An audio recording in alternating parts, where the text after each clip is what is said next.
Hey yo, welcome back. What up, peace fam? Welcome back to Flesh of the Gods. So today we're gonna be covering that Rack City, no, I'm just playing. Stop Cop City, Rico. Let's get into it, family. Without too much delay, we just gonna get right into it. Let's go. Georgia Attorney General Chris Carr, who is now a Republican candidate for governor, filed charges against 61 people arrested during protests over the facility, which critics have been calling Cop City. Protests escalated after the fatal 2023 shooting of Manuel Tron, who was camping near the site when authorities launched a clearing operation.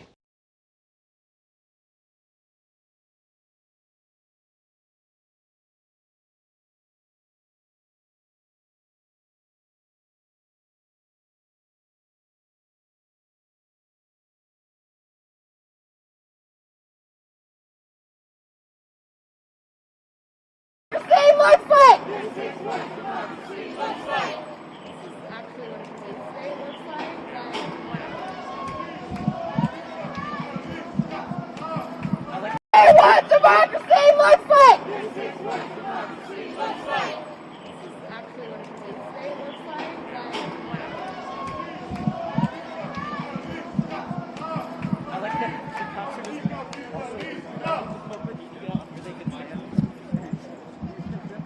So we'll be covering the court trial that aired today and see if they actually are a Rico organization. Is this what you would consider a Rico organization? Is this what we call Rico now? We can stop! We can stop! We're gonna wait for the light. We can stop and we can see how these scary police officers are here.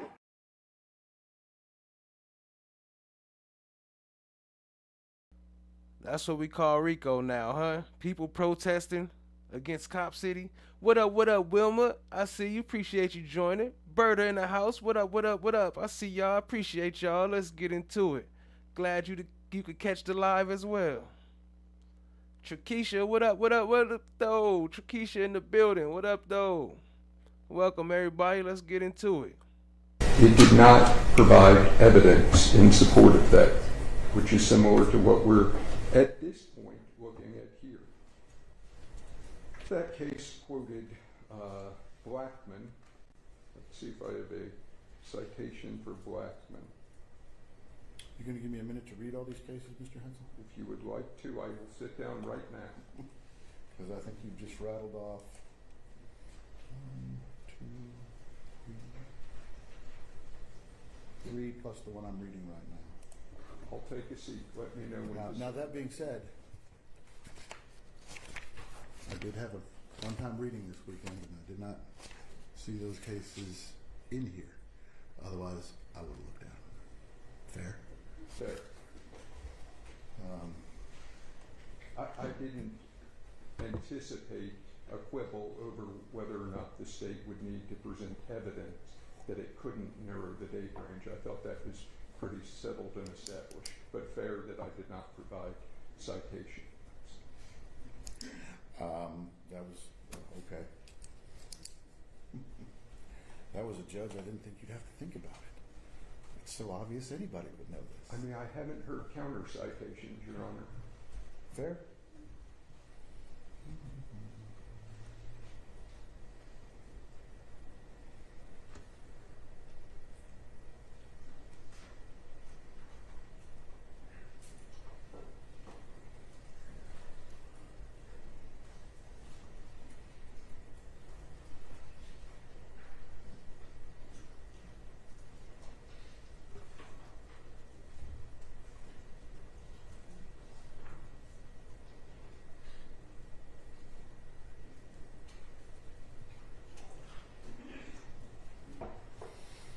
And this is from the gambling case.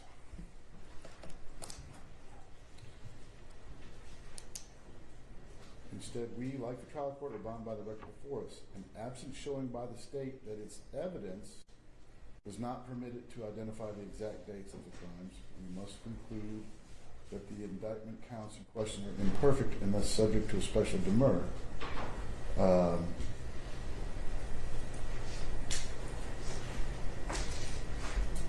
Is there a difference between, hey, we gave you a 2-year range, or they gave you specific dates in the indictment? It's from this date to this date.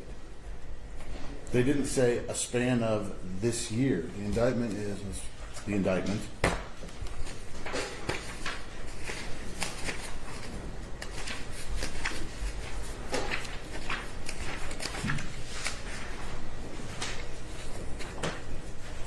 May 25th, 2020 and August 25th, 2023.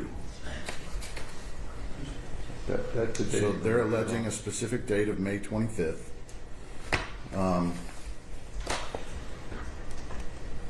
With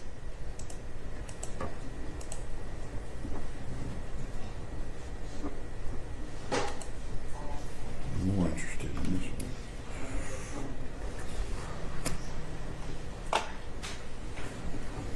Which one was your Medicaid, the 251 or the 334? Medicaid is Colby State, 334, Georgia Ave, 752.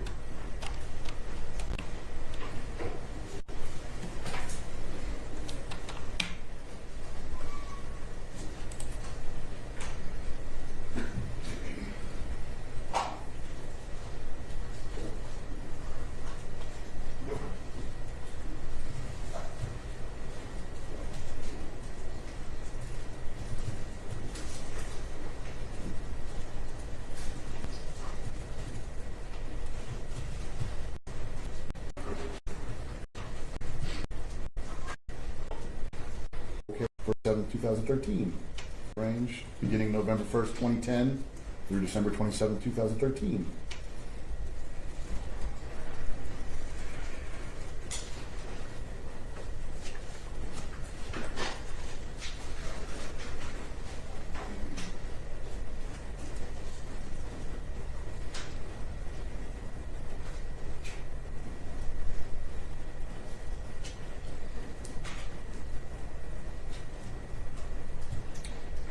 The true test of the sufficiency of an indictment to withstand a special demur is not whether it could have been made more definite and certain, but whether it contains the elements of the offense intended to be charged and sufficiently apprises the defendant of what he or she must be prepared to meet, and in case any other proceedings are taken against him or her for a similar offense, whether the record shows with accuracy to what extent he or she may plead a former acquittal or conviction. It is useful to remember that the purpose of the indictment is to allow the defendant to prepare his or her defense intelligently and to protect him or her from double jeopardy. So what I did see about this, I didn't watch the whole thing. I watched a little bit of it. But what I did see about this is they about to be breaking down all the stuff that Fulton County always try to use for these Ricos and explaining why none of that should be called Rico. He gonna break it all down once the dudes start talking, but let's get into it. Shout out to Indigo Kepra. What up? I see you, family.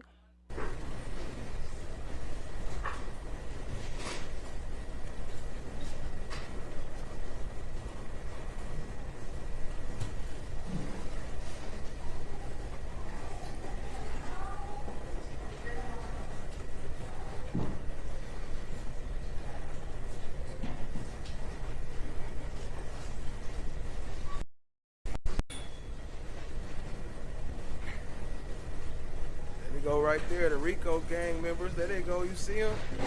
Rico gang organization.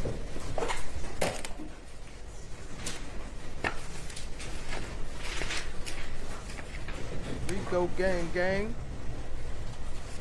I might screenshot that one. Hold up.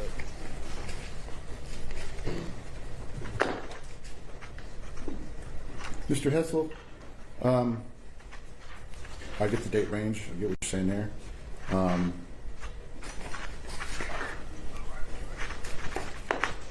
And I have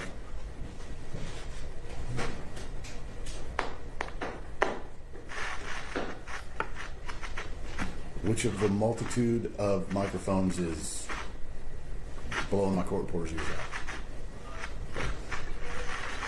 out? Okay. How you doing, Mr. Forte? Is that a problem? A little bit. Okay.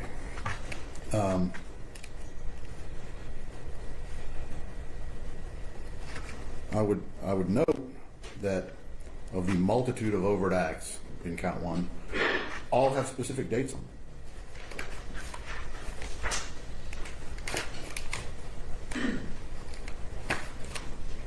Does that not satisfy your specific dates within a date range? Your Honor, I would note that an indictment is not evidence, and the burden is for the state to provide evidence that they could not narrow the date range. Well, their date range runs from the date of the first of the overt acts.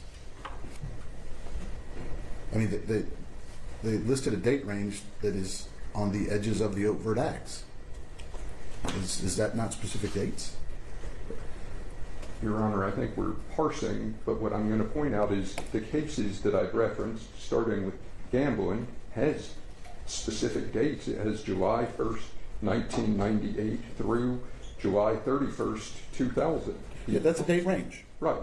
And we agree on that. And you're saying, you know, count one says March 25th or 21st, 2020 through August.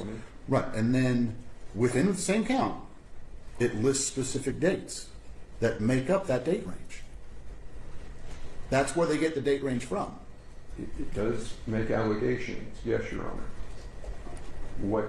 So I'm asking, if they had listed the overt acts as individual counts, just for sake of argument here, and each of those overt acts had a specific date, we wouldn't have a special demurrer problem. But if we collectively put all those dates together and make a date range out of it, then we have a special demurrer problem? we have a date of May 25th, 2020, which is a year and a half before the land swap. This is an allegation. The state is saying that it ties in with their one-count Rico count.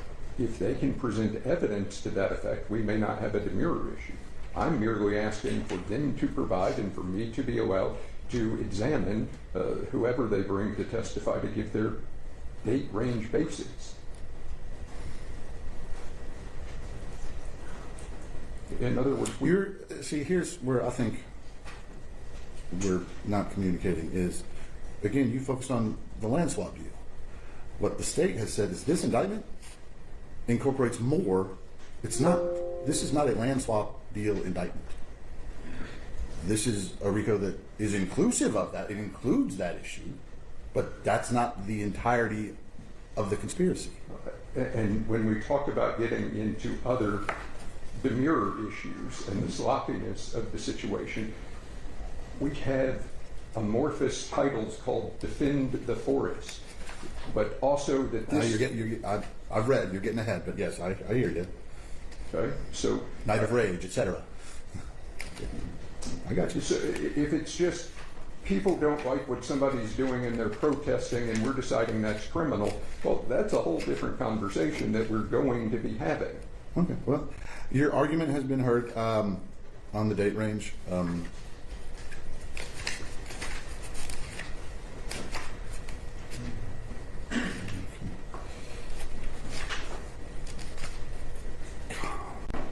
Now, that being said, the first date alleged in the overt acts portion of count one is July 5th, 2020 versus March 25th, 2020. There is no March 25th overt act. State, what do you guys say about that?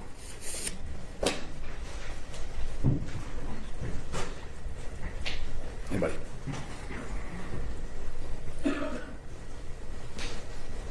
Thank you, Judge, and good morning. I'd like to note a couple things up front. I know that counsel has indicated that he wishes to see evidence. I would point the court, as this court has already indicated and as counsel indicated, that counsel proffered. We are permitted to do that under Georgia law. Under State versus Battle, it's at 812 SE 2D1. Proffer is sufficient where a defendant does not timely object. Counsel did not timely object during counsel's argument, and therefore the proffer is sufficient. I'm going to object, Your Honor. I don't know how I would be objecting during my argument. If he meant that I did not object during the state's argument, I want clarification. He objected as soon as the state sat down. He went, "Hey, Your Honor, that's not evidence." That was pretty contemporaneous. the court may find contemporaneous. I have a witness outside who is ready to go on this issue, but that said, what you have to do is during the evidence is you have to object and say, this is not evidence, we don't accept the proffer. You object during that, and that you don't wait till the end of the argument. Because at the end of the argument... I'm going to object at the end, and I'm going to... No. Mr. Hetzel, sustain. No, Mr. Fowler, he objected, the court's going to find he objected in a timely fashion.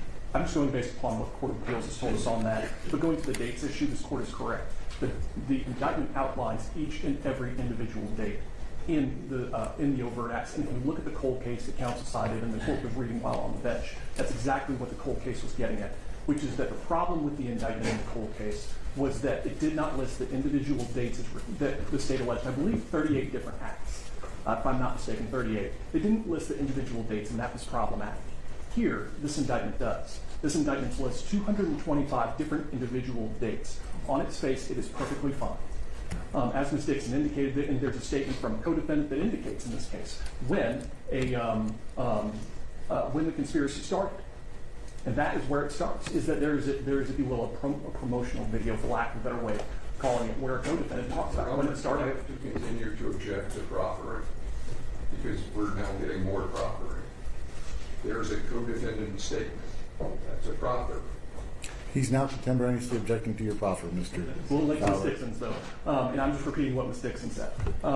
And so that's all we have to do according to the Cole case. Now, going to the court's question a moment ago, I wanted to address the court's question. You brought up a certain date, I believe it was May or March, and if I could, just ask the court to repeat the question, if I could. The dates alleged in count 1, the date range is May 25th, 2020 is the first date.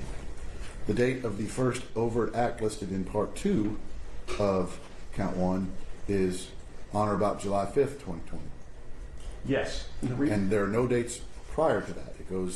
It looks like you go through all these, they are in date order all the way through overt act 2 something. Yes, and that was the plan for that attack in July. That's what that was. But it alleges dates. It alleges specific dates in accordance with what the Cole case requires. And so the defendant's demur should be denied. Okay. Thank you. Mm-hmm. If y'all are waiting on rulings from the bench, you're not going to get them. So.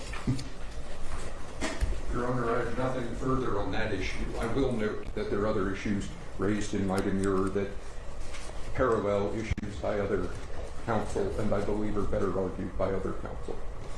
Okay, so who are you going to the bullpen for? I ask for the court to hear from Mr. Don Samuel. Your Honor, before we go into that and address one question of clarification as we get to trial, based on the state's argument. If we get to trial. If we get to trial. It sounds like what the court is hearing from the state is that they will prove that my client was in a conspiracy starting May 25th, 2020. Hold on just a second. Mr. Samuel, you knew you were going to be speaking, and you sat all the way down at the end. Y'all let him sit down there? Go ahead. Just want to clarify what being said from the state. It sounds like they're going to prove at trial this element that they're stating is that my client, each of our clients, is going to be in this conspiracy starting May 25th, 2020. No, what it sounds like is they're saying the conspiracy started in May of 2020, and at some point or another, these 61 folks came and went through this conspiracy. Not everybody joins a conspiracy at the same time. I guess some people join later, some people leave later, but that's the way I understand conspiracy. And the Rico conspiracy. Let's see the Rico conspiracy. What up, family? Hit that subscribe. Don't forget to hit that like, man. Help us share a little bit. I forgot myself. Boom. I just got it too.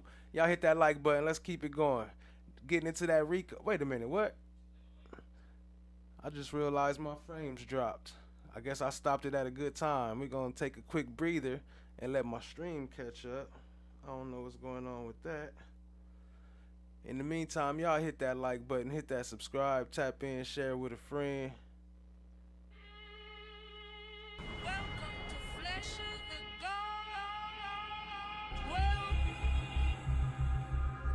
Well, isn't this a nice surprise?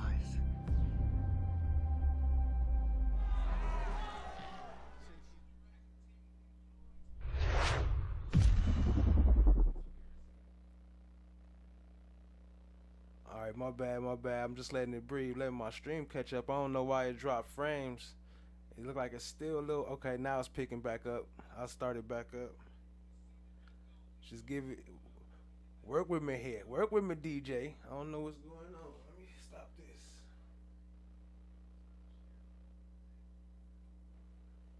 Let me cut off some stuff. See if that's affecting it.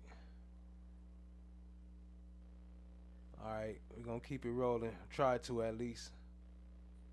Language as count 1 is written is that they charge Mr. Liberto with the offense of racketeering, that said accused individually and as a person concerned in commission of a crime, and together with unindicted co-conspirators in the state of Georgia and county of Fulton, on or between May 25th, 2020 and August 25th, 2023.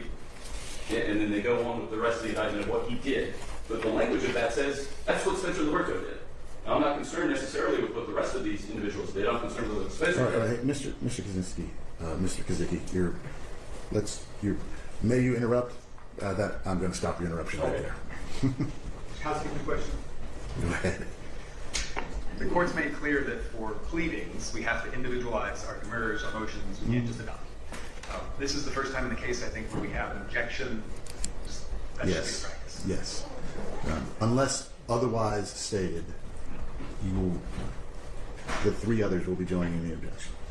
Unless you say, hey, Judge, I'm not in on that. So it's an opt-out? It's an opt-out. Okay. Yes. Understood. Thank you. All right. Come on up, Mr. Samuel. And just like we discussed, Your Honor, before Mr. Samuel begins, because Mr. Samuel doesn't represent any one of these defendants, we can just put it on the record that the defendants have no objection to Mr. Samuel arguing this for the purposes of later time. Fair enough. I think Mr. Hetzel actually, not only does he not object, he actually invited Mr. Samuel to testify on his client's behalf. So, any objection, Mr. Hetzel? Not for me, Your Honor. Okay. Any objection from any of the other counsel? I'm not opting out, Judge. There you go. No objection. There you go. Judge, there's another housekeeping matter just before we get started with Mr. Samuel. I did not think my house was that dirty. Mine is, after preparing for this motion, so we won't talk about my house. So, Judge, one request that the state would have is, when we talked about our scheduling conference, my understanding it was that we would handle, that each of them would argue, so Mr. Carroll, the attorneys for Carroll, Papali, and Marsicano, and Liberto, whoever, would argue their motions to count, demurs to count 1. And my request is, if we could go ahead and let everybody argue what they're going to argue on that issue where they filed it, and then I would respond all at one time, instead of just my request, instead of responding to each, because it's going to get redundant, if that makes sense, to me, for me. Just a request. Oh, it's going to be ugly. So, Mr. Samuel? You want me to respond to that, or just make my Just all right, Your Honor. My response is, please proceed, Mr. Samuel. All right.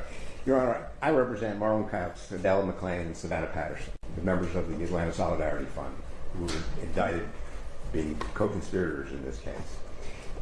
There are many issues raised in our demur. I'm sure you read the motion, the original motion, and the one that I filed again in accordance with your request on May 30th of this year. There are scores of issues. Maybe I could group them together in certain ways. Many of them deal with my clients and not necessarily with one of the first 4 in the first group. So it's a little confusing, but I am going to address all the issues in my demur. I don't think it makes sense, as you did with the prior argument, to take one issue at a time and have a response. But if that's what the court prefers, I'll break it down into different issues, and you can. No. Just Mr. Hetzel sat down after the date range, and he wanted to argue the date range first. I'm here for you all. Okay. Well, I will. If you want a response from the prosecution at any point during my argument, then that's fine. Otherwise, I'm going to proceed from one argument to the next. Some of my arguments or blend into both general demur and special demur, dealing with specific overt acts, specific aspects of the indictment, which we consider to be right for special demur. But I'm going to discuss all the demur issues in this initial presentation. I would point out that the prosecution, since we originally filed our demurs close to 2 years ago, has never filed a response to our demurs. They haven't filed a response when we initially filed the demurs. They didn't file a response in anticipation of the oral argument before Judge Adams. They didn't brief the issue after the oral argument with Judge Adams. They haven't filed a response in anticipation of this argument today.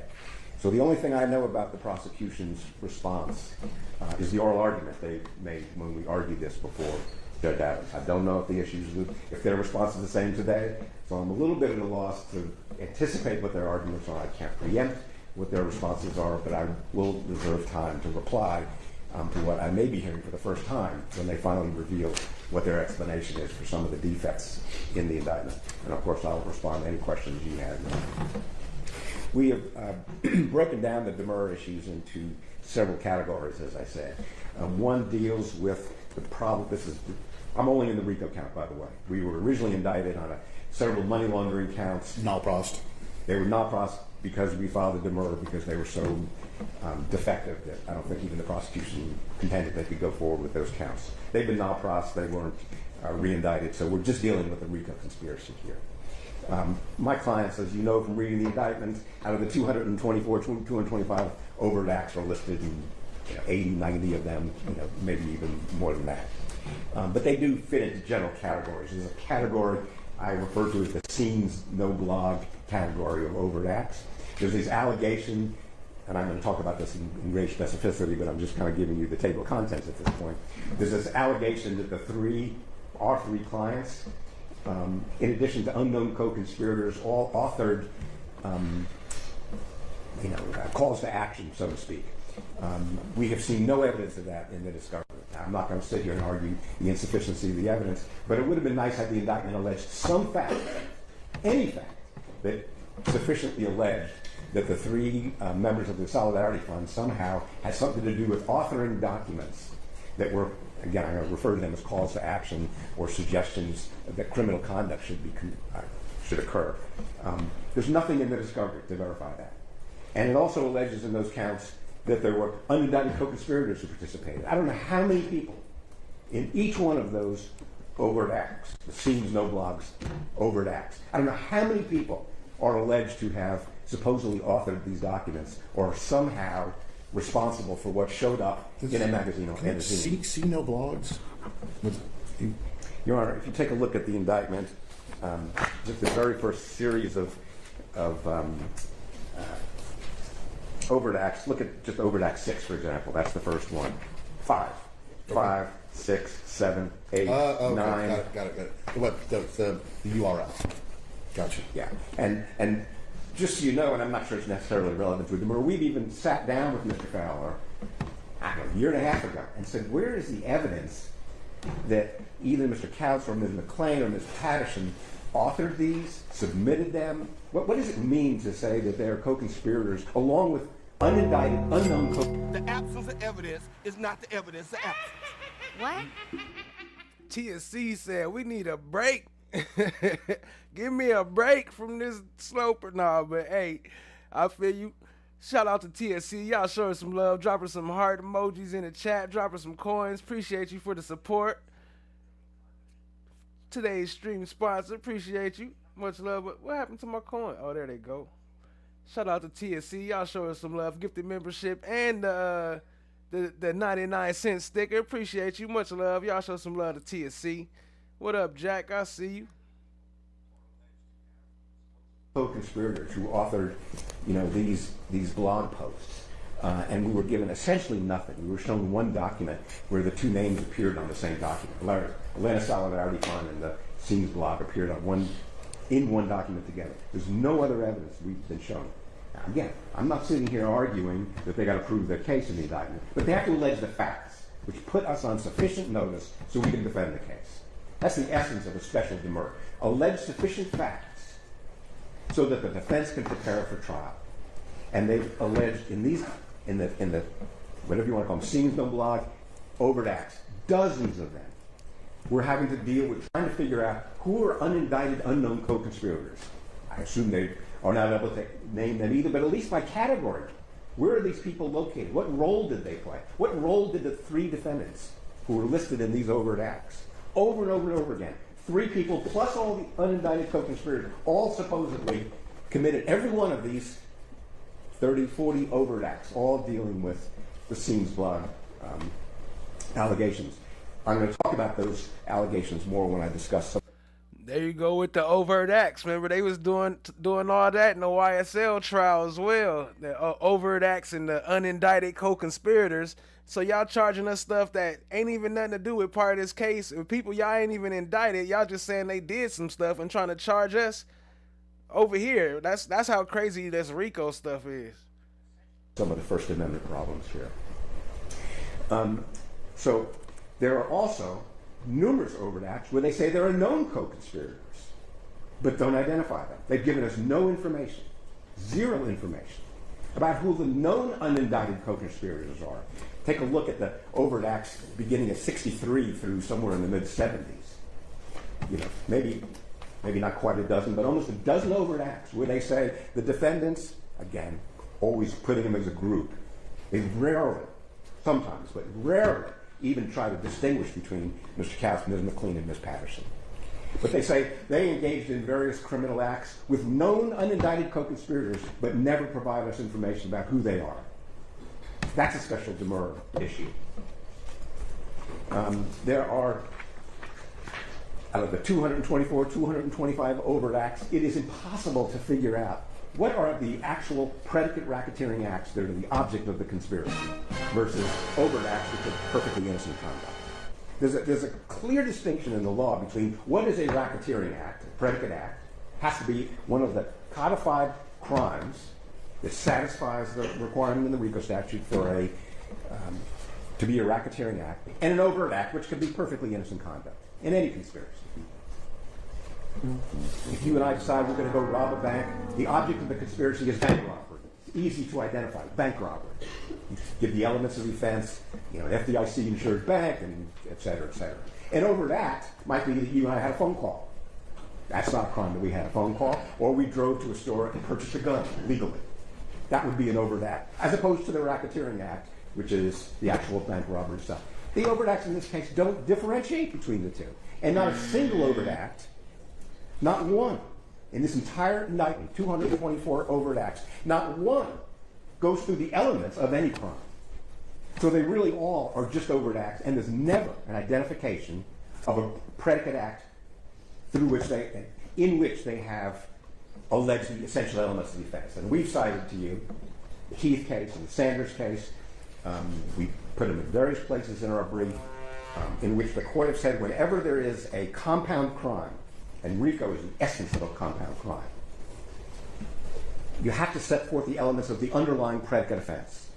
Not once in this indictment. The substantive crimes that I'm not involved in obviously go through the elements of the offense. But not one time in this indictment do they say that Mr. Couts, Ms. McLean, Ms. Patterson, committed the following, or conspired to, or did in fact commit any of the following crimes. Or conspired to commit any of the following crimes, and then list the elements. So we can know that we're talking about, there's the conspiracy that the Rico allegation supposedly focuses on. They conspired to commit, the use of a Molotov cocktail to assault a police officer and go through the elements of the crime. Not once. Lady Justice is blind. The indictment satisfied the Keith and Sanders rule that you have to set forth the underlying predicate offense with specificity, both factually, and Sanders in particular does that, both factually and the elements of the offense. So we have problems identifying unindicted co-conspirators. We have problems with somehow throwing in co-conspirators. We have no idea whether they're going to claim that we were simply a party to a crime to some unindicted co-conspirator who committed this offense. And you're just kind of responsible on kind of a Pinkerton theory. Pinkerton, where every conspirator is responsible for what everybody else does. So we challenge the indictment for those reasons. The failure to differentiate racketeering acts from overt acts in the indictment. Because merely reimbursing someone for money is an overt act. There's no doubt about it, it's an overt act. Sure. But you got to spell out in the indictment, and I'm going to come to this shortly, how did the overt act further the goals of the conspiracy? It's not just a question of proof at trial. When I gave you the example of a bank robbery, when you and I went to the store to buy a gun, yes, that's an overt act. But did we go to the store to buy the gun in order to go rob the bank? That's what's got to be in the indictment. You got to show how the overt act materially advances the cause or somehow is related. All this says is we bought food. Is the word you're going for nexus? Yeah, of course. Well, that's the essence of RICO, is the nexus between the racketeering acts and the enterprise. The nexus between the racketeering acts and the overall scheme here, which is completely missing. But I'm not even there yet to talk about the relationship. The enterprise itself is shockingly ill-defined, if you will. I don't mean to get so overwrought here, but you know that the enterprise is defined at various places in the indictment, most notably around pages 23, 24, 25. This is all in the indictment. This is not, you know, the introductory stuff. This is count one. They allege the enterprise beginning on page 24, actually in 25. At various parts, the enterprise is defined as a movement. Can you imagine that an enterprise is a movement? You know, the civil rights movement would be characterized as an enterprise, according to the Attorney General's office in this case. At other times, they describe it as a coalition. I don't even know what that means. I know what the word coalition means, but a coalition they describe of environmentalists, plus anarchists, plus eco-terrorists. I know what Mr. Fowler's going to say, or Ms. Dixon's going to say, or you know, representatives from the AG's office, they're going to say, well, an enterprise can be just association in fact, and that's true. It could be a police department. It could be a governor's office. It could be anything. But somehow it has to have some defined structure. That's the United States Supreme Court. It could be a police department. It could be a governor's office. Association in fact, and that's true. It could be a police. Hold on, that's my favorite part. I didn't catch that before. He said it could be a police department. How many times have we showed you that they are completely doing RICO acts by being 3 or more, covering up crimes, and they show it on TV every day? Even the dang prosecutors come up there and clear them of all their charges. That's RICO activity too. Y'all clearing them for killing people, but y'all want to call us the RICO for protesting. That's crazy. How, Sway? An enterprise, Ms. Dixon's going to say, or you know, representatives from the AG's office, they're going to say, well, an enterprise can be just association in fact, and that's true. It could be a police department. It could be a governor's office. It could be anything. But somehow it has to have some defined structure. That's the United States Supreme Court case, Justice Alito wrote the Boyle case in my brief. That the enterprise can't just be the acts themselves. You can't define the enterprise, which is the essence of RICO, racketeer, influence, corrupt organization. That's the O in RICO. There has to be an enterprise which is separate and apart from the acts that are committed. If you're just going to allege a bunch of crimes, you don't have RICO. And you have all kinds of venue problems at that point. You can't prove that the acts occurred in Fulton County or DeKalb County. You even have statute of limitations problem. If they're all part of the enterprise, that's why you use RICO, is to try to get them all into one case. But the enterprise here is so ill-defined and so hard to grapple with. And I'll point out, man, that make me want to find that clip where Fannie was talking about where they asked her, why you keep using RICO? And she was like, because it works. We use it because it works. Like, what? That's the only reason why you keep bringing all these RICOs is because it works and you can do all this bullshit and act like it's RICO. Like, get out of here. Finally, somebody talking about that. I ain't seen nobody really go deep into that. So appreciate y'all. Who is that? my predecessor up here. Oh, at the Starfish podium. and Coffee. What up, Starfish and Coffee? I see you. Appreciate you, family. Appreciate you joining. His argument's fine. I think his argument's wonderful. I think another way to characterize his argument is if the enterprise throughout was to prevent Cop City, or the training center, was to prevent building on the farm, how could they allege predicate acts that occurred before either of them existed? They couldn't have been predicate acts relating to the enterprise. That's weird. It say welcome Starfish and Coffee, but I don't see you in the chat. Maybe Watch the Rise spotted you out. That to me is the problem with the date range. Or your comment might have got removed, but you can repost it, whatever it was. It might have been a bot that removed it. So if you got your comment deleted, just repost it, or I don't know, clean it up if it's insane. the Appreciate you being earlier here, though. overt acts. If the enterprise was designed, the whole purpose of the enterprise, the existence of the enterprise, was to stop the training center and to protect the forest. Those are the essence of what put these people into one group. And yet it occurred before any of those things happened. Then the enterprise has lost all structure. You know, Ms. Dixon says, well, we'll just prove it at trial. But they're not going to prove what they allege, because what they alleged as the enterprise had nothing to do with Rayshard Brooks. That's the May and the shooting in May in Minneapolis, George Floyd. Rayshard Brooks was here. Rayshard Brooks was here, George Floyd was Minnesota. But that's the date range they're picking on. They're saying those events is when the enterprise began, and yet they go. Wait, did he just bring George Floyd in here? Hold on. Throughout the Rayshard Brooks was here. Rayshard Brooks was here, George Floyd was Minnesota. But that's the date range they're picking on. They're saying those events is when the enterprise began, and yet they go throughout the rest of the cases. The enterprise is the forest, either the training center or the environmental problems. I just add that because of what the argument was before. To me, the date range is inconsistent with the enterprise that they've defined. That's the problem. And I raise it in our brief as a problem with the definition of an enterprise. That they are incapable of defining the enterprise with any meaningful structure or membership. Lord knows how many unindicted co-conspirators they're going to end up talking about at trial without ever identifying them, or how many known co-conspirators they're going to identify at trial, maybe for the first time, since they haven't identified them yet. I mean, there may be thousands of people who they're going to say are members of this enterprise.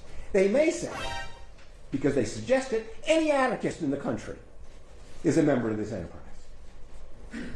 California, New York, Boston, they mention all of that. It's all in their indictment, in their introductory sections about we're going to commit crimes in New York and Boston and California, and we're going to go after this enterprise is larger than the Vietnam protests, as far as I can tell.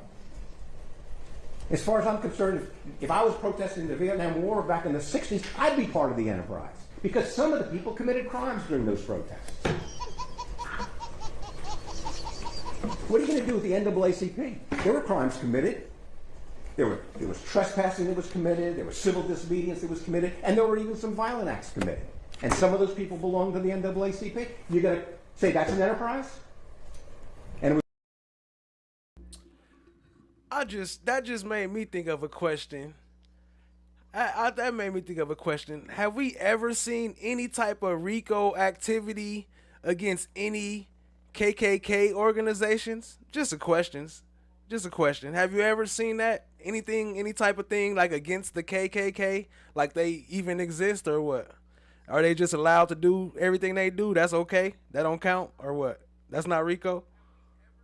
it was all part of one Rico case because some members of the enterprise or some members of the group engaged in criminal conduct. The United States Supreme Court says you can't do that. The NAACP versus Claiborne Hardware, which we've cited in our brief. You can join a group. You can be a member of an organization or a movement or a coalition and not be guilty of a crime even if other members of the movement or coalition do commit crimes. And that's what they've done here. They've taken all these people and thrown them in an enterprise and said, here's your Rico. They're all racketeers. So that's, the argument that we make in our brief, in our demur, challenging the definition of an enterprise. It is too amorphous. It is indistinguishable from the acts, from the criminal acts that they claim that the enterprise members committed, and it sweeps in so many innocent people who are just members of a movement or members of a coalition, and then includes, as I said, how many hundreds or thousands of unindicted co-conspirators who are, quote, anarchists or defund the police individuals, or people who protested George Floyd, the BLM, or protested the Rayshard Brooks shooting. They're all, now we know they're all part of it because they alleged it, that's when the enterprise began. The hundreds or thousands of people who protested, police brutality in this country. So that's our enterprise allegations. I don't even know where to begin with the 25 pages that count one starts with. I do a lot of practice in federal court. There's a lot of speaking indictments there. They have introductory language which is, in my view, offensive, but clearly tied to the crime. Right? I mean, there'll be introductory language, in healthcare fraud cases that explain a little bit about the history of Medicare and how it works. And it doesn't look like a typical indictment, but it's clearly focused on the actual crime that is set forth in the ensuing counts of the indictment. I'm talking about what we call speaking indictments in federal court. And I don't know if the Attorney General's office in this case tried to learn from that. But I seriously, Judge, ask you to really carefully read pages 25 through 49 of this indictment. The court has read the entire indictment. Yeah, well, you ought to read it again because it's shocking. It is absolutely shocking that any prosecutor in this country would think that belongs in an indictment. I am absolutely appalled if the Attorney General's office in this state believes that it's appropriate to present to a grand jury and to present to the jury in this case, to you, to the public, to the press, 25 pages that discuss, can I quote just a few excerpts? It's your record, Mr. Samuel. It's their indictment. Mm-hmm. That I don't have to read to a jury. They read to the grand jury. The jury has to be told what the indictment is that the grand jury returned. They can't return an indictment or a verdict for something the grand jury didn't indict for. And the grand jury, I've never been in a trial where the jury doesn't get the indictment to deliberate in state court. But this indictment begins with talking about anarchist ideals. We're anarchists, I mean, they clearly blame my three clients as being anarchists. Anarchist ideals date back centuries. Well, that's a hell of a thing we're going to have to defend against. Is that going to be something that the jury is going to have to find beyond a reasonable doubt? Are they going to be told about the history of anarchism? Are they going to present evidence of that at trial? Violence is part of the anarchism in some anarchist beliefs. Anarchists often point to law enforcement as one of the chief violent actors in society. Violent anarchists often engage in violent activity towards law enforcement. This is totally ill-defined. We're not talking about our case. We're not talking about our case at all. Now they violent anarchists. Hold on, let me see. I'm gonna show you why they said that. We showed it a little bit in the beginning. Y'all hit that like, hit that subscribe, tap in, share with a friend. Let's see. Well, isn't this a nice surprise? Oh, I think I closed them. Damn. All right, never mind. I'm gonna have to pull them back up. But y'all hit that like. I'll pull up some clips of it. At this point of the indictment. But you want to know some other examples? Well, they provide them in the indictment. Examples include 2020 movement in Portland, Oregon, Seattle, Washington, the latter known as the Capitol Hill Autonomous Zone. That's in Washington. And of course, later there was the Autonomous Zone in Atlanta. This is all in the indictment. This is all what the grand jury was asked to sign their names to. And then it goes on to start quoting anonymous people, black-clad, masked people who gave speeches about defending the Atlanta forest. They put that in the indictment, as if that's relevant to anything that's going to happen at this trial. Are they going to just abandon the confrontation clause? Are they going to put in evidence of what masked people said outside the courtroom, never going to be cross-examined about what this movement should be doing? We need to kill more policemen.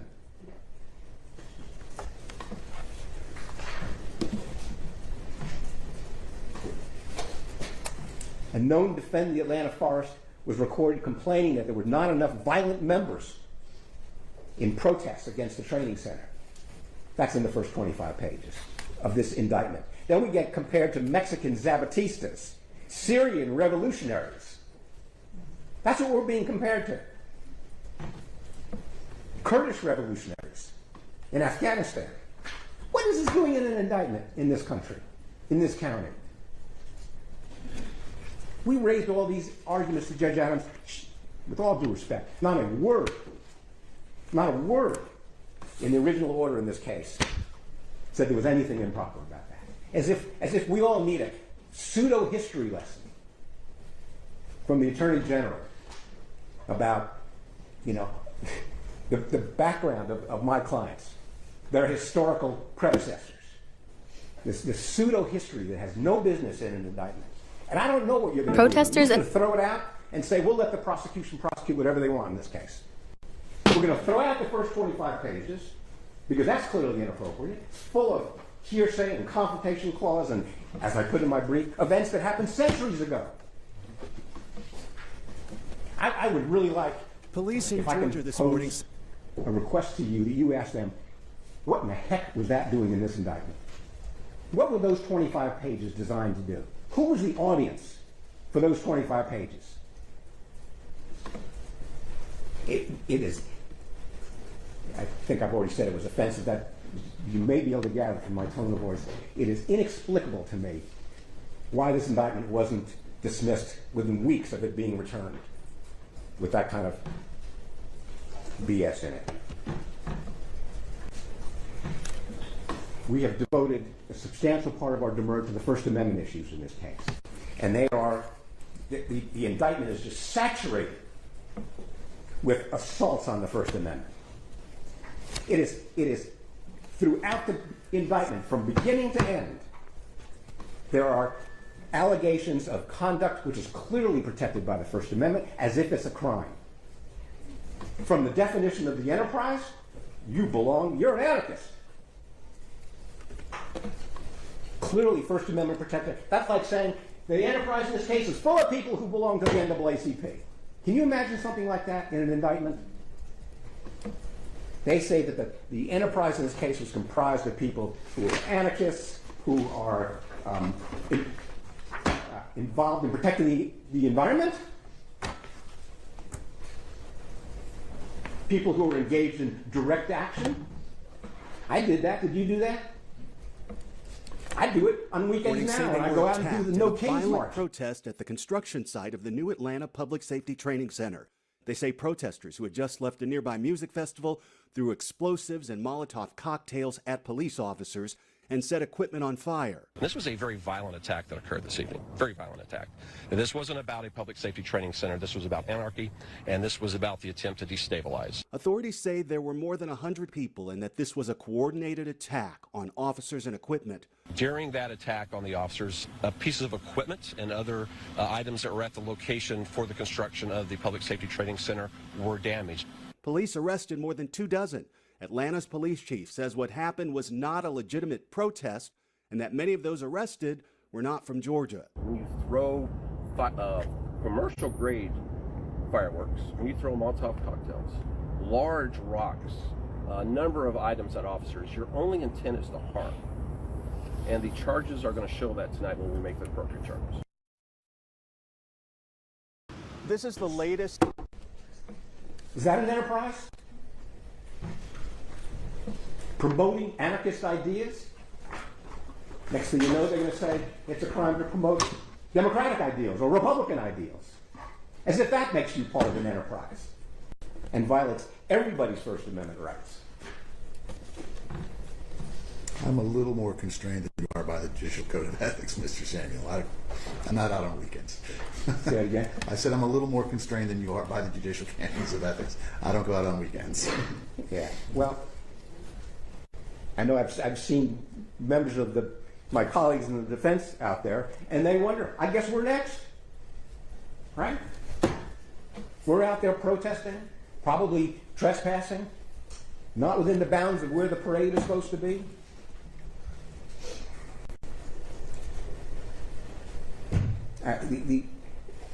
The overt acts that even the scenes block, even the offensive scenes block, it's going to offend the jury if you read some of these.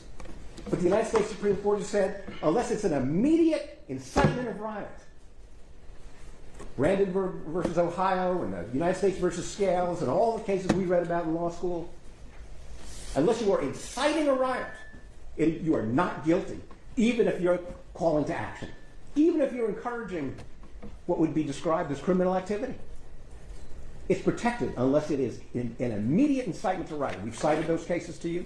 I keep telling you that because I don't want you to blame me for bringing up cases here that weren't in the brief. I wasn't blaming Mr. Hessel. I was commenting. Yeah, Thank you, Your Honor. we're on the same side here. Couldn't tell by that. Couldn't tell.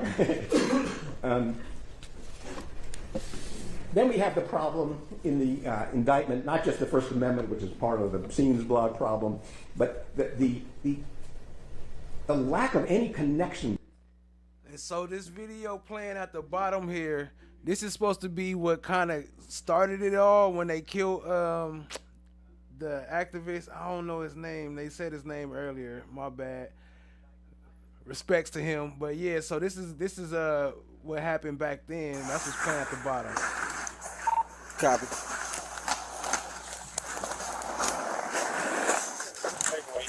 But we'll play it a little later. I'm just letting you know what it is. But I'm going to keep it silent while he talking. Then we'll play the actual video with the audio a little bit later. Between, and we mentioned this earlier, the lack of any connection between these alleged overt acts and any criminal conduct in the indictment. Now, Ms. Dixon may get up and say, well, we'll just have to prove it at trial. Well, these are demurs. And the basis of these demurs is you haven't given us the information to defend, number one. And number two, you haven't constrained what the jury can do. Because if you can say, well, you woke up in the morning, and that was an overt act, well, then they can prove anything at trial.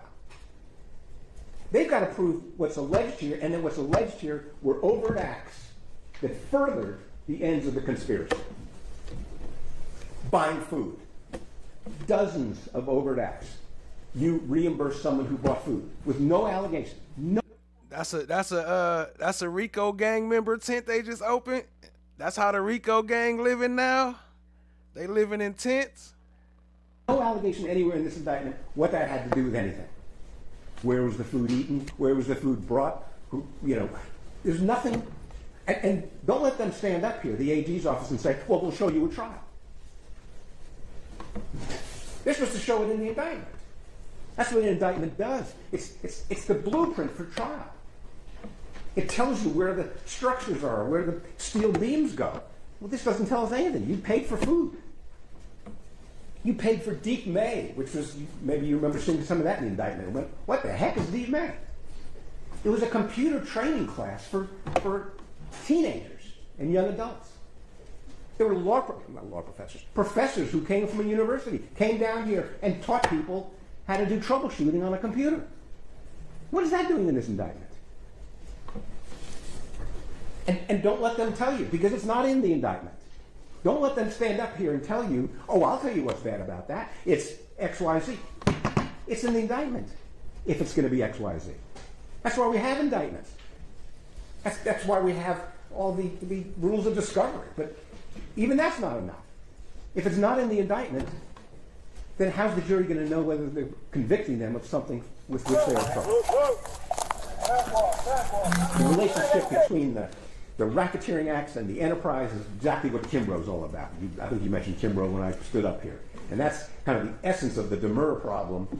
But that's just one problem. That just deals with the relationship between the crimes and the enterprise. And Kimbrough's clearly the lead case on that point. The First Amendment, there's just no shortage of cases, including, again, in a brief, the recent Ninth Circuit case that even found the federal statute defining riot act unconstitutional because it didn't clearly and directly focus the incitement and the crime. It wasn't a close enough link. And all these scenes block allegations in the indictment are defective for that reason.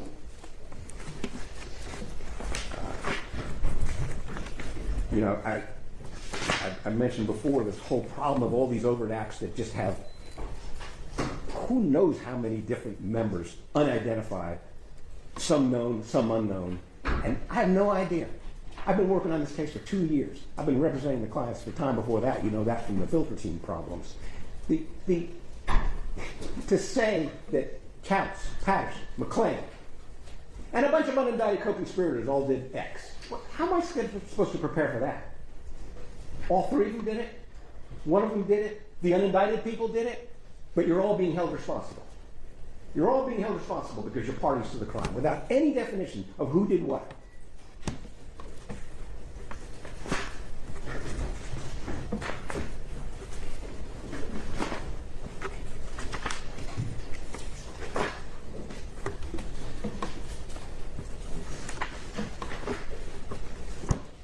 Your Honor, the indictment in this case is... Officers later learned that the shooting happened between Georgia State Patrol troopers and 26-year-old activist Manuel Esteban Paez Tron, who was inside a tent.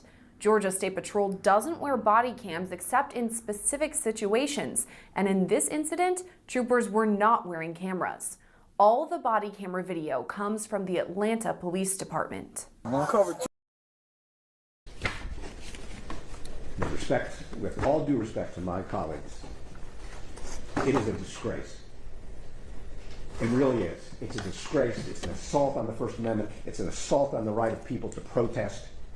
It is grouping all these people together and claiming that they're all a bunch of anarchists and criminals, that they should go to prison for the racketeering act of 20 years. Some of these people. One bullet was fired by Tron with a 9mm gun he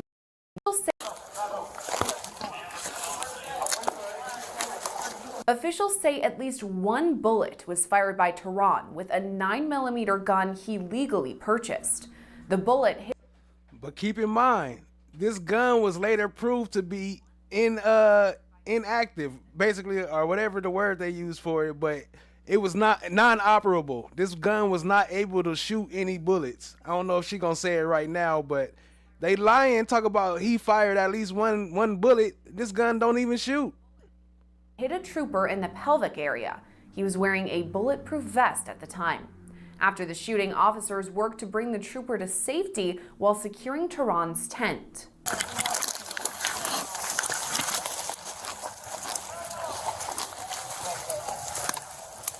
So it's closed, Sarge.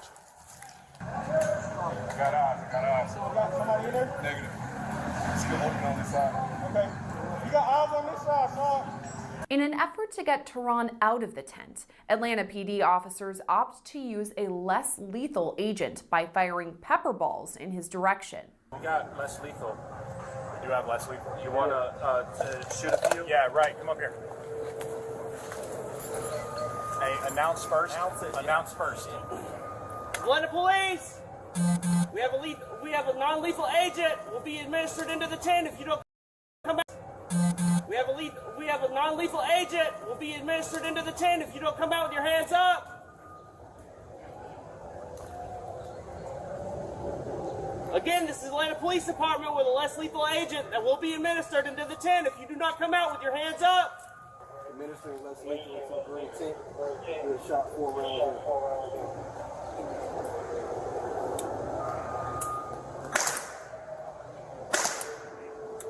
Someone's figure there. There's 2. 18, 13, it's a man from the hill. We're now using less lethal on the green tent. We're now at 9 rounds in. You got count, Sarge? It's 10. Officers can be heard on body camera video saying there should be coughing coming from the tent. I don't hear any coughing. You'd be coughing right now. What research you got? Yeah, but what'd you shoot in there? No, we don't need the dog. It's pepper ball agent. We'll go up there. Did they penetrate? Yeah, some of them did.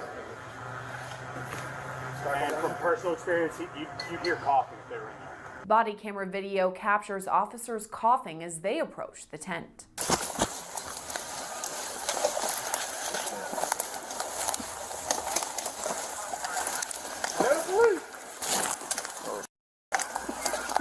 Jerome Street in the building. What up, family? I see you.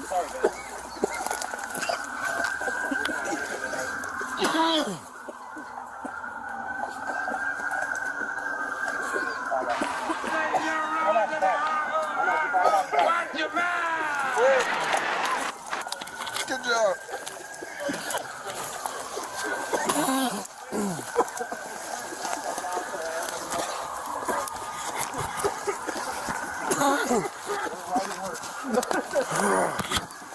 Officers later found Tron dead outside of his tent. A spokesperson for his family says a private autopsy found he was shot 13 times.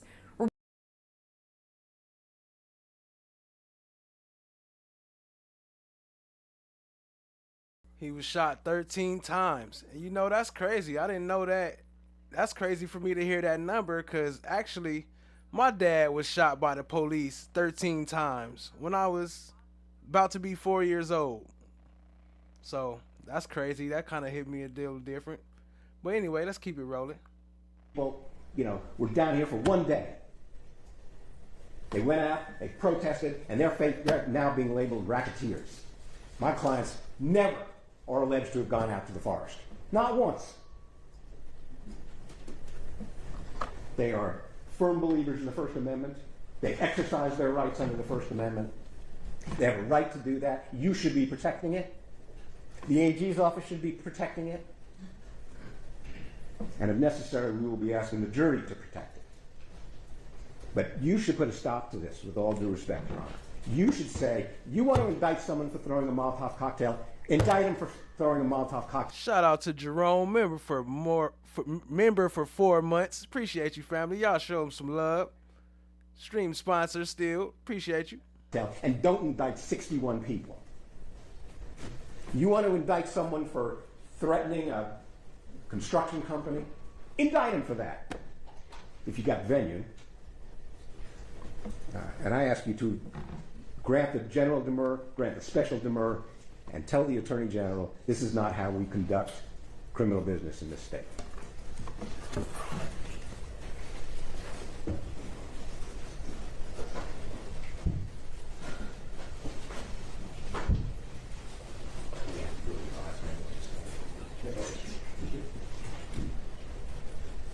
State.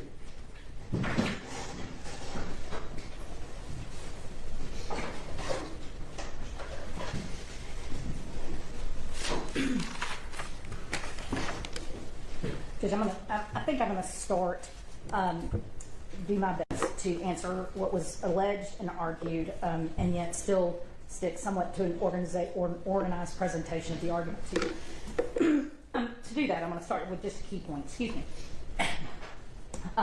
First, one of the things that is important is there was an argument about the introduction as if it was separate from count one. I would just like to point out for the record that the introduction to this, which talks about, defines, and articulates facts pertaining to the enterprise, is actually contained in count one. It is part of count one. So that introduction in the body of the indictment is part of count one. That's just a housekeeping thing. However, you know, there's a couple I think that was part of his complaint.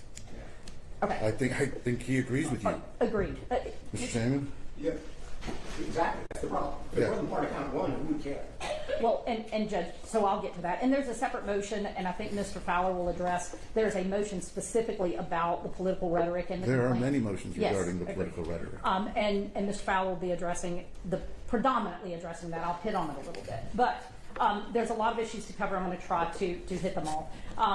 And Your Honor, the indictment in this case charges the necessary elements of conspiracy to commit Rico. And I want to just, and I know this after in response, it seems kind of anticlimactic to get up and just talk to you about the elements, but that is what we're here to establish, is whether or not the state actually alleged sufficiently the elements of the offense. And I won't go through all of exactly what is said because the court has read and studied the indictment.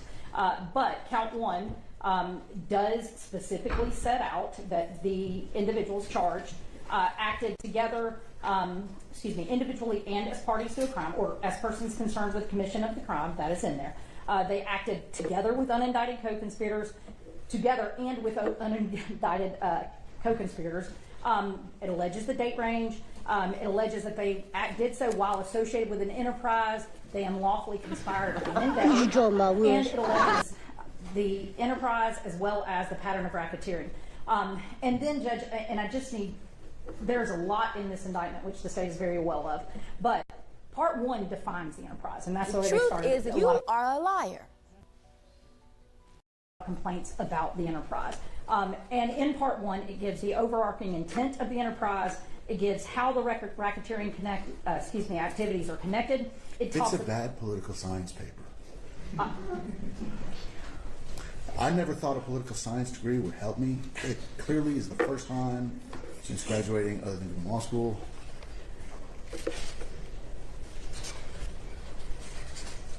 There's problems with this. And Judge, I will get back to the or what might be surplusage or unnecessary in there. But the reality of it is that as far as whether we alleged, because one of the things they are saying is How that is Aleppo? I'm sorry. How is Aleppo going to go in front of the jury? I'm sorry. How is Aleppo going to go in front of the jury in this case? Okay. Mr. Fowler said he'll handle that. Okay. All right, Judge. So to address everything, because we need to establish the record, there are two key things that are in paragraphs A and B. Two instrumental and key things. Paragraph A, the indictment alleges that each individual charged in this indictment knowingly joined the conspiracy in an attempt to prevent the training center from being built. It also alleges that the conspiracy contained a common purpose to commit 2 or more acts of racketeering. And then in count B, Judge, the indictment goes on as in describing the enterprise. In paragraph B? Yes, paragraph B, excuse me. Paragraph B in the introduction, Judge. It goes on to articulate and allege that the Defend the Atlanta Force, which is the defined enterprise, is a self-identified coalition and enterprise, and then it goes on. And what is key, though, because we do have to allege the nexus, is that paragraph B to the introductions affirmatively alleges that Defend the Atlanta Forest, this enterprise, conducts direct action designed to prevent the construction of the Atlanta Public Safety Training Center and Shadowbox Studios and promote anarchist ideas. That the self-proclaimed direct action has included vandalizing private property, arson, destruction of government property, attacks on utility workers, attacks on law enforcement, attacks on private citizens, and gun violence. It also alleges that the purpose of these actions is to prevent the construction of the Atlanta Public Safety Training Center and a movie studio, all while promoting the virulent anarchist ideals. So in the intro paragraph to the indictment, it sets out what the enterprise is, who this group is. It gives a lot of other detail, which I'll get to, but it also establishes an allegation regarding a nexus between their activity and their end goal, or the motives and the end goal of the participants in the conspiracy, or the enterprise, excuse me. And so then in count 2, I'm just gonna, what do we have to allege? Count 2 says the defendant committed overt acts to affect the object of the conspiracy, which include acts of racketeering activity as described below. The indictment then sets out 225 overt acts, some of which are predicate acts. And I'm going to talk, unfortunately, extensively about which of those are and what the law is there. But those 225 overt acts contain allegations of a multitude of racketeering activity acts. And they include influencing witnesses, assault, aggravated assault with firearms, domestic terrorism, arson, and acts and threats involving arson and felony obstruction. And like I said, I'll address some of where that is in a moment. But as the court knows, and as the defendants have argued in a lot of their motions, the test for general demurrer is, can a defendant admit all of the facts in the count, in each and every count, the entirety of the indictment, and still remain innocent? And I'm going to come back to that because Mr. Samuel didn't really address it, and I believe others will. But that is what the test is. And the state asserts that, Judge, and we can bullet out, they absolutely, a general demurrer is not going to get them there. Because if they admit each and every allegation in this indictment, they are definitely going to be guilty of multiple offenses, including Rico. Now, the absence of evidence is not the evidence of absence. What? Hey, yo, real quick. Shout out to Jerome Street for dropping the 20 spot in the Cash App. Yo, was you trying to do that to gift the 5 memberships? I know you said you was trying to give some memberships and it wasn't working, or was that 20 spot for the Cash App, you know? But let me know if you was trying to give 5 members, I'll do that for you. But either way, let me know. Appreciate you. Y'all show him some love. Shout out to Jerome Street. Much love. Drop some 100s in the chat. Some JS's and some coins. Appreciate you, family. Y'all show him some love. Shout out to Jerome Street. Stream sponsor once again. Appreciate you, family. I'm going to go ahead, Judge. Let let me see. All right. The whether the enterprise was sufficiently alleged. There's a multitude of arguments from different defendants about the structure. Mr. Samuel did mention it. And I'm going to read for the court. All right. Yes.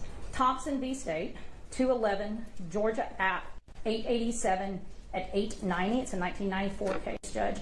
That is just one of the things it says, is that appellants contend that they did not have requisite knowledge of the criminal element of enterprise to sustain their RICO convictions.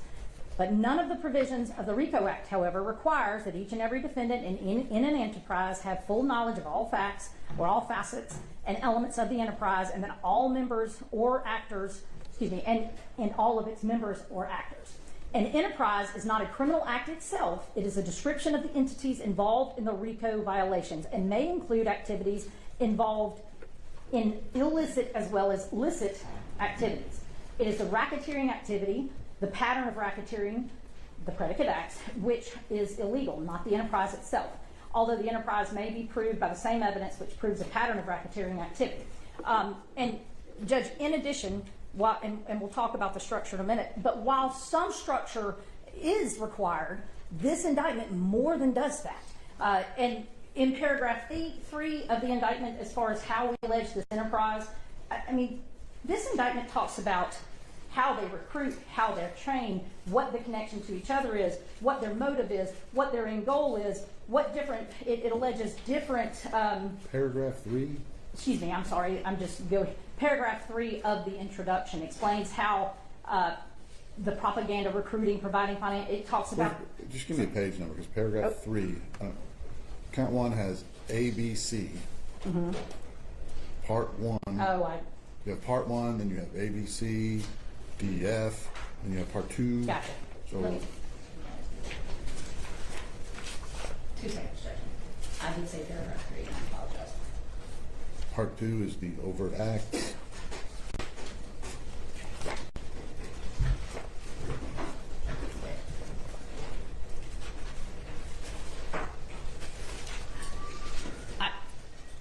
I think, what page is that? I think it's the bottom page 28, Judge.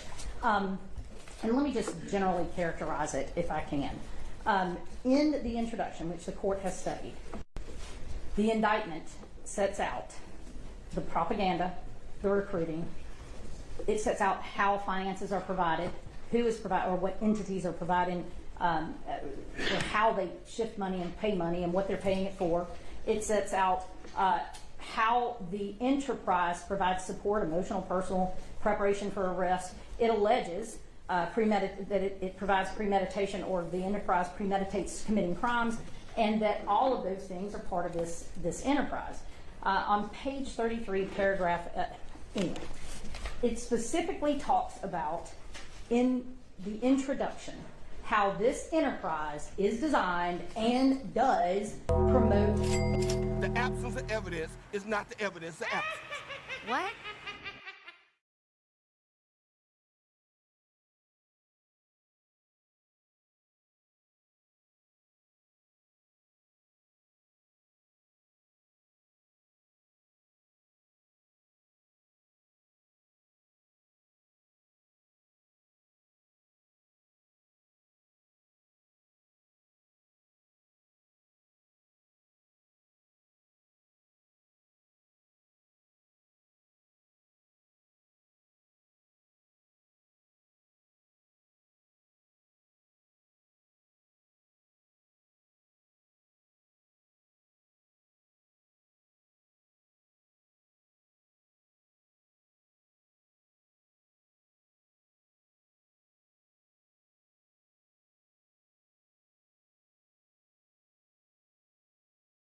Oh, y'all mean to tell me I've been talking on mute that whole time?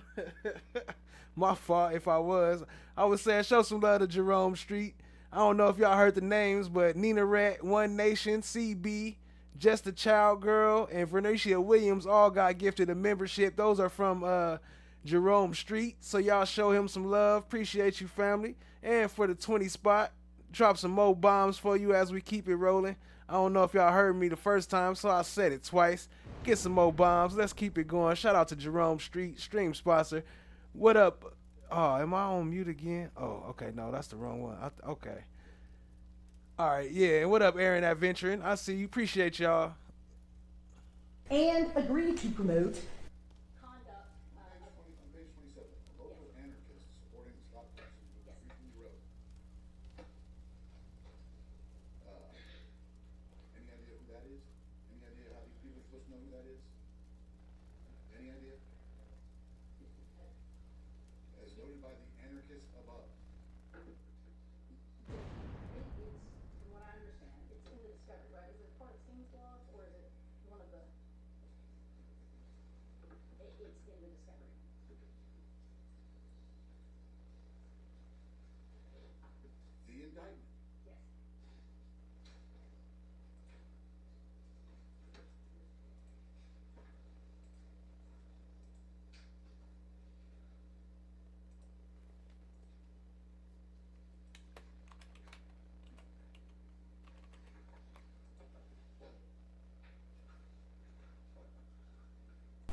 I got them muted. Dang. I don't know what's going on over here. in the discovery. Judge, I think it's, from what I understand, it's in the discovery, right? Is it a part of scenes logs or is it one of the, it's in the discovery?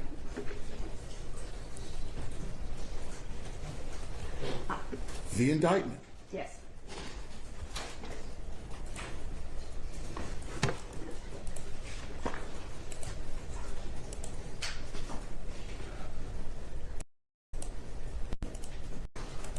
When a court considers when a court considers whether an indictment is sufficient to withstand a special demurrer, it is useful to remember that a purpose of the indictment, not the discovery, yes, is to allow a defendant to prepare her defense intelligently. So, looking at the indictment, their argument is you can't fix an indictment with 10 terabytes of discovery. And I understand. They should be able to look at this 109-page document and go, yes, here's what we got coming at us. Yes. And unnamed quotes,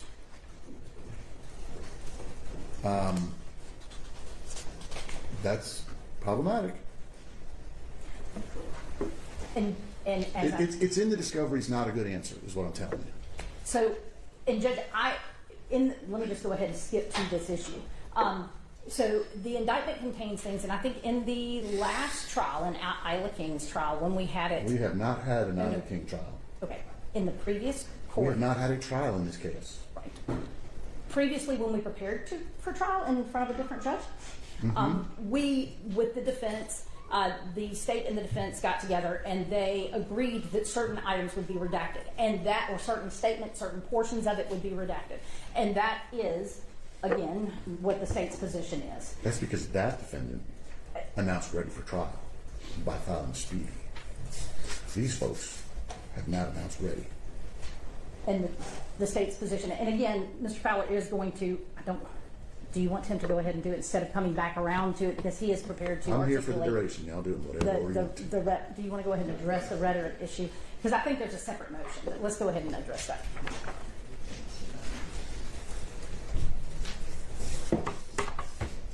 Thank you, Judge, and I apologize for kind of the what we call it, whack-a-mole way of standing up and sitting down. I think that's how the game works, but the way that the motions were filed. So I'll go ahead and get right to it. And that is that one of the things... I just want to keep up. What motion are we on now? I believe it's number 17 on your list. 17? Yes. No. Well, it's the same motion, and this is the issue that we had. It's the same motion that they just argued, but it overlaps with 17 is what I'm telling counsel. And this was our difficulty in getting prepared for this, is that there are separate motions that are filed by certain defendants that also contain the same argument in the first motion that Mr. Samuel just argued. So that's when I say 17. It's a separate motion that was filed by Mr. Carroll that is on the list, that is also included in the argument that Mr. Samuel makes. So when I tell him 17, that's why. Yes, Mr. Schwartz? No, we're happy to cooperate here. We'll see how it goes. Look, there's no question that there's a ton of overlap. And I understand that's why the previous judge may have done things the way she did. That's the way she's used to working, and that's fine for her. And I made you guys parse it out separately. That doesn't stop the fact that there is overlap between y'all's motions. So all the housekeeping in the world isn't going to stop us from being a little bit sloppy and piecemeal. Go ahead. Thank you, Judge. So let me start with this, which is that one of the things that was raised was the complaint that the Scenes blog did not adequately allege in the indictment that they are able to attack that. Now let me give the court a little bit of background, because the court kind of made a little face when they started talking about the Scenes blog or scenes.blog.com, whatever it is. And counsel is right that the Scenes blog is outrageous, because what it does as part of this conspiracy is get online, post online, hey, we just burned this stuff to the ground, we're going to do it again, and if you don't stop the training center, stop building the training center, we're going to keep building your stuff down. And correct me if I'm wrong, Mr. Samuel, I think his argument was there's nothing in the indictment tying his folks to it. We got the metadata from their whatever. We got something. It's just these folks, along with people we don't know, or unindicted co-conspirators that are unknown, along with people we don't know. So basically, keyboard warriors. Did publish. Yeah, not just keyboard warriors. I mean, keyboard warriors get up and argue a purpose. This went further than that. This went further than that. This went much further than that. This was a purpose. This was intended to intimidate witnesses, and that's the allegation. Because if you look at it, we give them the date, we give them the internet website, we give them the contents of the post, we give them the intent of the post, and we say who did it and that they published it. That is a lot of information. That is a lot of information to be part of an allegation. We didn't just say that they believed this. We didn't just say that they did this. We give them date. We give them date. We give them contents. We give them purpose and intent. We give them motive, and we allege who did it. That is plenty to do it. In fact, we actually allege, if you take a look at it, we allege the elements of witness intimidation in that overt act right there, which would be sufficient as an independent crime in and of itself. But this is merely an overt act, and overt acts don't require that there are crimes. So not only did we sufficiently allege it, but we more than sufficiently alleged it. And I know that it appears that Mr. Samuel had his caffeine this morning when he got up here. But the reality is that we did more than we needed to do when it comes to the Scenes blog sort of stuff. They claim that it's First Amendment protected. And there are First Amendment protections, and we're starting to get into a little bit of a different argument over breadth, which I will address differently, which I'll address a different argument, I think, unless I need to go ahead and do it now. But obviously, you can't just say anything that you want. You can't. There are limitations to the First Amendment when it comes to what you say and the things that you do. But I will address over breadth later on. Coming back to this, you don't have to allege how it furthered the objective. That's the primary. You don't have, or how it furthered the nexus. You don't have to allege that. You simply have to allege that it is an overt act in furtherance of the conspiracy. That's all you have to allege. That is the only language that is required, and it is listed in a separate sentence after all 225 overt acts. You got a cite for that? But it's back. I will get it to the court. Go get it. I want it now. No. If it's at your table, I want it. What is the principle that you're being recycled? Yeah. You don't have to allege if something is an overt act in furtherance of the conspiracy. You don't need a nexus between that. The overt act? Yes, the overt act. As to the political rhetoric, what the court called, I think, a bad political science paper. Mm-hmm. That bad political science paper we got from the defendants themselves in the documents that we located, in search warrants, in forest and documents that we found. This is where we get it. And it's important to understand that this is how we get here in this case. And I know it reads unlike anything we've seen before. It's certainly something that I've never seen before. And let me give the court a different example of indictments that are fine when you do something like this. And I know we talked about gang cases before. This happens in gang indictments too. How do gangs get where they are today, leading to the violence or the fraud that they do, kind of depending on the gang. And you can do that. You can make that part of it. And I'll cite to the court, I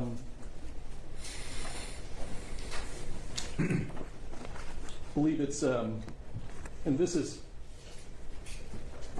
there's a Second Circuit case, United States versus Scarpa, where the defendants unsuccessfully moved to strike 16 paragraphs captioned Introduction to All Counts, which was devoted to an overview and history of the Genovese organized crime family, which was a racketeering prosecution, and how it began, and how it got where it got, and the beliefs of the organized crime family, and how all of those tied together.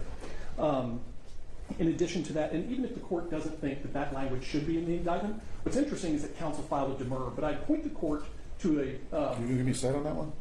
I'm sorry. It's a Second Circuit case. Yes, it's 913 F. 2nd, 993, page 1013. I would also give the courts United States versus Bellomo, Bellomo, 263, F. 2nd, 561. And so you don't have to scroll forever. It's pages 584 through 585.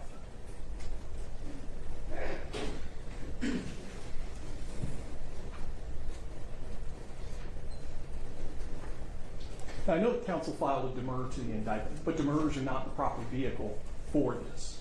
The proper vehicle and the remedy that counsel needs to ask for, and the proper remedy is if there is surplusage in the first part, this court does not think needs to go to the jury, in which case it would be surplusage. The state doesn't have to prove it, would be to ask for it to be redacted. And there's a case, it's just an opinion out of the Superior Court of Cobb County, so it's not persuasive on this court, but it's well written, I will say that. It's not persuasive, yeah, Cobb County.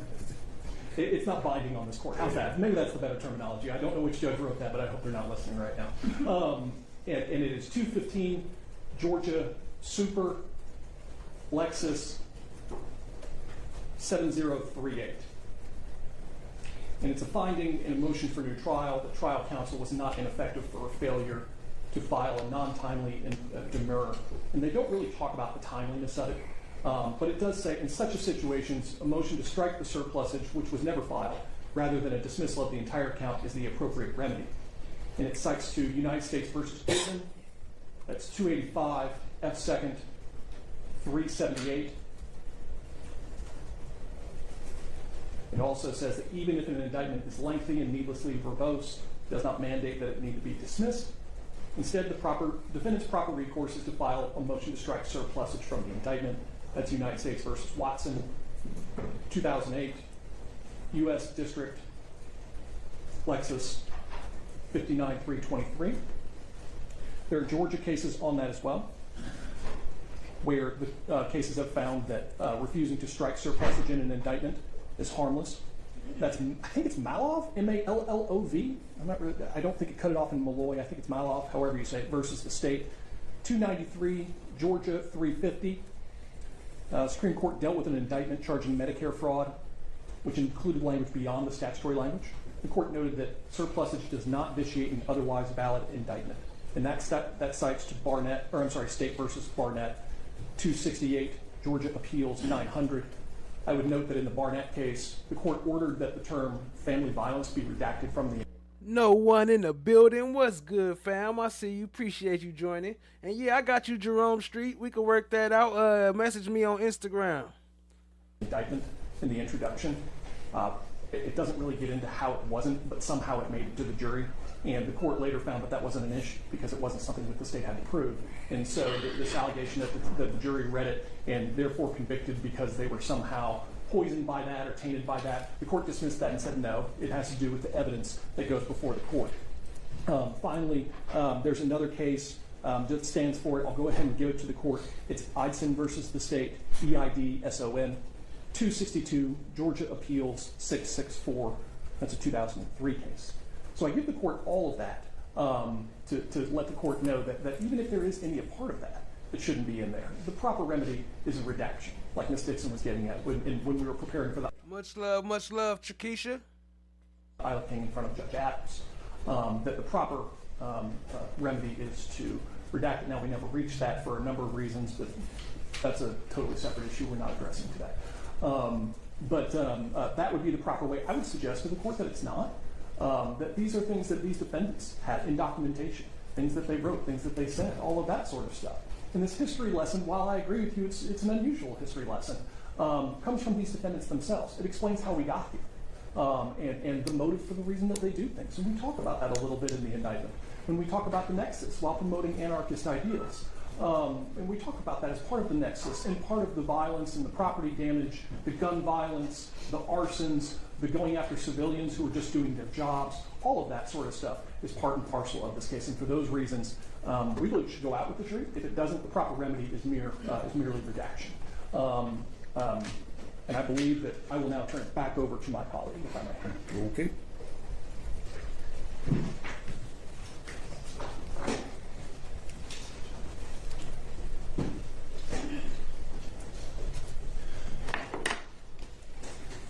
So that's the state's response regarding the alleged rhetoric in the introductory paragraph, Judge. The other things that the state has argued, or the defense has argued, particularly Mr. Samuels, is that the indictment is violative of the First Amendment, and in the speech and the assembly and the right to associate. And again, we'll have other motions, so I don't want to hammer the point. It was a passing reference in multiple of these. But first and foremost, the reality of it is, read the indictment, because it is this argument that they're making that the state, through charging this, basically said if you protest, you're a racketeer, is essentially ignoring the contents of the indictment. The indictment makes it very, very clear. And quite frankly, my co-counsel and I have talked about this. We unabashedly and absolutely unequivocally agree that who you associate with, what you believe, in the quiet of your own home particularly, what you may say to somebody, that you can believe completely different, you can believe unpopular, you can believe popular. None of that, all of that I should say, is protected, 1,000%. But what you can't do is, because of those beliefs or for any other reason or some other belief, you absolutely cannot agree and join in with a group of individuals who are associated in their conduct and in the way they conduct themselves, in their beliefs, whatever it may be. They are associated in their in fact, in the way they are conducting their affairs. You cannot agree and become a part of this enterprise, therefore, and agree that you're going to, or your co-conspirators, or somebody else in the enterprise is going to go out and commit certain crimes or acts or threats involving certain crimes. And we'll get to that in a minute. So the reality of it is, people can get up and wave their arms and yell and scream about the First Amendment and become insulted and indignant. But this indictment in no way is talking about this. The indictment is charging people not with their beliefs. Their beliefs are their motive. They're evidence of their motive. What they say is evidence of their intent and their motive. Absolutely. The state will say, yes, that's true. That's established law in this state and elsewhere. That speech can be used as evidence of intent and motive. But the reality of it is that while you can associate with who you want, you can protest.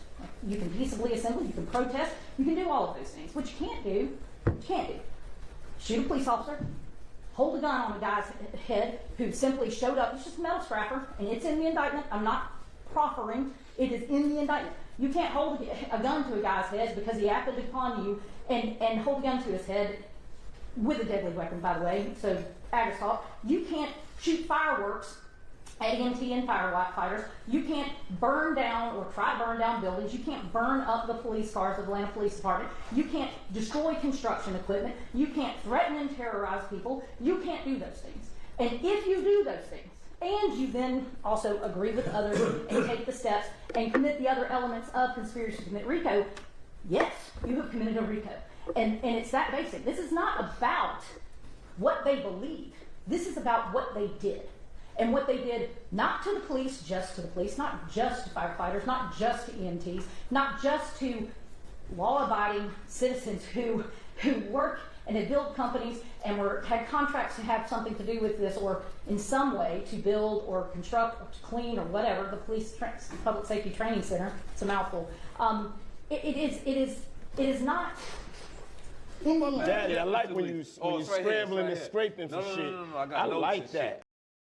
Is about the criminal actions that they took, that they agreed to take, that they knowingly understood that this group and this enterprise was going to take. It is about that, and that is what the indictment charges.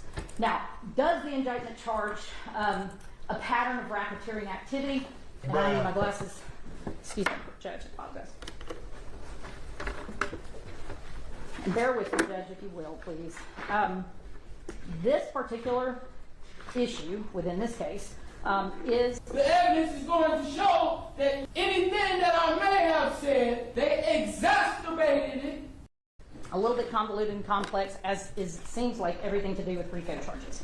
But I'm going to start, Judge, with just pointing out, and some of these cases have been cited by the defense in their motions, but Borders v. State, 270 GA, Georgia, 804, 1999, the court said, the Supreme Court of Georgia said, an indictment apprises the defendant that he may be convicted of the crime named in the indictment of a crime included as a matter of law in the crime name, and of a crime established by the facts alleged in the indictment regarding how the crime name was committed. And Lady Justice is blind.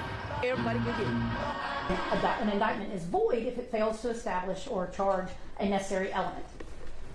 Second premise, Judge, is while a defendant may desire greater detail, and this is in specifically English v. State v. English, 276 Georgia 343 at 346.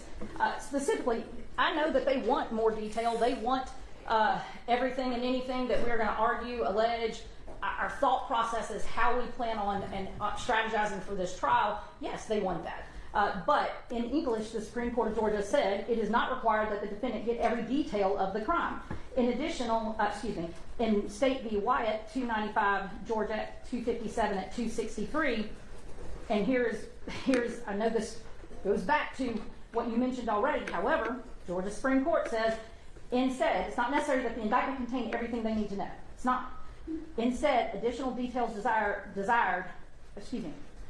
the additional detail desired may be supplemented by pretrial discovery he or she receives and any investigation their counsel conducts. And so it is interpreted and it is anticipated for the obvious reason. I don't need to keep reiterating that. Evidence is not the evidence. We don't have to allege every single fact that they may want to know in the indictment. Let me stop you right there, Yes. Ms. Dixon. Yes. Two things. Yes. One, I'm going to cite from Kimbrough, which cites from English. Yes. To be clear, we do not mean to suggest that a RICO indictment must contain pages and pages of extensive detail about the connection between the enterprise and the pattern of racketeering activity. We hold only that the sparse allegations of this indictment, which says nothing at all about the nature of the connection, are insufficient to enable the defendants to prepare for trial. And in that regard, let's talk about, hey, can you conspire with people that hold guns to scrappers' heads, etc.? No, but if you're Mr. Liberto, for instance, not picking on your guy, he is named in one overt act, number 143. That on or about January 18th, 2023, he did attempt to occupy the cab force with camouflage, camping gear, and living supplies. I don't know if you've been out on Martin Luther King Jr. Drive, but there's folks out there wearing camouflage with camping gear and living supplies. So any homeless person in that park should be part of this RICO?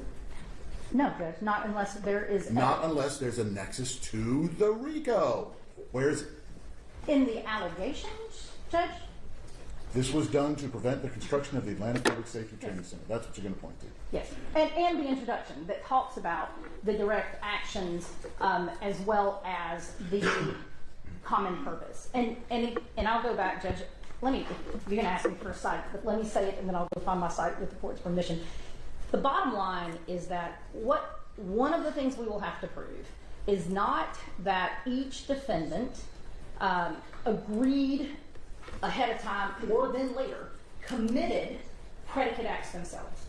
So what we will have to prove at trial is that the defendants knowingly joined a conspiracy that they knew had a common purpose of committing predicate acts for the goal of the enterprise in this situation. I'll just apply it to this case. And so an overt act is alleged against Mr. Liberto. That's all we have to allege in the indictment. And again, I'm not saying that the indictment couldn't be better. It could, of course, any indictment. But is it sufficient to put him on notice? Yes. The indictment tells him, or tells them all, that what the DTAS, the Defendant Atlanta Force Enterprise is, where it got its beginning, some of the things that surrounded it, how it's structured, it does allege that, how it is financed, all of that. And then it says, these defendants, each individually and as a group, as parties to the commission of the crime, conspired to commit RICO, and the law will be that we have to establish, and then it alleges the predicate acts. So while I understand that he's charged in one paragraph, that's his overt act. And we allege that it's in furtherance of the conspiracy and that it's in furtherance of the purpose of the enterprise, more important. And Judge, that's what we have to allege. Now, that's not all we have to prove, again, but that is what we have to allege. Does that answer your question? It's an answer. But that is what we have to allege. YSL Ponytail in the building, made an appearance. I saw Chata Jimenez up in there earlier too. They all up in there. Does that answer your question? It's an answer. Okay. And so as far as going back to the issue of whether there's sufficient do you have other questions about the stuff I've talked about before I move on? The issue of whether there's predicate acts, and we've argued this before, Judge, but let me... Bruce Harvey. That's what's up. Yeah, Aaron the Adventurer said that's her friend. Which one is your friend? You say your friend on the screen. Which one is your friend, Aaron? Hit a few more points. One is there's, and Mr. Samuel didn't argue it, but I'll go ahead and point it out, that it is not simply just within count one that the court must look. The court must look to the entirety of the indictment along with the statute, that State v. Bear 303. The Kimbrough case that got overturned seemed to say otherwise. Well, so because that was, the Court of Appeals was like, well, if you look at the whole indictment, you get the main picture. And the Supreme Court said, no, that's not how it works. So, Judge, for example, Sanders, which is a 2022 case, which is cited by the defense, 313 Georgia 191 200. When an indictment charges a compound felony, and maybe that's the issue. This is a conspiracy. Maybe that's the issue. I would need to look back at Kimbrough. I apologize.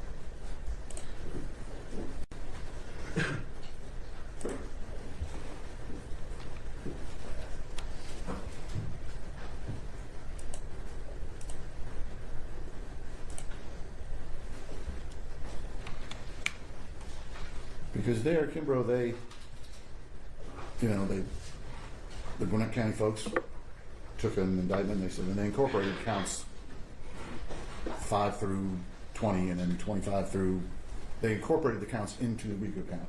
And while the Court of Appeals thought that was fine, the Supreme Court said, we disagree. And I understand the state's argument is, hey, that's why we put all these overt acts into count one. To put them on notice, and then the elements are filled out with the remaining count, or two of them at least. And that's not my only argument, Judge, but Sanders, was Kimbrough a conspiracy case? But I don't know. Sanders a murder case. Okay, well, so if it's a direct murder, Judge, then the distinction, then I can answer you what the distinction is. The distinction is that when an indictment charges a compound felony, that is different, or a compound crime. And are you looking, should I just hush and let you read Sanders real quick? No, listen. Okay. Basically, Sanders stands for the proposition, and it's well adopted, it's not in question, that when an indictment charges a compound felony, such as conspiracy, the count charging the compound offense must contain the essential elements of the predicate offense, or the indictment must contain a separate count charging the predicate offense completely, or the indictment must elsewhere allege facts showing how the compound offense was committed. And a challenge that a count in the indictment must be vacated because it did not allege the essential elements of the underlying offense is a challenge to the form. Anyway, so in this, we have to prove that the defendant conspired with one or more people to conduct or participate in the defendant Atlanta Forest through a pattern of racketeering activity, and that one or more of the co-conspirators committed overt acts in furtherance, which goes back to somewhat of what you mentioned before, Judge, and technically, we don't have to prove that each defendant, or allege, actually did the overt acts. One of the co-conspirators must do an overt act. So it's to Mr. Liberto, and I'm sorry to jump around, but which goes back to somewhat of what you mentioned before, Judge, and technically, we don't have to prove that each defendant, or allege, actually did the overt acts. One of the co-conspirators must do an overt act. So it's to Mr. Liberto, and I'm sorry to jump around. But as to your point about Mr. Liberto earlier, we've alleged a conspiracy, so every single one of those 225 overt acts are attributable to him because, once we prove, of course, but in allegation, because he is alleged co-conspirator, and he is responsible for the overt acts of his co-conspirators. That's it. That's the Rico. They want to just bring that in, so once you say Rico, then we can charge you with everybody else's crimes. Just because you was around them, just because you know them, Now we can charge all y'all with these crimes, even if you didn't even have nothing to do with it. But y'all don't do that. They don't fight that hard for these police RICO organizations. Again, we do not have to allege that an individual defendant committed racketeering acts, but rather that the defendant committed overt acts in furtherance of the conspiracy, and those acts don't even have to be crimes. So we do not have to allege or prove that the defendant agreed to that he himself will commit predicate acts. And I'm going to cite 2025 Jordan versus State, 375. And Judge, I have some of these cases if you want copies, but 375 Georgia App 552 2025 case. That is citing the Cotman case.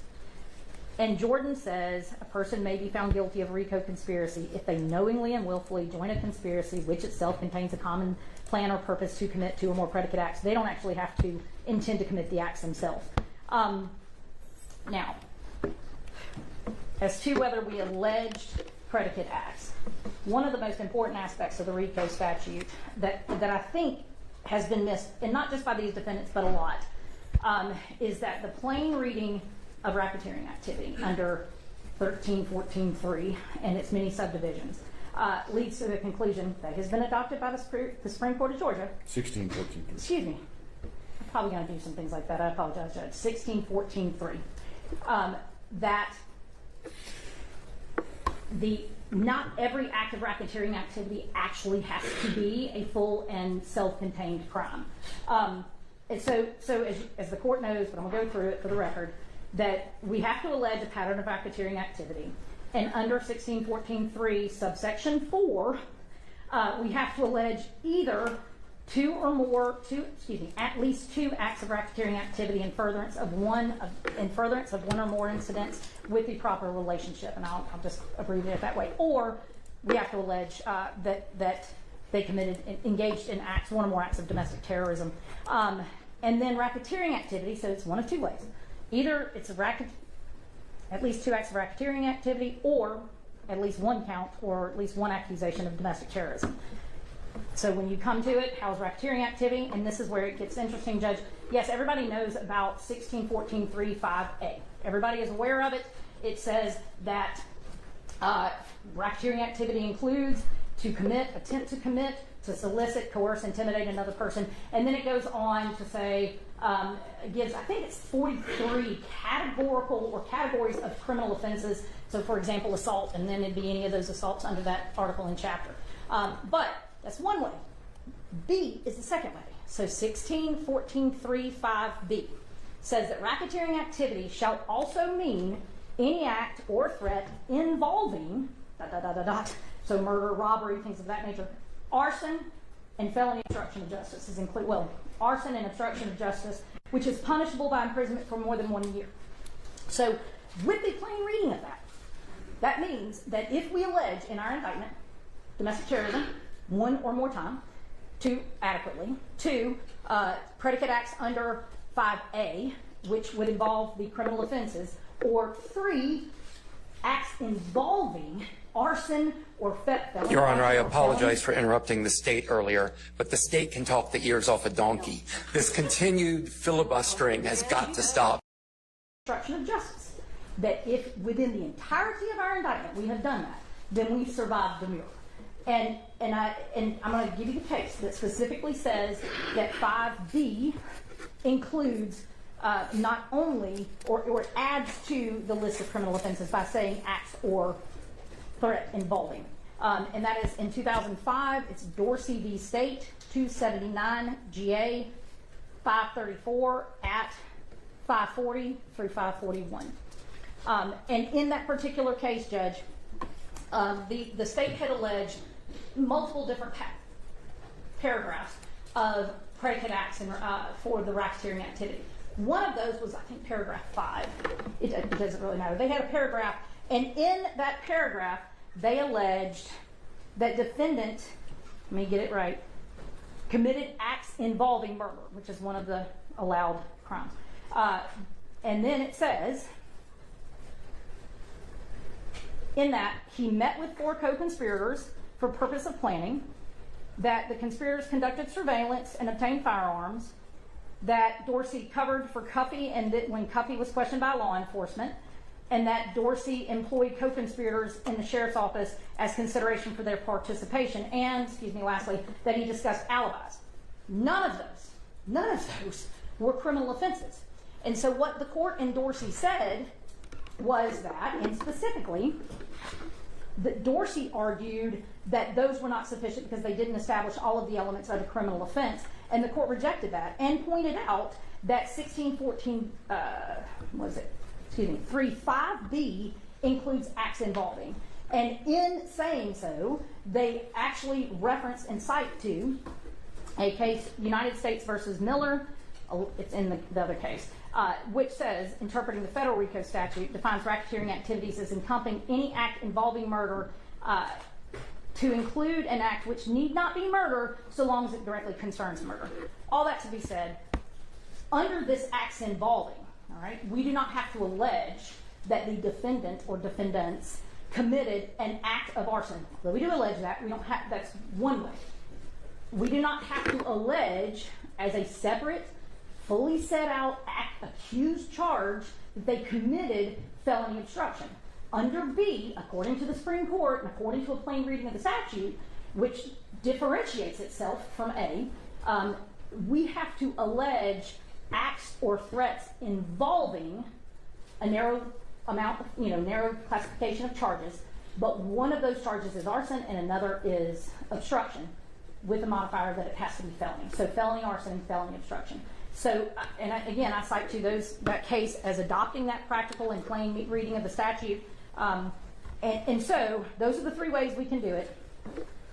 And so going back to what I indicated earlier, Judge, bottom line is you have to read, the question becomes, is within count one or within count one referencing other counts, or basically are there facts anywhere in the indictment pulled together that can establish the racketeering activity? And my assertion is that we have done all three, and just for the record. All right, under 4B, first of all, under 4B, if we sufficiently allege domestic terrorism, one-time, done deal, pattern of racketeering activity is alleged. You don't have to allege, unlike the other issues, you don't have to allege multiple incidences of domestic terrorism activity. You have to set it out fully and completely, but only one time. And the indictment does so. Section 2, paragraph 152 of count 1, in the overt acts that include predicate acts by the language of the indictment, expressly stated, states that on or about January He needs some milk.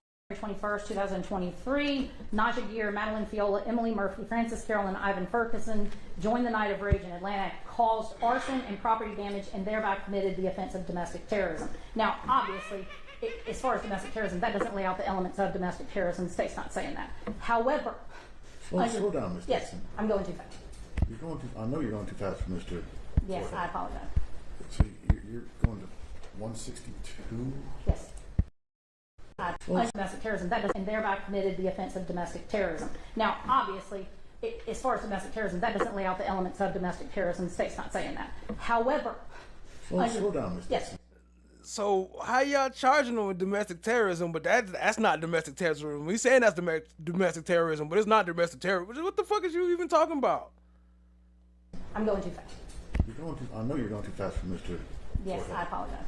So you're going to 162? Yes. Shut the fuck up! 152. 152.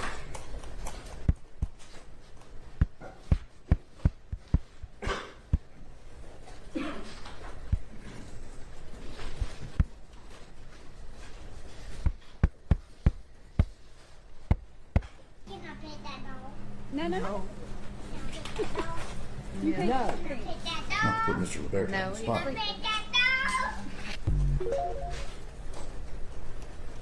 But is it going to make a difference that post dates his one day in the park? Very specific. I'm sorry, Dave. No. Okay. Mr. Liberto is alleged to have camped on January 18th of 2023. No. This predicate of which you speak in paragraph 152 occurred on January 21st, after Mr. Liberto went camping in DeKalb County. Right. It's an ongoing, continuous litany of activity. And so I see what you're... So how does that tie him in? You got to show how that ties him in. Because if somebody goes camping and then 3 weeks later somebody burns something down... So it's really a... So if I go buy an Italian ice at a mafia-sponsored parade, I'm cooked. No. No. Okay. Absolutely not.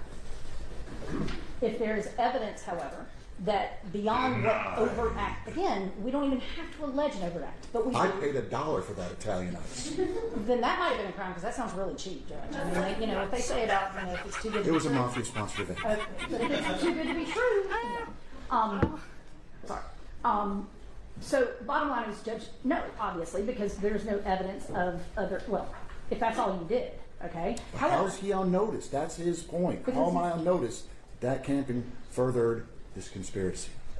Because he's alleged, and it's explained, and now given, there is not a specific for each of these 62 argument or about how the state knows what it knows about Mr. Liberto, for example, but it accuses and alleges, which is what we're here for, and it says, Mr. Liberto, we are telling you to be on notice that you are accused of conspiring to do these things and to commit this RICO Act. And then, of course, how RICO is defined, that comes from the statute, it comes from case law.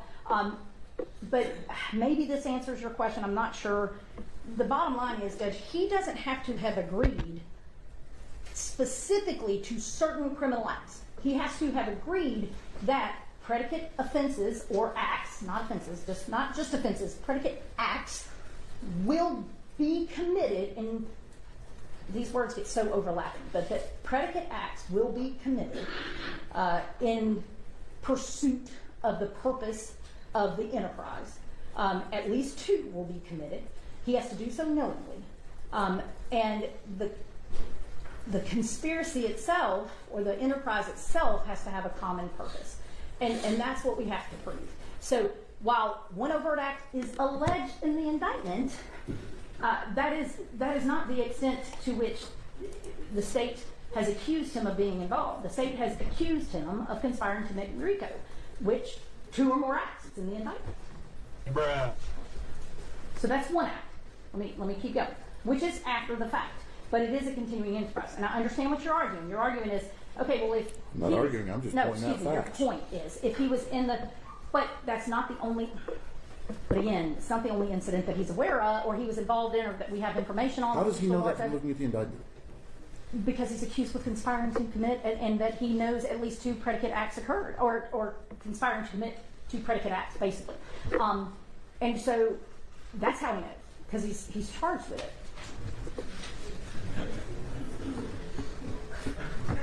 Go on. And again, Judge, he doesn't... Hey. You laugh, you leave. It's real simple. It's real simple. Sheriff, next person that makes a noise, gone. You want to giggle out in the hall? Fine. We're not doing that in here. A little decorum, folks.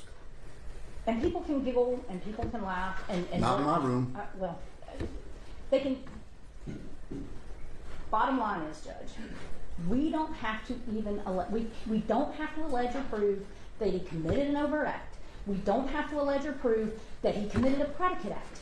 We have to allege and prove what is alleged, which are the essential elements of conspiracy. You don't have to prove that he committed an overt act? But he or one of his co-conspirators. Yeah. So you don't have to prove he did anything? No, well, I mean, not an overt act. No, we do not have to allege or prove he committed it. It's he or any of his co-conspirators. That's the law on this conspiracy. You don't have to prove that Spencer Liberto did anything? I think that's a good time that's a good time for lunch. No, see y'all at 1 o'clock. Let me correct that. Predicate act. Sure. You don't have to prove his co-conspirator of conspiracy. You don't have to prove that he committed. Allege and prove what is alleged, which are the essential elements of conspiracy. You don't have to prove that he committed an overt act? But he or one of his co-conspirators. Yeah. So you don't have to prove he did anything. No, not, well, I mean, not an overt act. ¿Qué puñetas? ¿Qué puñetas? ¿Qué puñetas? You don't have to prove he did anything. You could just lock him up. just allege he did something with some co-conspirators. He knew some people that did some stuff. Lock all they ass up. The hell is she talking about? This is what y'all do? This is Rico? We do not, but he or one of his co-conspirators. Yeah. So you don't have to prove he did anything. No, not, well, I mean, not an overt act. No, we do not have to allege or prove he committed it. It's he or any of his co-conspirators. That's the law on this conspiracy. Mm-hmm. You don't have to prove that Spencer Libero did anything? I think that's a good time for lunch. That's a good time for lunch. No, See y'all at 1 o'clock. Let me correct that. Sure. Keeper. After she talks to me. Sure.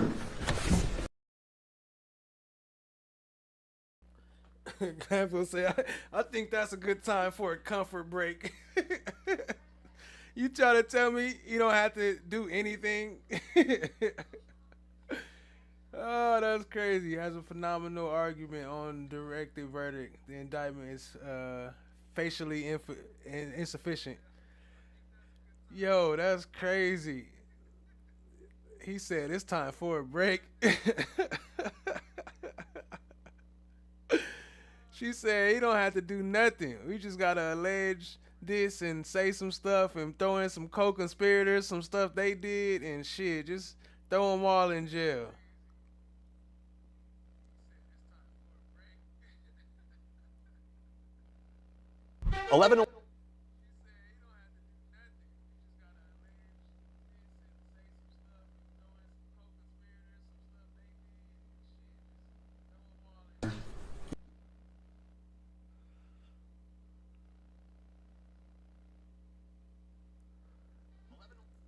That's insane, fam. Oh, am I still on unmute? Yep, I'm on unmute. Okay, cool. Damn, I didn't even know they had the arrest after lunch. Let me see. This is a whole thing, too. All right, we might not play this whole thing, but we can go ahead and keep it rolling. Y'all hit that like and subscribe, tap in, share with a friend. I didn't know it was still rolling, but let's keep it going then. We got it after lunch then. We right back to it. In May of 2020. Our argument... And that is in the indictment. Yes. That is the stated purpose of this corrupt organization. So, yes, Judge, yes. And so why are we predating that? Because they could not have been Shadowbox Studio, Public Safety Training Center, not a thing in May of 2020. But a couple people asked me, was I going to cover this a while back? That's why we covering it. And I don't know, they exposing some stuff. If y'all pay attention to these laws and stuff they talking about, it's kind of crazy. So, I don't know. It's good coverage, though. I think this is a good trial. It's not as exciting as some of the crazy stuff we be seeing, but they talking about some good Rico law. They talking about Rico, finally. All these cases, they talking about all this other stuff. Finally, we talk about some Rico, this BS Rico they be pulling. So, and like I said, I hate to back up. No, you're fine. Of course you're fine. Excuse me, Judge. No. My job is to be curious. My argument regarding that is that the enterprise, which had this goal of this trifold goal, and that the evidence will bear it out, but that the argument is that the conspiracy, notably, Judge, that the conspiracy, existed from those dates. And let me make sure I've got I want to be technically accurate. Excuse me. Here we go.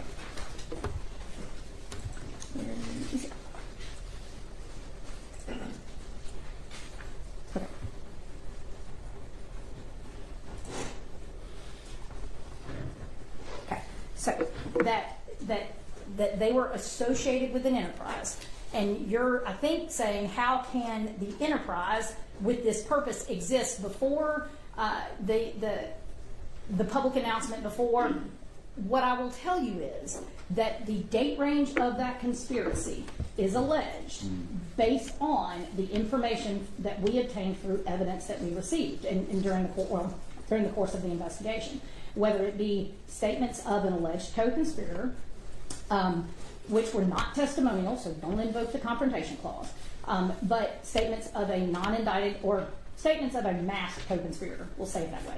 We believe we know who it was, but regardless, statements of a masked co-conspirator.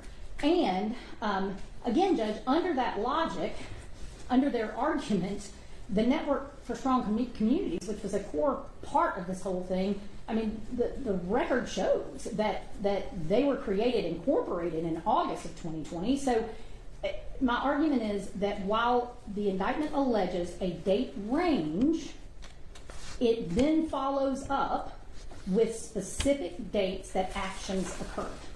And so as far as notice and all the case law they cited about notice, every single act charged as either predicate act or overt act has a specific date. So none of those cases are applicable to us. Is Atlanta Forest the corrupt organization, or is Network for Strong Communities the corrupt organization? Atlanta in the indictment, it's defend the Atlanta Forest.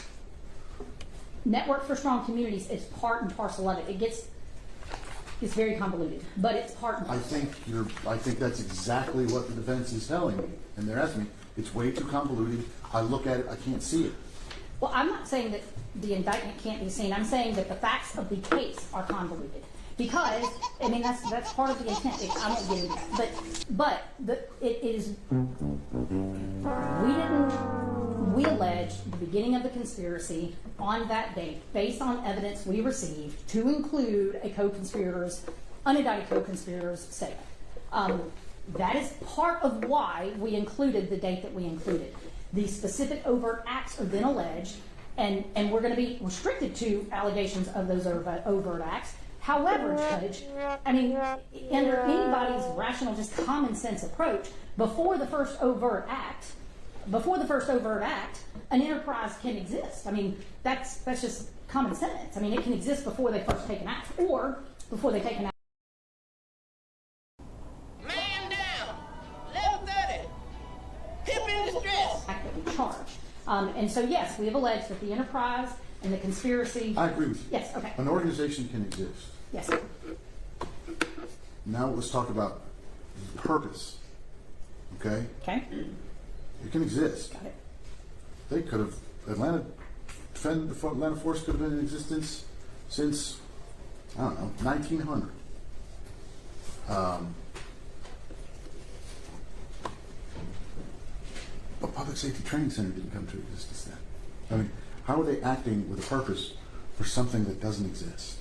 Judge, or it can be in the planning stages of it. They may know it's coming. I mean, and probably Mr. Fowler may speak better to this, but. Well, I mean, he was up here saying, hey, that's when they heard about it, right. And that's when Mr. Hetzel was like, okay, fantastic, let's hear it. Where is that in the indictment?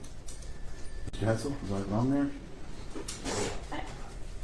To clarify, I'm asking for the state to produce a witness or some other evidence that somehow gets us to May 25, 2020, instead of the first overt act listed, which is July 2020, instead of August 2020, when some organization incorporates, instead of September 2021, when the land swap happens.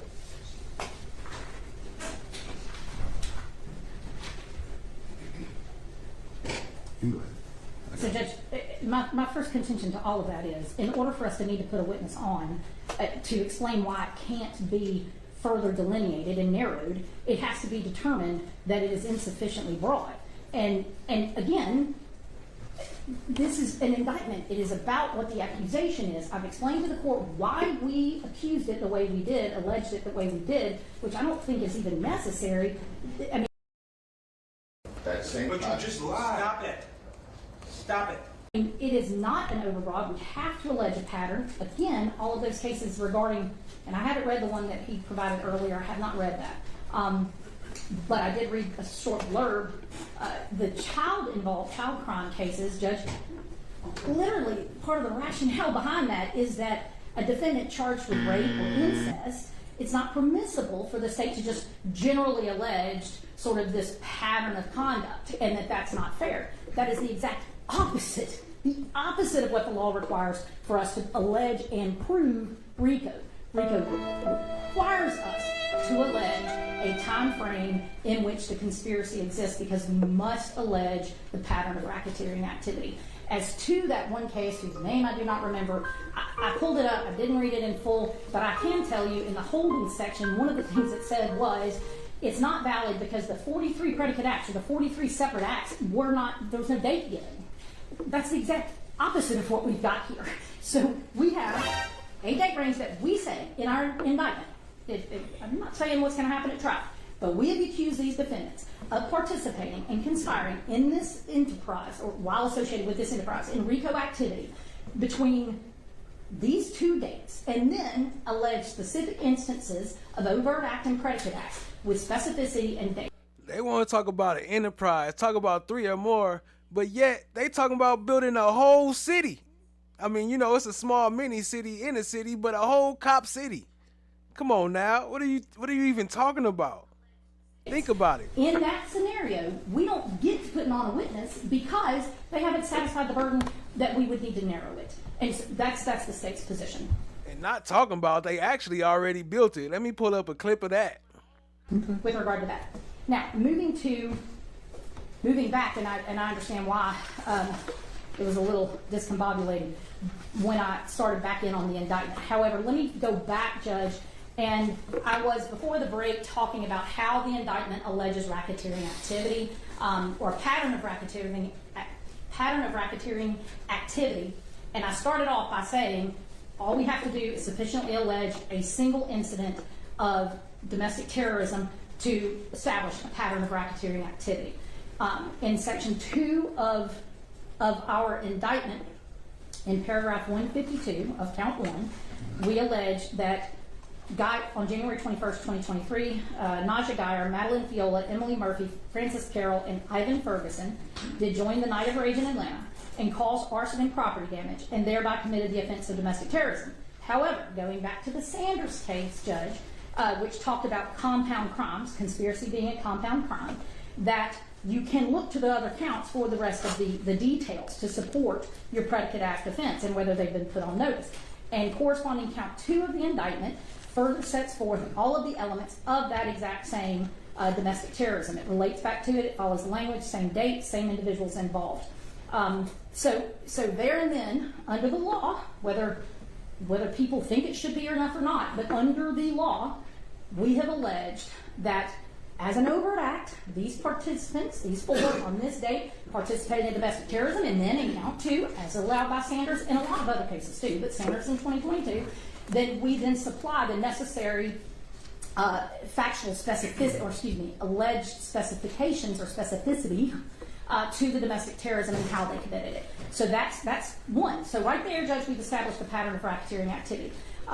Then you get to, did we establish a pattern of racketeering activity under 1614.3.4a, which is the subsection that says at least 2 acts of racketeering activity in furtherance of 1 or more incidents, schemes, or transactions that have the same or similar intents, results, accomplices, victims, or methods of commission, or otherwise are interpreted by are interrelated by distinguishing characteristics and are not isolated incidents. And then it goes on to give you the time boundaries of when those can occur.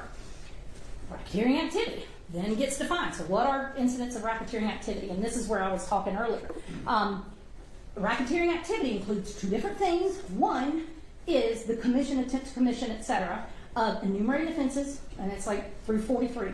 And it's not just 43 offenses, it's 43 categories of offenses. So, for example, assault under the chapter and article, and so it would be any of those assaults. But 43 categories of offenses. Or B, which is what I was talking to you earlier about the fact that if the court, the indictment can allege acts or threats involving felony arson and felony obstruction of justice. And so if we have then, within the entirety of this indictment, alleged either, we have already argued that we allege domestic terrorism, so we're done with pattern of racketeering activity. However, if the court deems otherwise, then have we done it through one of those 43 categorical crimes under A, which would have to include all of the elements of those underlying. All right, thank you all for joining us today. We are here today with our partners at DeKalb County to announce about the future of the Atlanta Public Safety Training Center. The Public Safety Training Center will be a vital piece of infrastructure that will serve the training needs of our fire and police departments and be a true community asset to our residents. The facility will be built on City of Atlanta-owned property in unincorporated DeKalb County. So we've been working with CEO Thurman and his team at the county as we have developed our plans. Today, I am pleased to report that we have reached an agreement with DeKalb County to issue the construction permits and begin to move the project forward. I'm going to turn it over in a minute to DeKalb County CEO Michael Thurman to discuss a few of the details in the agreement between the city and the county. But before I do, I wanted to say a few words about the Public Safety Training Center and help to set the record straight about some of the misinformation that's out there. The Public Safety Training Center meets a critical need to train both our fire and our police personnel. And so I've asked Fire Chief Smith and Police Chief Shearbaum to tell you a little bit more about the training needs that they have in just a minute. They will tell you that our current facilities are woefully insufficient to meet the needs of our public safety personnel and the demands of the community that asks for them. The Public Safety Training Center is going to include a variety of pieces of training infrastructure. I won't go through all of it, but there'll be an emergency vehicle obstacle course for fire and police officers to do their driving training, and academy housing for fire and police recruits, a fire department burn building, stables and pasture land to house our mounted patrol horses, a kennel and an indoor-outdoor training center for our canine units, and so much more. Since my time on the Atlanta City Council, I have been a major proponent of high-quality training and police reforms. I've doubled the funding for our pre-arrest diversions work and helped lead adoption of policing reforms like the 8 Can't Wait measures to help community involvement. The City of Atlanta... They double funding over there. What up, Keisha E? I see you. Appreciate you joining, family. Hey, they got this thing in the cut. I cannot find. I got a video of him in front of the camp, the police training camp, but it is nowhere to be found. I'm gonna keep digging though, family. Appreciate y'all being here. Hit that like, hit that subscribe. Let's keep it rolling. Atlanta has the most extensive training requirements in the Southeast. Our training includes vital areas like de-escalation training techniques, mental health, community-oriented policing, crisis intervention training, as well as civil rights history education. This training needs space, and that's exactly what this training center is going to offer. I know there have been questions about the environmental impact of this project, which is a focus of this agreement we're announcing today with the CAB. Will benefit first responders and ultimately the community. 11 Alive's Teresa Bowles has more. Full speed ahead.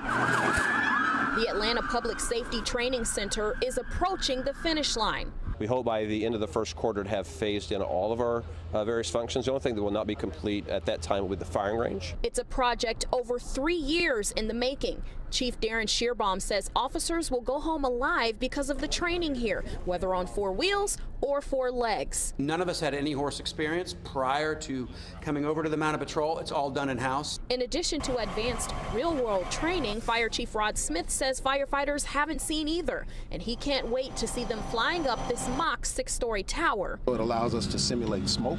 It allows us to simulate heat conditions. These are just a couple of our sniper rifles. Plus conditions for the SWAT team to replicate so they can take swift action during active shooter situations. It's hard to find venues where you can actually get out and do a big rappel operation going from the top of a building, make an entry into windows. For a slower pace, there's even a park area open to the public, which ideas APD insists it's listening to. One of which was these walking trails. So this is completely birthed out of their request. Shearbaum knows all of the public hasn't supported the facility, but says it's necessary for first responders, even quickly securing over $1 million to keep it safe. So we're not going to not protect the site. We know that there are individuals that have publicly stated that it is their intent to commit acts of arson here. With the property protected and training to protect the city, he promises the community will see the results in no time. Teresa Bowles. And if you go against it, you got anything to say about it, they're going to have you here in this courtroom on this Rico indictment. They are, in fact, the commission of an offense. Or under B, which is allegations of acts or threats involving the arson and the felony obstruction. So, and I quoted that case to you already, Judge, so we won't reiterate. So going to the specifics, and I'm going to start with A, which is the racketeering activity that is in and of itself a crime. And the state asserts to the court that the indictment in its entirety sets out multiple allegations that are sufficient to establish an assault. And this goes back to the beginning, Judge. I quoted, I think it's still Sanders. Yes, Sanders v. State, where it says the indictment must, one of the three ways is if the indictment alleges elsewhere facts showing how the compound offense was committed. So one of those three ways, either in count one, setting out all the elements, and the elements are all set out in in the entirety of the indictment, or we've alleged sufficient facts to establish the elements essentially of the compound crime. So starting with assault, the state would assert to the court that the indictment in its recitation of 225 overt acts that specifically the indictment says include racketeering activities, that we have alleged assault in paragraph 72, in which it gives a certain date, says specific individuals, Abigail Stapyak, Philip Flagg, Madeline Kodak, Brooke Quartermont, Mariana Hoyt Lane, and Anna Gypsy Lee, and two unindicted co-conspirators did throw Molotov cocktails and glass bottles at police officers. Two, the state asserts that we have alleged an aggravated assault in paragraph 110. On November 8, 2022, Abigail Stapyak did provide information to a masked unknown individual that held Richard Porter, a metal scraper, at gunpoint in Increasement Park, thus committing aggravated assault against Richard Porter. The third example of an assault is paragraph 116 on... She provided information. Information to the person, yes. What time of day it was? What kind of information? She provided information to somebody committing the crime. To somebody who held him at gunpoint, yes. Okay. And what kind of information was that? It's not alleged in the indictment. I mean, I can tell you that, and it's in the discovery, but it's not alleged in the indictment.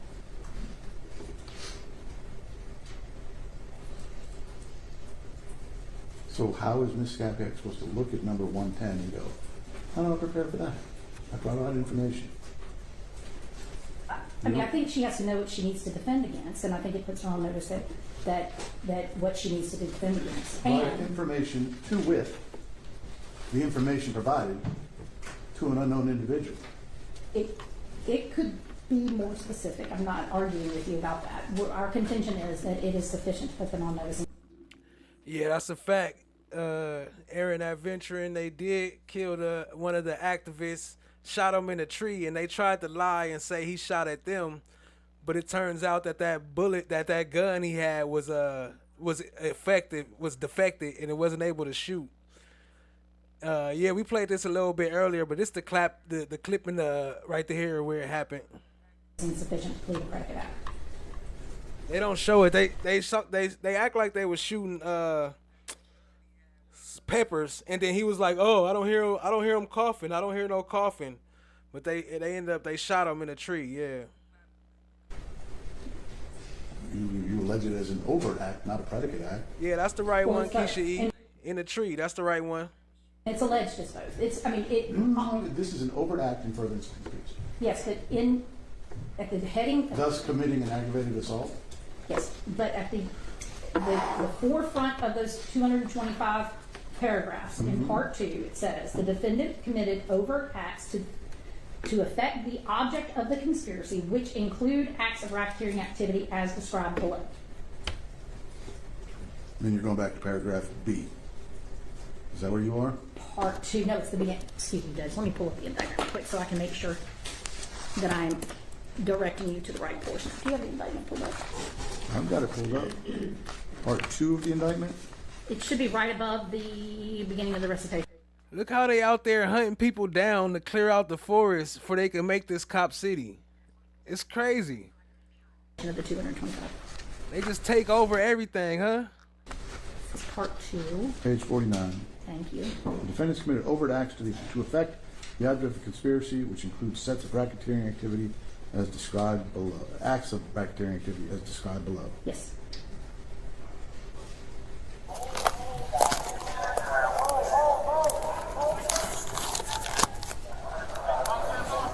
Yeah. Officers then make their way toward a tent as they're instructed to stay alert. Clear that tent! Clear that tent! Crossfire! Watch your crossfire! Stay on line! Stay on line! So, Judge, then we move to, I think I left off with paragraph 116 on December 13th, 2022. And I'm going to just kind of abbreviate instead of exactly quoting, but Carroll, Tilbury, Olson, all named defendants in this indictment, did throw rocks, a bottle, shoot fireworks at firefighters and EMTs. Paragraph 121 is another simple assault. December 13th, 2022, Serena Hotel did cut a rope in an attempt to cause an arborist to fall during climbing. This is an overt act in furtherance of the conspiracy, which is at the end of every one of them because it's required for us to allege that they overt acts are in furtherance. Fifth incident of assault or aggravated assault alleged in the indictment is paragraph 124.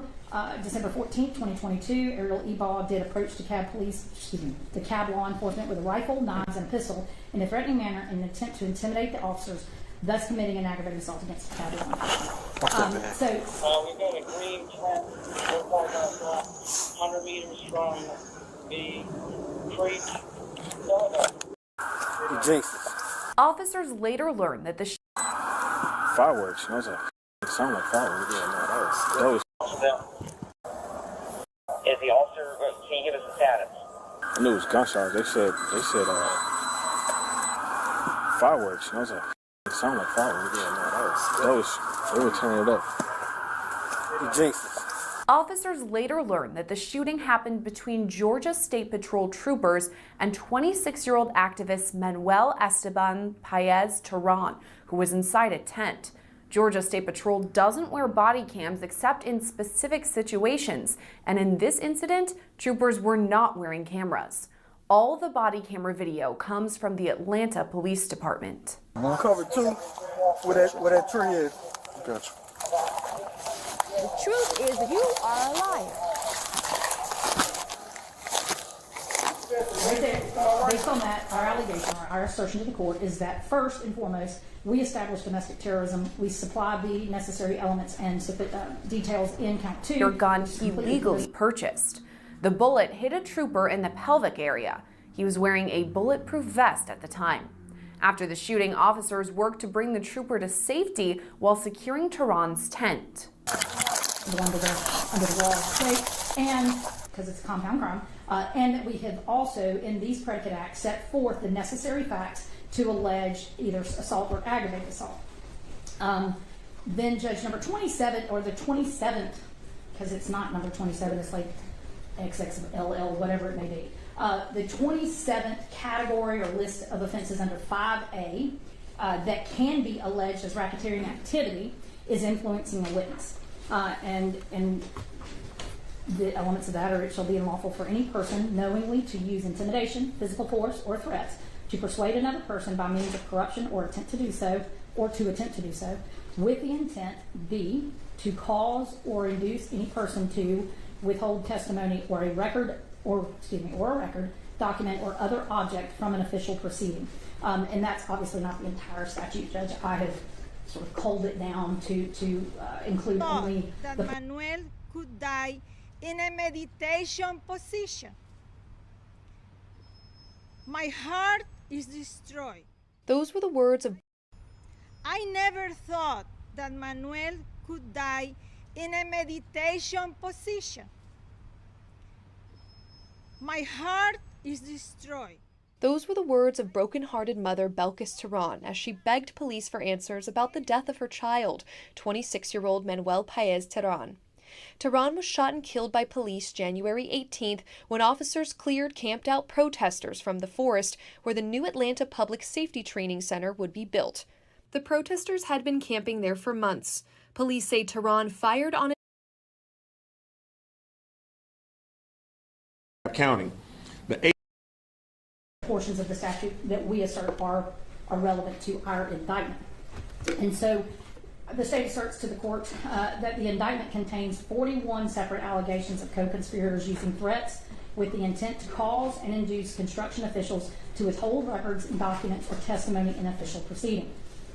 Those paragraphs are 5 and 6, 8 through 11, 13 through 15, 17 through 24, 32 through 37, 71, 103, 125, 127, 128, 130, 133, 134, 149 through 151, and 158 through 164. Each one of those paragraphs sets out every element necessary to killed a Cop City activist. Officers shot and killed Manuel Tron at the Atlanta Safety Training Center site on January 18th. George Christian, a Judicial Circuit DA, said troopers' use of deadly force was, quote, objectively reasonable. They say Tron ignored commands and shot at troopers outside his tent at that site, but there are still questions surrounding the body cam video from police since it only gave audio of what happened during the shooting. 85-acre facility. Prove and charge influencing a witness under the section of the statute that I read to you earlier. I know that there was an argument from somebody, I'll just go ahead and address it, that we did not allege that there was, and there in fact wasn't a pending proceeding, and I'll provide the statute to you, but the statute just directly states that there is no burden to prove, much less plead, that there is an ongoing pending proceeding. So based on that, we allege those things, Judge. According to the state, we have alleged domestic terrorism, so check off pattern of activity being alleged, pattern of racketeering activity being alleged. We have alleged multiple counts, I think it was 20-something counts of assault, either aggravated or simple, but then we alleged 41 distinct allegations of influencing a witness in the paragraphs that I referenced to you before. So those are our 5A offenses in which we assert that we have met the burden through Sanders, I think the Sanders standard, I don't remember if it's all from different guns. Now, protesters have demanded the release or audio. Rob, what else has this private autopsy revealed for us? Well, the family says that 13 bullets were fired into his body, all from different guns. Now, protesters have demanded the release of that video or audio from that morning, but the Georgia Bureau of Investigation says there is none. It's just really disheartening and upsetting. Loved ones of 26-year-old Manuel Tron say they have a lot of questions about what happened at the site of the planned police training center, which opponents call Cop City. The Georgia Bureau of Investigation claims that Tron was inside a tent in Entrenchment Creek Park as cops raided it on January 18th. They say Tron did not comply with their orders, leading to, quote, an exchange of gunfire, first striking a Georgia state trooper who survived. With no body camera video, activists and family say they're skeptical of that narrative. It makes you as a citizen feel like you're unsafe. We are here as citizens and we expect to be protected and our officers to serve us. In response, the GBI released records that show Tron legally bought the gun in 2020.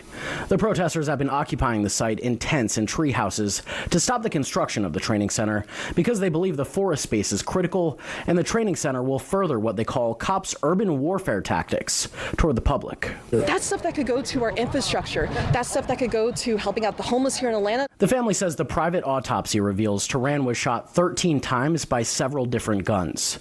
7 Democratic state senators have written a letter calling for an independent investigation into the shooting.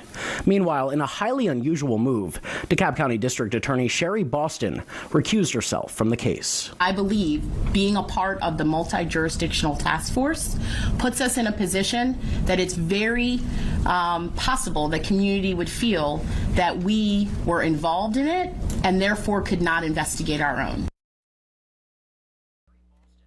Yeah, because y'all full of monkey shit. What up, Cavalo? I see you. What's up? What up? Appreciate you joining, family. The Sanders standard that all of the necessary elements that are provided to the defense through either recitation of the statutory language, or recitation of facts that would support the elements of the offense or prove the elements of the offense. However, we're not limited to those 5A offenses because of subsection 5B. And again, I read to you from the case. It is a direct Supreme Court of Georgia case that says 5B, racketeering activity, it does not equal a criminal offense, rejects that notion and says it's different. You don't have to prove that they committed murder, arson, obstruction. Those things are under 5A. But it provides a different and additional way for the state to allege and later prove racketeering activity through acts or threats involving felony arson and felony obstruction. So where do we allege those, Judge? Our contention is that acts or threats involving arson are alleged in paragraph 1, where we allege that a Molotov cocktail was thrown at Georgia State Patrol headquarters, and that is an act or a threat involving arson. Not that we've laid out the offense of arson, but it's that we have alleged an act or a threat involving arson. Paragraph 130 is an act or threat involving arson when it alleges on or about January 1st, 2023, Cox, McLean, and Patterson, and again, I'm summarizing a little bit. Good afternoon. They published these scenes blogs post claiming responsibility for an arson of a bank, and thereby made threats against construction officials committed and influencing a witness, the rest of that paragraph. So we've alleged acts involving an arson when they used, threats. We've alleged threats involving arson when we allege that those 3 individuals made a post and claimed credit for an arson and then used that arson to threaten and intimidate witnesses. That's our allegation. I'm looking at 161093, influencing witnesses. A person who, with intent to deter a witness from testifying freely, fully, truthfully to any matter pending in any court, in any administrative proceeding, or before a grand jury, communicates directly or indirectly to such witness any threat of injury or damage to the person, property, or employment of the witness, or to the person, property, or employment of any relative or associate of the witness, or who offers or delivers any benefit, reward. The first part was the stick, now they get to the carrot part of it. Okay, and you're saying publishing this stuff was an indirect communication. Judge, I'm saying that it fits under, if you will give me 2 seconds, 93. There it is. That it fits under, it shall be unlawful for any person to knowingly use intimidation, physical force, or threats to persuade another person by means of corruption or to attempt to do so, or to engage in misleading conduct towards another person with the intent to influence, delay, or prevent the testimony of the person in an official proceeding. B, and this is what we've alleged, to cause or induce any person to withhold testimony or a record, document, or other object from an official proceeding. And official proceeding is not just is defined, and it is not limited to court cases. I'm trying to find, there it is. In 3A, it includes hearing or trial conducted by the court of the state or its sorry, I'll just read. Any hearing or trial conducted by a court of the state or its political subdivisions, a grand jury, or an agency of the executive, legislative, or judicial branches of government of this state or its political subdivisions and authorities. So it does not have to be a court case. If there is a hearing in an administrative hearing that falls within those branches of government, and that type of hearing is defined in that statute, and somebody does something and threatens with the requisite intent, and that's what we've alleged in this. Okay. So we've alleged that's one of the ways, but that they use these threats to intimidate and influence construction officials from doing the elements of the crime. I'm not going to read it all again. To prevent them from providing documents, etc., in an official proceeding. Now, let's see, where was it? All right.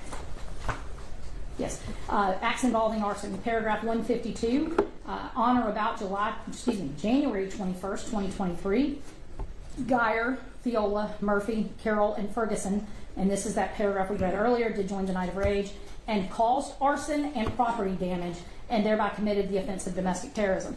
So at a minimum, that is not only directing them to the count 2, but it is also an act involving arson.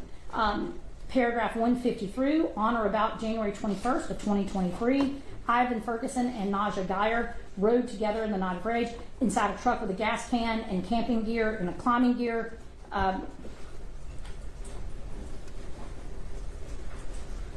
I withdraw that, Judge. I don't think it's clear enough as I read it. I don't think that's clearly enough that it is involving. Now, it is later charged as part of the arson, and so you can argue that it is that paragraph in conjunction with count 2 puts them on notice that it is a act involving arson. However, I will go with count 2 as a definite way of putting them on notice and providing them with all the necessary details that they've been charged with an act involving arson. It's not 153 and 154 the exact same sentence?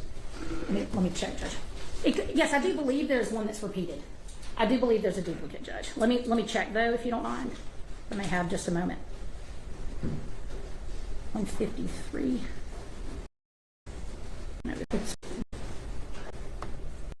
to break into 191 Peachtree Street in Atlanta and did commit the offense of domestic terrorism, referring to count 2, of course, where all the rest of the details. However, that plus count 2 definitely puts him on notice because count 2 explains that he was doing so in pursuit or while attempting to commit an arson. So that puts him on notice that he is thereby charged with the predicate act involving arson.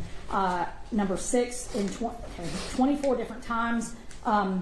Paragraphs 194 through 217 allege that the different co-conspirators, so everyone is, it doesn't allege that vaguely, it says on or about March 5th, 2023, so-and-so, and so there's 62, or so not 62, it's however many were there.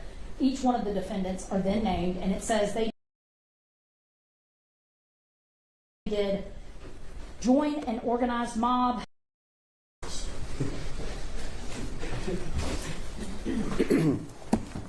All right.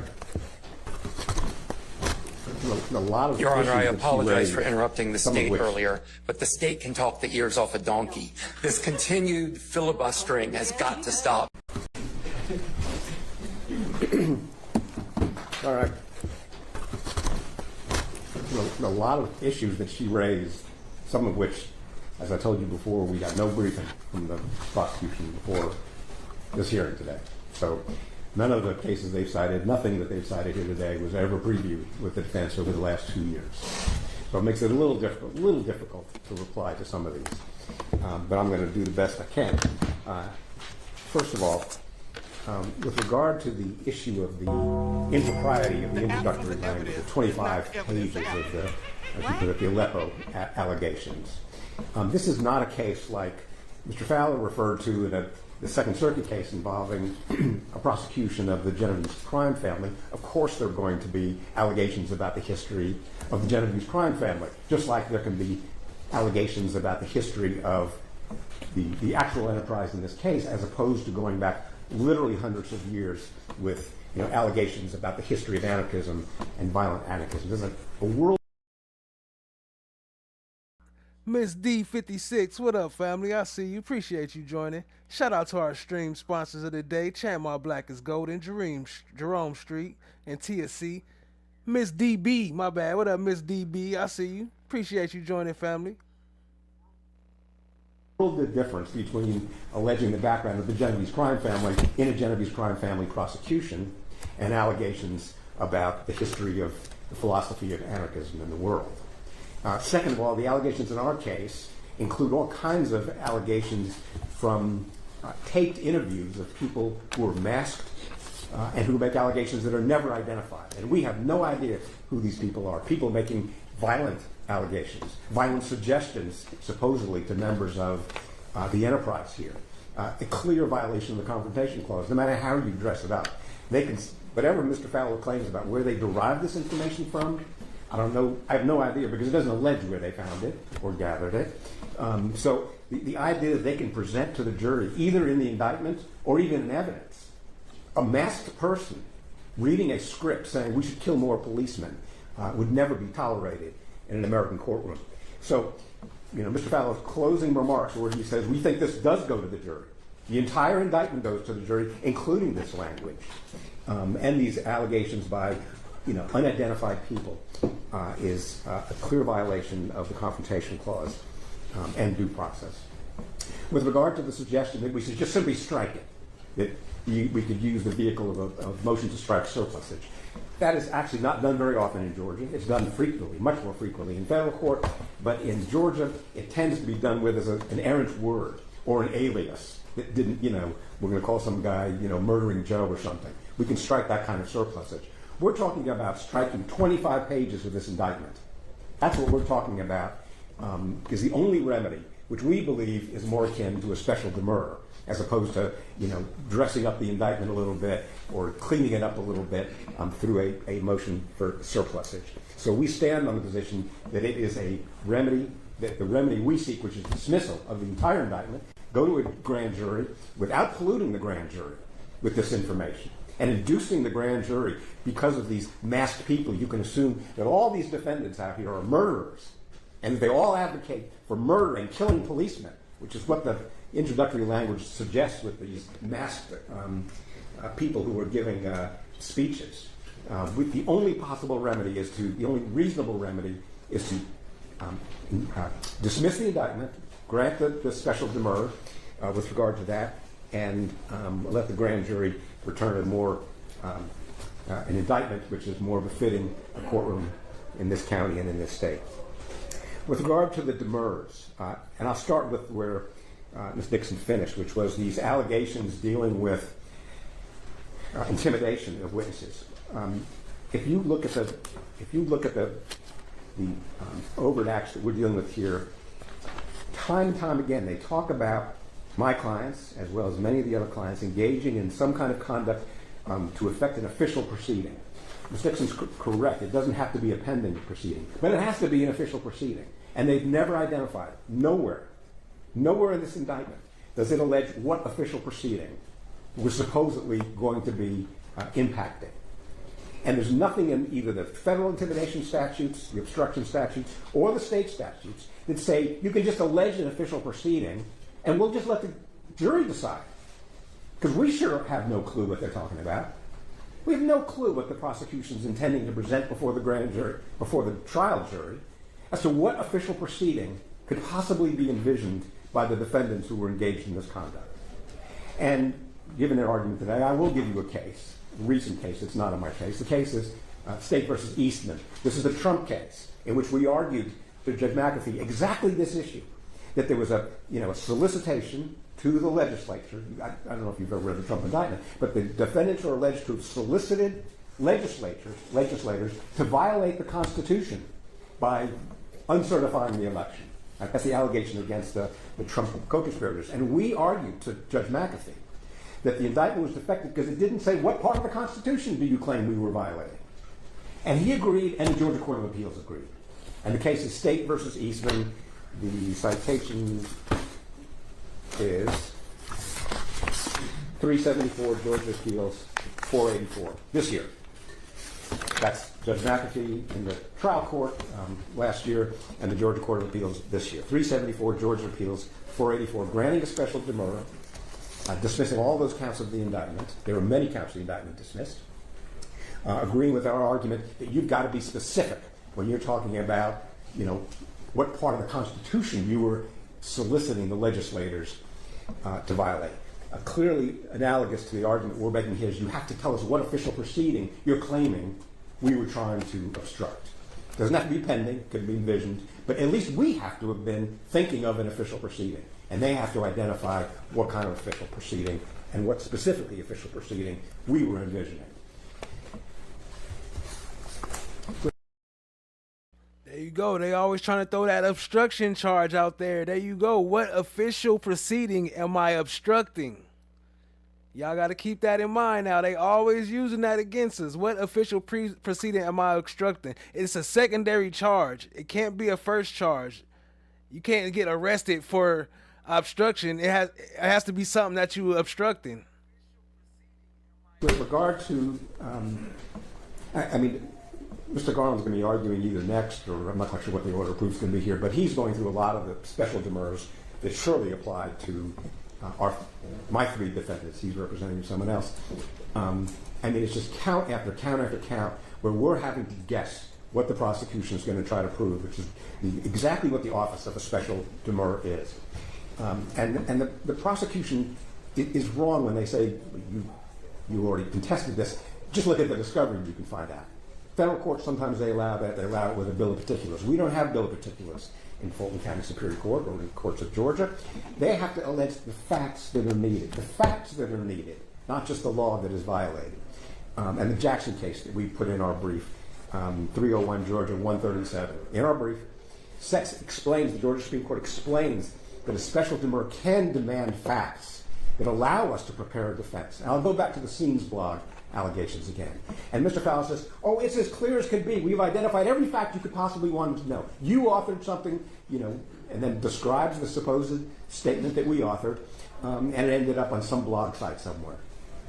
Dozens of counts, many of them dealing with the official proceeding claim as well. And yet they never say how we supposedly authored it or who authored it. Because each of those counts says some undefined number of unindicted co-conspirators and Marlon Patterson and Adele McClellan and Savannah Patterson all authored something that ended on a blog post. We have no idea what the actual allegation is. We can find the blog post. It doesn't have anybody's name on it. We don't know who the unindicted co-conspirators are. Apparently they don't either. We don't even know categorically who the unindicted co-conspirators are. There's no defense we can do. We could have started the trial.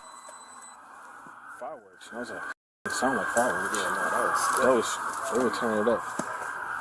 You jinxed us. Officers later learned that the shooting happened between Georgia State Patrol troopers and 26-year-old activist Manuel Paez Tron, who was inside a tent. The day after the indictment was returned. Because we knew as much then as we know today. And the prosecution also says, you can find it in the discovery. You can't find it in the discovery. I went to Mr. Fowler's office. Me and Ms. McDermott went to Mr. Fowler's office. Would you tell us how you have facts that show that either Katz or McLean or Patterson authored these things in the Scenes blog? I told you this morning. They gave us one piece of paper that has the Atlanta Solidarity Fund and Scenes blog on the same page. We don't even know who authored that page or what it was. It was from what they call a zine. But nobody knows who authored those or who put. It was a fundraiser. We have no idea that it has anything to do at all with proof that we authored it. And the Jackson case says where you need facts to prepare a defense, facts should be supplied. And just saying you authored it without giving us any information whatsoever requires that those predicate acts be dismissed, that a special demur be granted. And I was going to go through a number of these overlaps, but I think Mr. Garland's going to do that and shows all the special demurs that are needed. So if I could just defer to him. Plus, most of them have nothing to do with these four defendants. So it's, you might fight that another day. Some of them, and I'm concerned that I may not understand the proper protocol here. I mean, there are many, many issues dealing with our three clients. I say my law firm's three clients that have nothing to do with them. And I'm sure you don't want to hear about, for example, the motion to suppress is still pending. Has nothing to do with these four people. It's been sitting there for, 2 years now. We have the whole filter team issues that we're working through at least, and close, but not done, resolving. But just dealing with the demur, if I can. The other thing I would point out, I want to talk just briefly about the Dorsey case. This is Sheriff Dorsey. You remember Sheriff Dorsey was alleged to have assassinated or arranged for the assassination of Derwin Brown in DeKalb County. I represented Sheriff Dorsey, unfortunately, because I lost that case that Ms. Dixon is talking a lot about. And it does have troubling language about the definition. My definition is troubling language about the definition of a racketeering act. The structure of the statute is, and Ms. Dixon talked about this a little bit, is there's a list of 43 specific... Multiple investigations regarding the death of Atlanta activist produced conflicting information on whether a gun found at the scene was operable or not. I'm looking for the clip. I had the clip where the news said that they said the gun was inoperable. I had the clip, but I cannot find it. I don't know. They be wiping, they be scrubbing this stuff, I promise you. Specific generic crimes. I'm sure it's up there, but you just gotta find it wherever it's hidden at. But they be scrubbing it. They don't share. They don't blast all that stuff everywhere. Including homicides, everything in chapter 1651, various sex offenses, 16.6. If you look at section 5 of 1614, whatever, it's 3, Georgia Code sections. And then if you look at 5B, it says any crime in any state involving murder, arson, and the whole list. It is clear from the legislation that what the intention was to bring in the laws of all 50 states, because Rico allows you to prosecute for crimes that occurred outside the venue. So first they identify all the Georgia crimes, including murder, including arson, including intimidating witnesses. That's all in A. And then it says, and in any state, crimes involving arson, murder, and intimidation. Because they're trying to bring in reality, another 49 states' laws in Section B. Don't forget the territories. And D.C. And Guam. Huh? Guam. That's right, Greenland. Okay. No? Not yet. Not yet. So, but listen, I'm gonna be honest, the Supreme Court didn't agree with this. And the Supreme Court agreed with Ms. Dixon. And again, I suppose we're gonna have to honor that here. They did say, when the statute said, and any state, even though it is abundantly clear they're trying to bring in 49 states. It meant Georgia too. We're one of the 50. Yep. So the question is how to limit Dorsey somehow to make sense. Because why would you say you have to prove a predicate act, murder, arson, and then say, or any act involving murder? It's completely duplicative. There's no reason to have had Section A at all if you're going to say any act involving murder. It doesn't say any overt act in B. And in Dorsey, they never defined what they meant by an act involving. We know what the legislation meant. It meant the crimes in Maryland involving murder, the crimes in Kentucky involving murder, the crimes in South Carolina and Alabama, but they didn't want to have to go through every code section of every state. So, but the point is that has nothing to do with the demurs that we filed. Because none of my clients are charged with, my clients, my law firm's clients, none of them are alleged to have violated an act involving murder or an act involving any of these other code sections that they're alleging.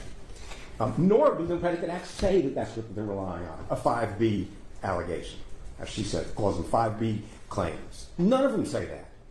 We're just left to guess. What is the predicate? Manuel Esteban Paez Tron used to shoot the Georgia State Trooper. Now, the GBI says the 9mm was found right next to Paez, and also the bullet pulled from the trooper's gunshot wound matches this gun. Nearby officers returned fire, killing the protester. Now, the shootout happened Wednesday morning during a multi-agency operation to clear trespassers in that wooded area at the site of the to start renovating this home. And I had no idea. Yeah, I don't know. I don't think that was it. They saying that one did match the shooting, so I don't know. Maybe they switched them, or maybe I don't know. Maybe I'm confused. Offending here. Does the indictment have to delineate between 5A and 5B? I mean, I would think so. They have to say they can't just. They don't give us many facts, and then they don't give us the appropriate code section. That's what Jackson says. Jackson even says you shouldn't even rely just on code section. It should be code section plus element plus facts. And if it's obvious, and sometimes it is obvious, like in Sanders with some of the counts. Some of the counts were thrown out in Sanders. I mean, Sanders has some counts that survived the Supreme Court, and other counts, I think Judge Bethel wrote the decision, other counts where he said, you allegedly violated the Controlled Substances Act. You didn't say what drug. Well, I think under their analysis here today, you don't really have to do that. Just say VGCSA. But Judge Bethel said, no, you got to be precise. You got to be precise, exactly what drug. And that's for a solicitation count, where it's the predicate offense for a solicitation count. Were you with me? The defendant asked someone else to sell him some methamphetamines, and the indictment said you solicited someone to sell drugs. And Bethel said, and, in violation of VGCSA. And Justice Bethel said, that's not enough. You got to identify the specific drug. Well, that's like the official proceeding in these counts. You got to identify the official proceeding. You have to be precise so you can at least prepare a defense. I'm back to surpluses for 1 second. Mr. Fowler says one of the reasons we can put it in is because it came out of their own language or their own mouths, the defendants. I seriously doubt that. I seriously doubt the accuracy of what he said there, not intentionally, but is he claiming that they have one of the defendants reciting 25 pages worth of the history of anarchism somewhere? We certainly haven't seen that in the discovery. And so I think what he's doing is he's saying we've got these masked people talking. So we're not going to tell you who said it. We're not going to tell the jury who said it. Just someone wearing a mask said, you know, during the night of rage or day of rage, we ought to kill some cops. And says, well, that's why it's in the indictment, because some masked person said it. And then he said, well, maybe it came out of books or articles. Well, let me remind you of the First Amendment and you know, the Anarchist Cookbook. A lot of people have got a copy of the Anarchist Cookbook. I bet you've got a copy of the Anarchist Cookbook in your library. But nobody would say that you're making bombs, you know, or that you believe in bomb making, or that you advocate bomb making. And we all have books in our library that we don't actually advocate for. I mean, criminal defense lawyers have all kinds of books in their libraries about the crimes that we defend against, our clients who were charged, you know, and you may remember from our motion to suppress the types of materials they seized from our client's house. The voluminous amount of books and magazines and pamphlets. Some of them were in fact written at the beginning of the century, and they're claiming they're going to use that in our trial. So strike the surplus or not, they plan to put it in anyways because it was in Marlin's library. We quote 100 cases to you saying you can't put the Anarchist Cookbook in evidence. It's the same as, you know, rap music cases. So I'm going to with a Bachelor of Science Psychology, with an associate degree in sociology. Then began his studies in Panama in an integrated program for 2 years in Panama and 2 years in Florida. While in Panama, their participation in the university led there to be an adjunct student of a biology professor, and they thought when the professor asked to he was very active in recycling and participate in many activities in the park on weekends with programs for children, adults, and the elderly. We are horrified by all that has happened to Manuel. I never thought that taking care of a park would be a dangerous thing. It would be so dangerous. There are many hidden things, and killing a person who was sleeping in the forest does not make sense to me. Killing a person who was sleeping in the forest does not make sense to me. We are living a horror. It is a social shame that this happened. For me, this unfortunate event shows the decomposition that is in the society. On the other hand, as a family, we are also amazed and grateful for so much love, support, and solidarity that we have received. Manuel worked actively for many years in projects that benefit different communities of defending himself. Manuel was a defender of the forest. Manuel has a heart full of love for people, animals, and the trees. Manuel has a great interest in helping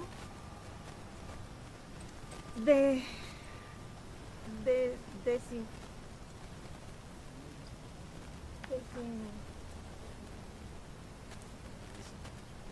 disenfranchised, the voiceless, those unable to defend themselves. Manuel cared and loved a lot of group of people who are rejected for being different. All human beings.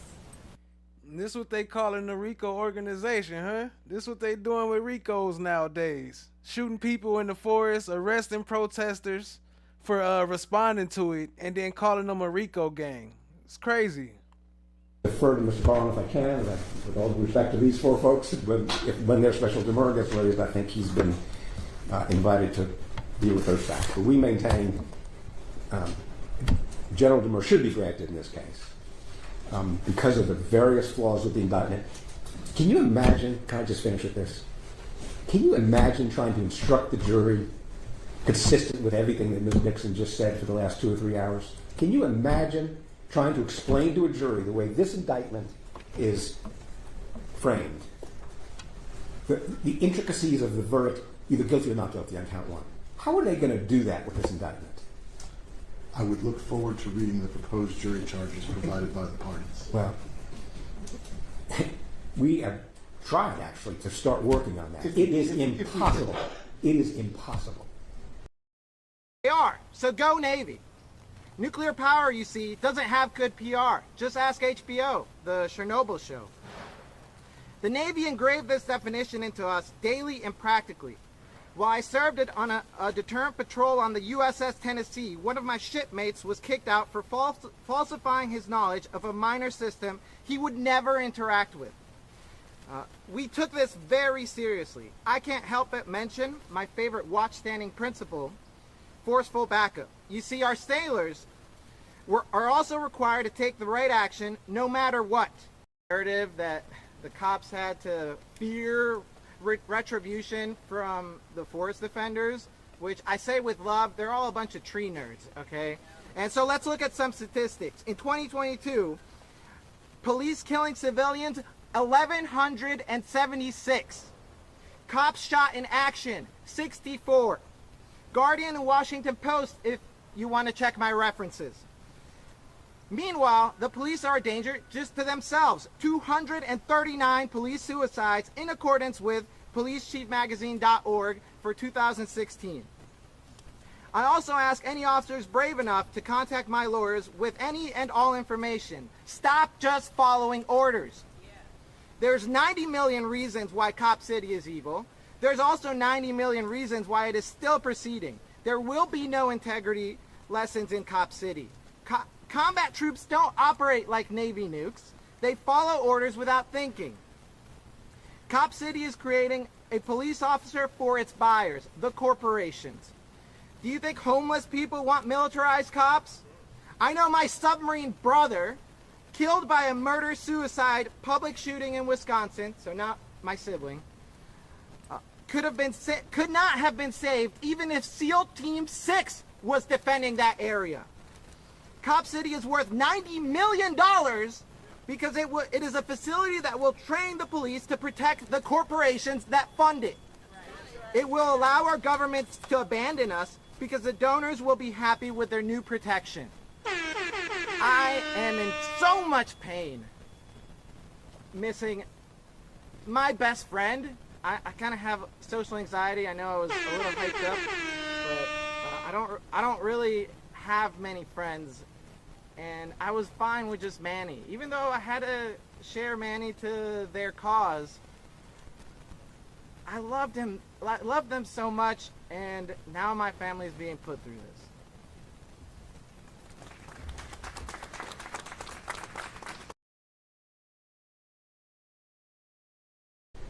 Okay, I mean, you've read the indictment, right? You've read the motions, you've read the demurs, you certainly know the statute.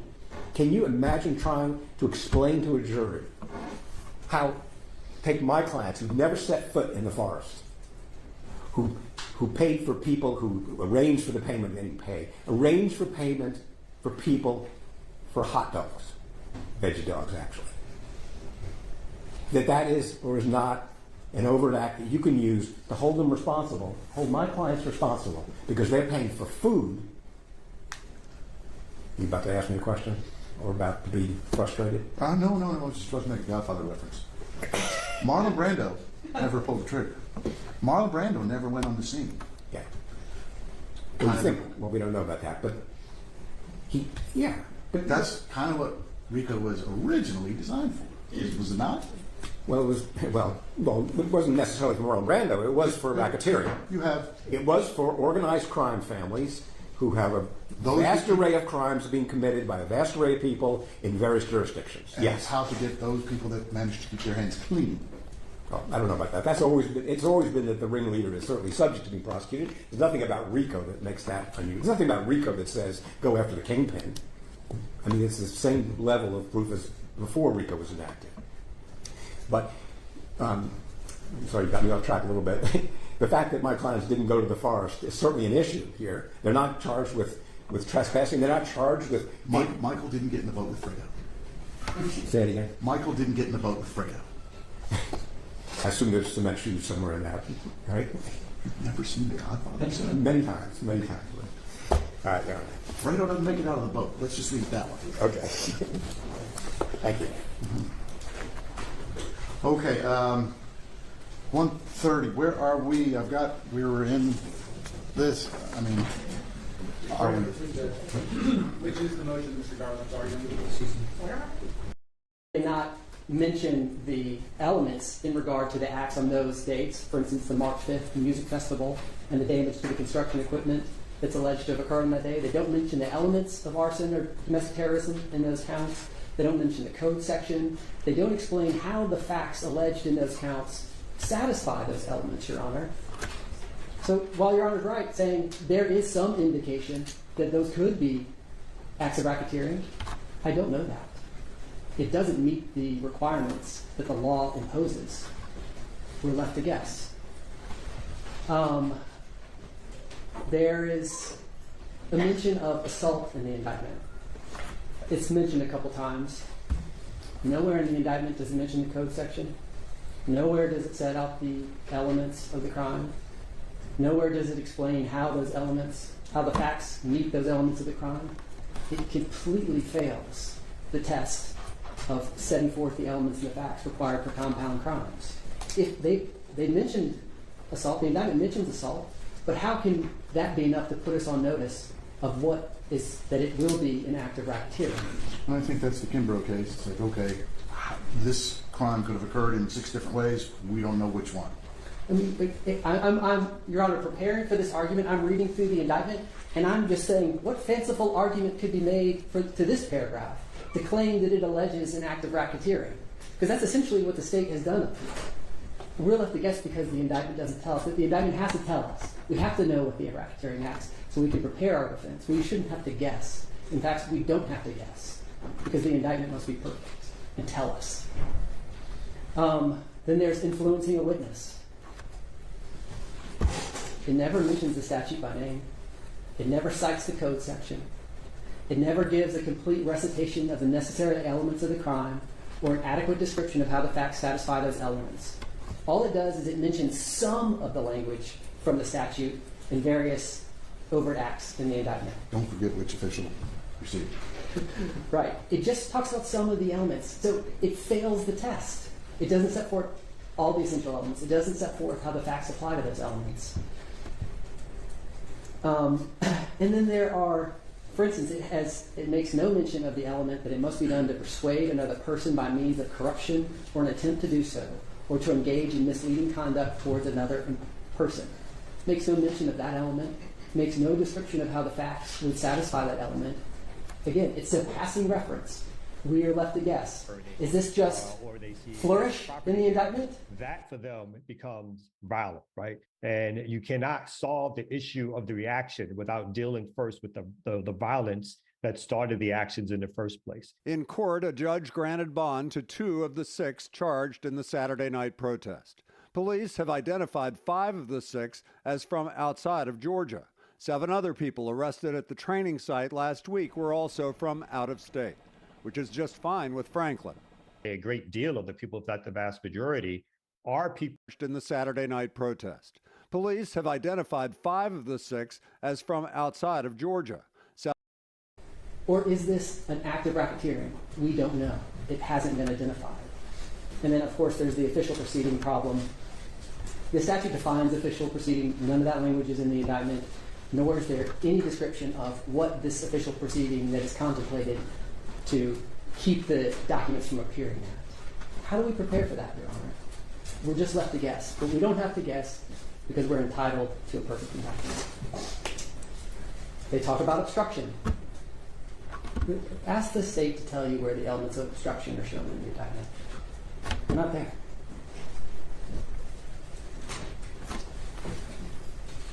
And the state rattled off various paragraphs during their argument earlier that they claim alleged facts sufficient to show obstruction. Which ones were those? Are they the only ones? Are there others? How do we know if the indictment doesn't tell us? We are going to prepare our defense by the sketchy notes from an argument here by counsel? No, that's not what the law requires. The law requires it to be in the indictment, and they failed to do so. We can't intelligently prepare our defense.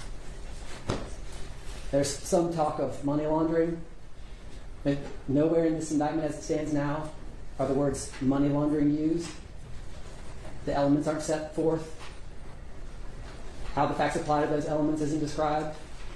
There were counts that originally watching this very closely because this is really the defendant's first chance to be before a judge and to challenge Georgia's sweeping Rico indictment that is all tied back to these so-called Cop City protests. So again, 4 people before a judge today. They are going to be arguing for several different motions, in fact 60 different motions, everything from dismissing the charges to suppressing the evidence. Prosecutors here in this case say the demonstrators crossed the line into conspiracy. On the other side of the argument, defense attorneys say the state is criminalizing political protests. This indictment stems from protests against Atlanta's $90 million public safety training center known as Cop City. Despite that pushback, though, that facility officially opened a few months back in April. Supporters say it was needed to boost officer morale and to modernize the police force. This hearing starts at 9:30 today. We're going to be watching closely to see what the judge decides. Dismissed, so they're no longer part of the indictment. They can't inform this inquiry.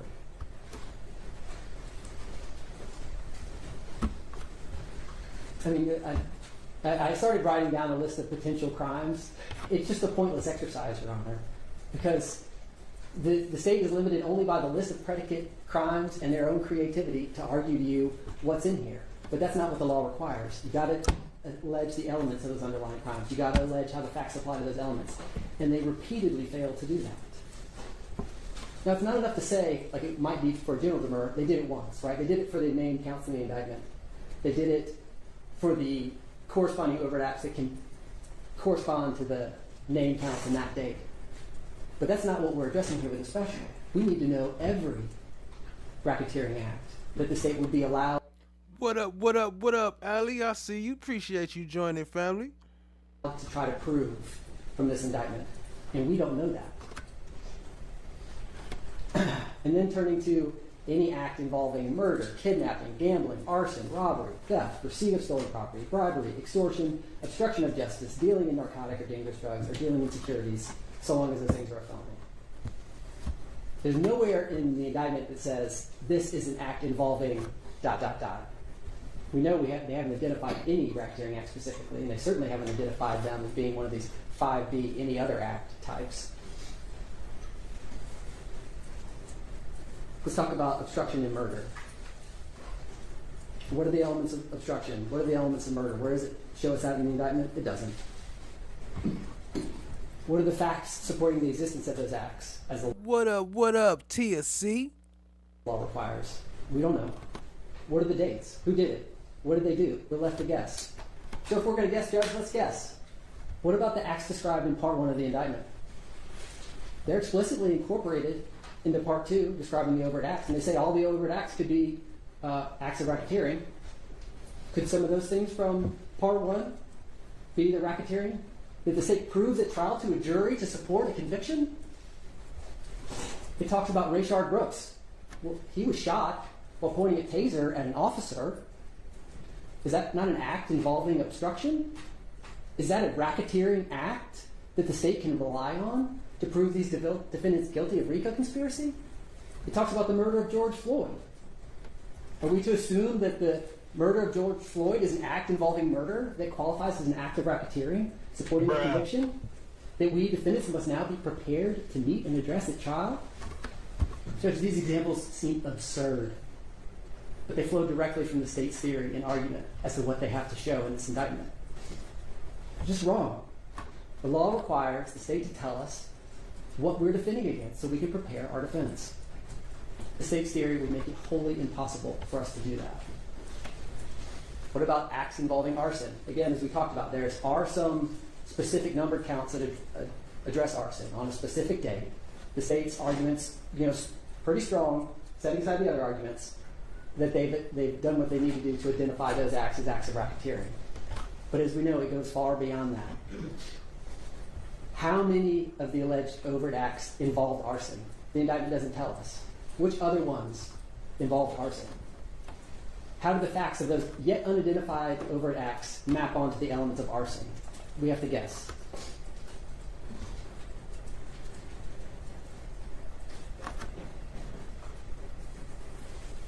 It seems that the state's argument is the only limit to the act involving style, overt act, predicate act, is they have to allege some fact somewhere that might arguably support it, without notifying us, without setting out what the elements are, and without explaining what the elements apply to that. That's simply contravened, as Your Honor has pointed out, by Kimbrough and the other cases addressing compound crimes. They focused on other acts involving arson and obstruction today. What are they going to say at the next hearing, for the next motion? What would they allow to be think up next time? How will we know? When will we know? Whom will the jury know? Will we find out before the jury finds out? The parade of horribles, Your Honor, is aimless. That's why we have the law that requires them to identify everything. And, even if we were to concede the aspect that some of these overt acts adequately set out the facts of some crimes, which we don't, and the indictment doesn't, the indictment still fails the test of a special demurrer in many ways. It fails to identify the facts that support any given racketeering act. It fails to set out the essential evidence, and sometimes it suffers from both problems, as I previously discussed with some of the other potential hypothetical racketeering acts, yet unidentified in the indictment. The Supreme Court's clear. The state must provide us this information so that we can prepare our defense. And this indictment makes such preparation impossible.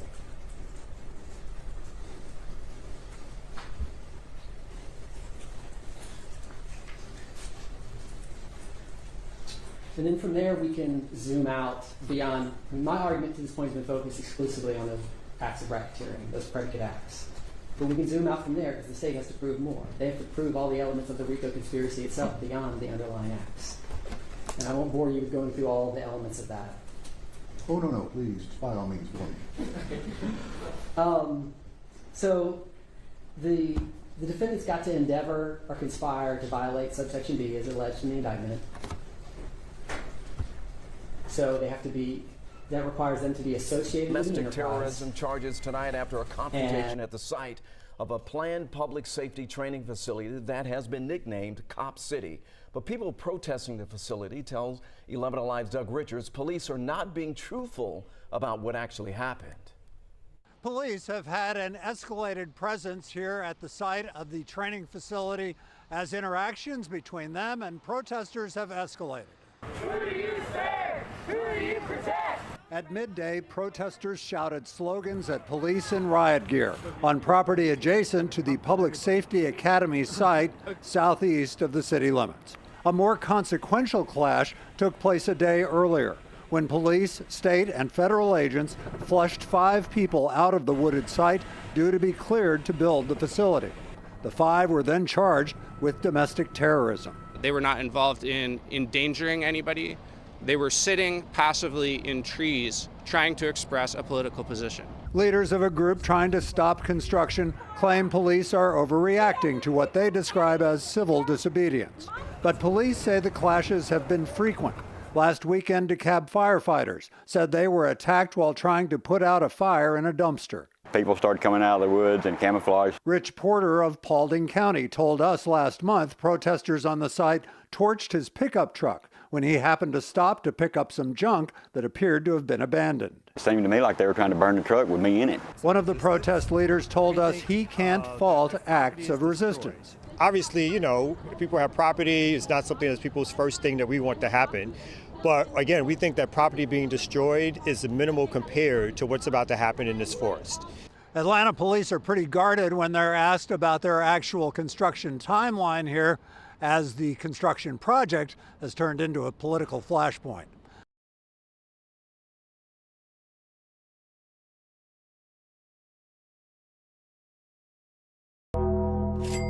The absence of evidence is not the evidence of absence. What?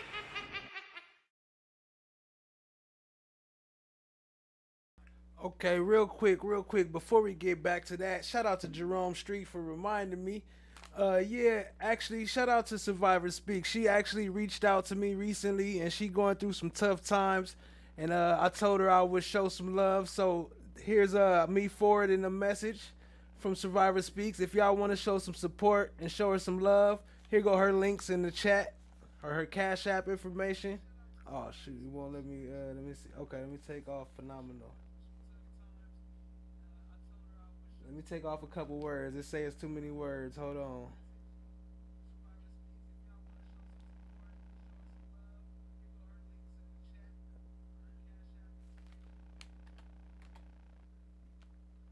So yeah, Survivor Speaks to You is her Cash App information, and she did reach out to me, and shout out to her. Appreciate that. Shout out to Jerome Street. Appreciate y'all. Much love, much love. Let's keep it rolling.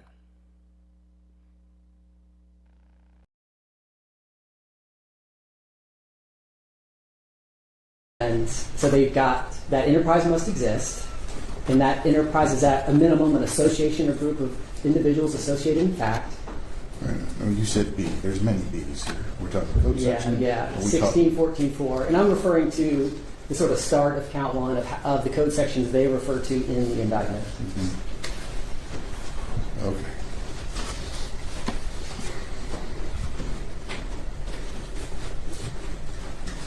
And they must endeavor or conspire for someone in that enterprise to be engaged in a pattern of racketeering activity. That's all the things we've just been talking about. It's either the 2 racketeering acts or the 1 act of the domestic terrorism. And the defendant must commit an overt act. Right? That's kind of gets us to our universe of elements that they must prove and frames what the indictment's got to put us on notice of. And Your Honor's honed in right away on one of the big ones. What's the nexus between the overt acts and the conspiracy and enterprise? It's hard to answer that question because we don't know what the enterprise is, Judge. Isn't the enterprise set out in... Is it the Defend the Atlanta Forest? Is it Network for Strong Communities? Is it one or the other? Is it both? We can't tell. According to the indictment, defend the Atlanta Forest is a self-identified coalition and enterprise of militant, anarchists, eco-activists, and community organizers. But that is the enterprise. That is even, because part 1 is the enterprise. A, introduction. B, defend the Atlanta Forest. Then we get into the background of the Atlanta Forest. And C, D, beginning of the defend the Atlanta enterprise. That's where we get Mr. Floyd, Mr. Brooks. So the indictment says defend the Atlanta Forest is the enterprise. Right, but what is it? That enterprise must engage in a pattern of racketeering activity, right? And so it has to have, that enterprise has to be the vehicle through which the conspiracy is committed that has an object or a goal.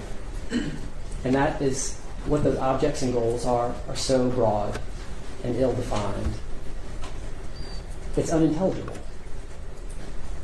It's so broad, as Your Honor pointed out, it talks about the black-clad defendant, Atlanta Forest participant states that the fate of the Kurdish revolutionaries in Kobani and Seri Nave, in all these places, it was partially determined by the bloodbath in Damascus and Aleppo. That's one of the objectives of this enterprise inside the conspiracy. We have to be prepared to defend against that. Does that mark one of the outer limits of it? Is there going to be proof of Aleppo? Is there going to be proof of the unidentified person at trial? We don't know who it is by the indictment. We don't know the relevance. But not only does it say too much, it gives such a broad and vague universe of things that are included in this enterprise and conspiracy that it then fails to give enough detail about the ground it does cover. It would require at least another 100 pages to give us enough information to put us on notice of what these things are that they are even talking about in this section. Aleppo, Damascus, masked individuals that are unnamed.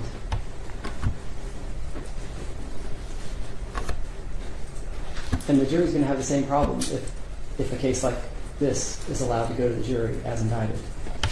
How's the jury going to know what the enterprise is, what the conspiracy is, what the objects are? Now, we've talked about ways that you can limit that beyond the demur, redacting the indictment, striking surplusage. But we're not, as Mr. Sammy pointed out, we're not talking about removing a word here or there. We're talking about the need for wholesale change to this indictment that fundamentally changes what it is. It's hard for me to even identify what demurs would remain if we start striking whole swaths of the indictment. Of course, the ones where the state fails to allege the elements of the compound crimes and the facts that apply to it will still be there. But what about the rest? I don't even know. The jury's got to know what's been alleged, right? We need to be able to determine if there's a fatal variance between what's alleged and what's proven. That's why they've got to tell us what these racketeering acts are. Because we have to know, have they alleged it or have they not? We need that to prepare our defense. I go through in my motion that detail, and it seems like Your Honor had a chance to review it, of all the questions, count one, the part one, just defining the enterprise phrases, failing to define certain things, failing to identify other things, failing to explain how the enterprise is a subject, define the enterprise. Well, we're talking about Mr. Schwartz's motion here, right? Which I think was my motion, Your Honor. Sorry, Mr. Schwartz's motion. He's stealing your thunder? He's co-opting your. I've got on number 3. I've got Mr. Schwartz's signature on the last page. He's arguing. We filed a motion. I think 3 of the 4 of us did. Pardon? 3 of the 4 of us filed the same. Okay. But I just got the one with your signature. I look under your client. I'm going to find the same motion with your signature. Yeah, I don't think I'm talking out of turn if I say it was just a copy and paste of my motion. Was it good? We'll see when I rule, won't we? And so I hate to go through, this 53-page demur, right? I hate to go through every question that this indictment raises. I think Your Honor... 46. Okay. It has reviewed it and sees all the questions this indictment raises. It doesn't describe the alleged criminal purpose of defendant Atlanta Forest. It doesn't describe how individuals joined the conspiracy. It fails to describe the acts of racketeering activity, and the list goes on and on about all these vague concepts that are introduced but not tied in, not given a nexus to what we're dealing with here.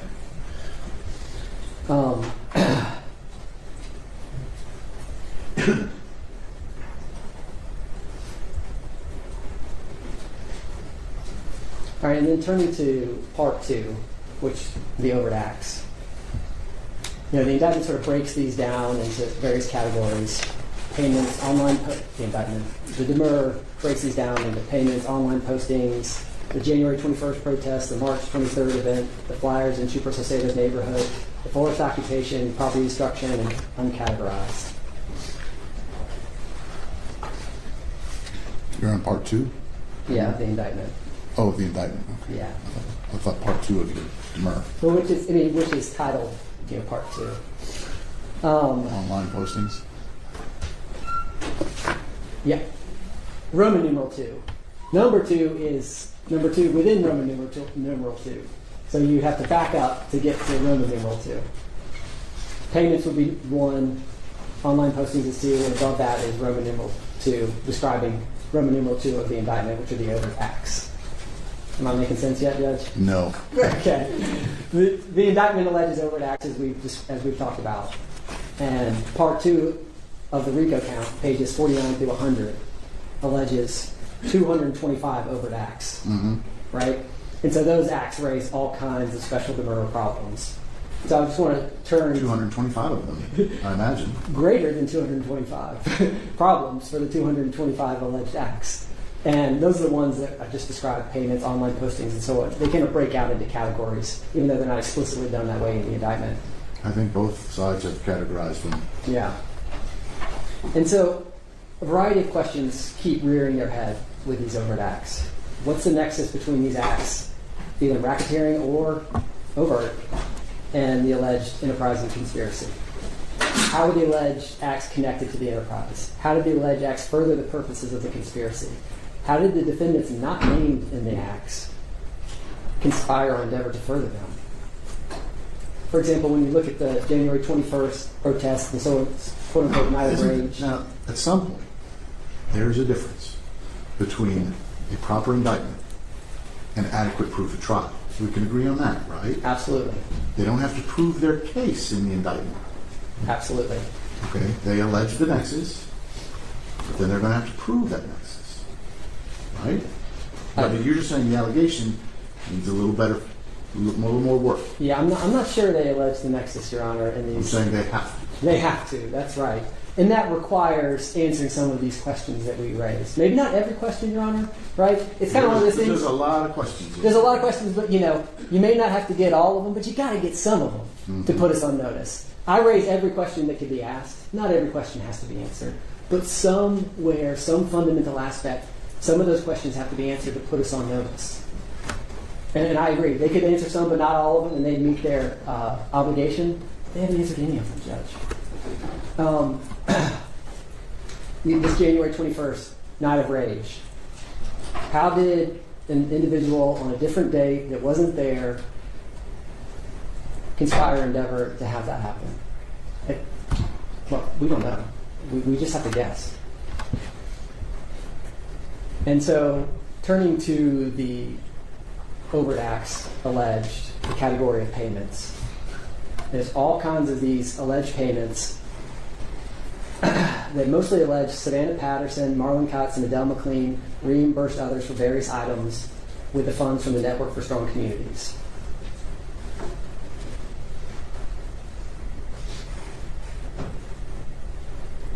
And given that the money laundering charges have gone. Hey, there go Miss D56. Now we got both y'all in the building, Miss DB and Miss D56.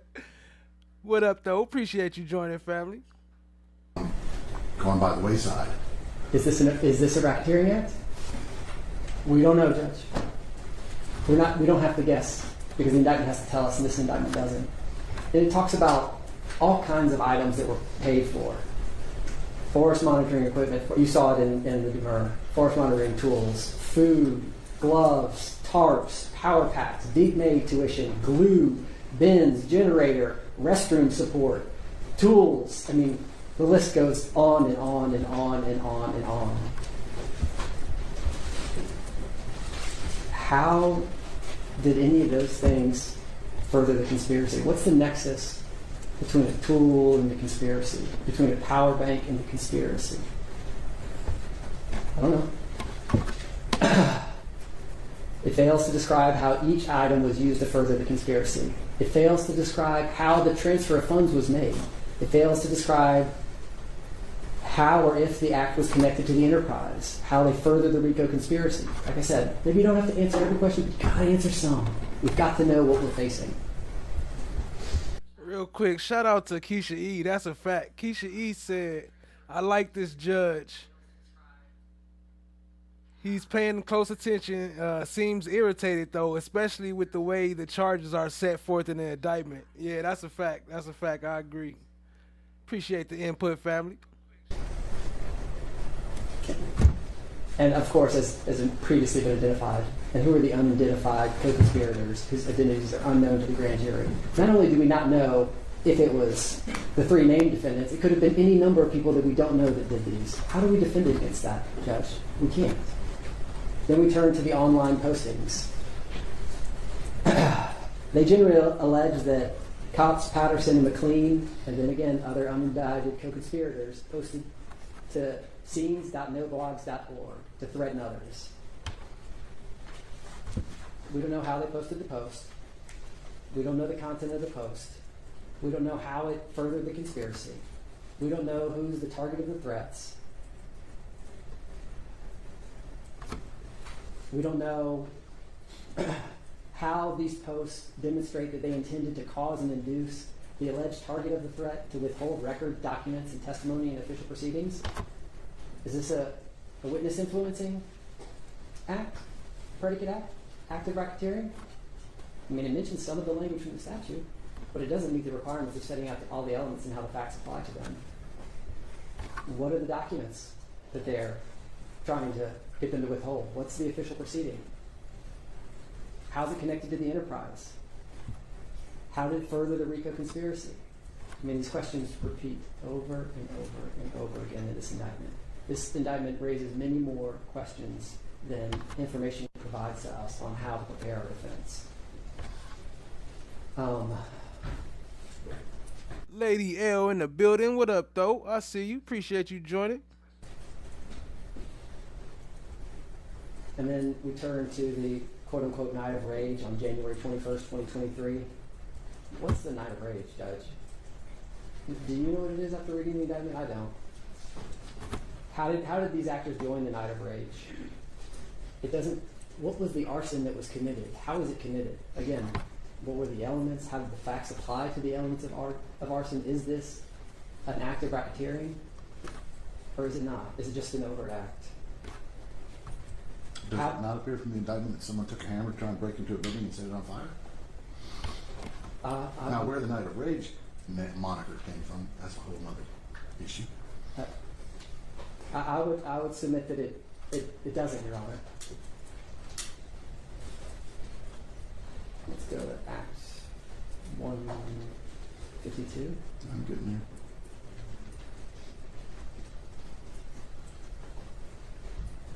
Yes, 152.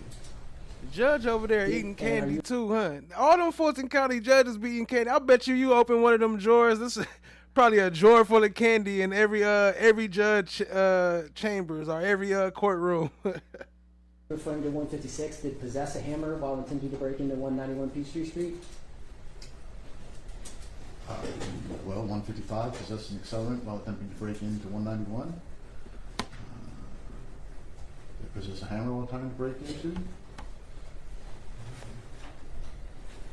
Now, I don't know how spray paint has anything to do with arson. That's 157.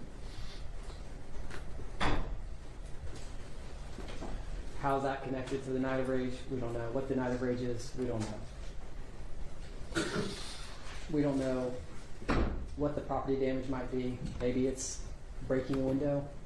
Say they had a hammer. And then, as I said, there's perfect, and then there's perfect. And how is this domestic terrorism, Judge? How does this describe? That's a different motion. Well, I mean, it says it right there. Well, I know. In 155, commit the offense of domestic terrorism. How do these facts establish the elements of domestic terrorism? We don't. They don't, Your Honor. The allegations of these facts is wholly insufficient. Had a gas can, had a hammer, some spray paint, attempted to break in. And that's supposed to satisfy the elements of domestic terrorism? I don't think so. The indictment doesn't meet the requirements of adequately alleging these predicate underlying crimes that's required when they allege a compound crime like Rico.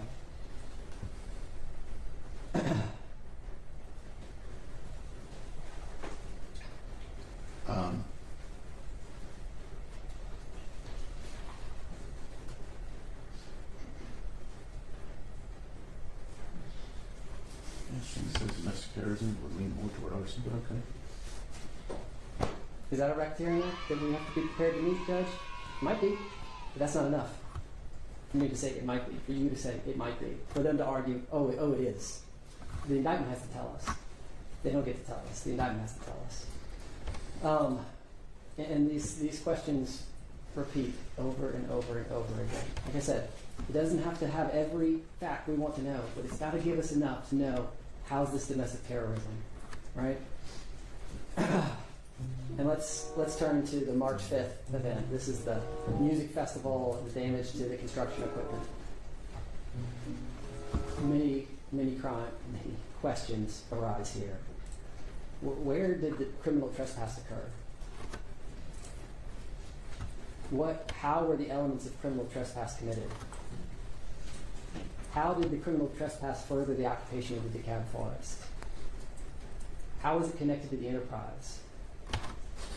Remember, we don't have to answer everyone. We've got to answer some of these. I mean, we don't even know where the trespass was supposed to have occurred. Was it where the music festival was? Was it where the construction equipment was? Was it both? These are areas where the ownership and ability to exclude people from the land is not clear based on an indictment. And we know that there are areas that the city had under control and areas that the city didn't have under control. Which one was it? How do we know? We can't.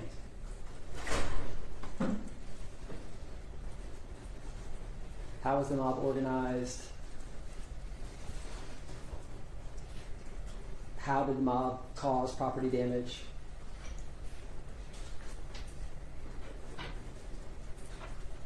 Where did the mob attempt to cause property damage? These are things that are not in the indictment that we don't know. MOB, man. The mob. And they're set out in detail in the murder judge, all the different questions that could be asked. But it also talks about domestic terrorism, talks about arson. We need to know the elements. We need to know how the facts apply to those, and the indictment doesn't do that for us. How it was connected to the enterprise and how it furthered it. Then we've got the flyers in Trooper Salcedo's neighborhood. How were those connected to the enterprise? How did they further the conspiracy? There's a forest occupation. Where did it occur? How is it connected to the enterprise? How is it connected to the conspiracy? Are you looking for GPS coordinates, sir? Well, I mean, when it comes to the trespass, when it comes to the forest occupation, we need some definition, some description of where they were allowed to be and where they weren't. And this indictment doesn't point us to that.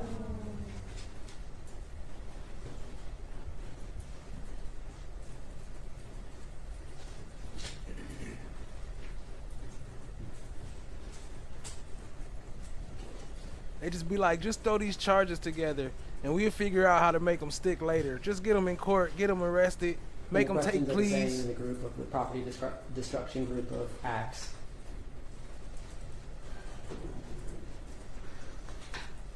For instance, how does the indictment tell us that by vandalizing a Brassfield and Gorey office building in Column County, they demonstrated that they had the intent to cause and induce Brassfield Gorey officials to withhold record documents and testimony in official proceeding?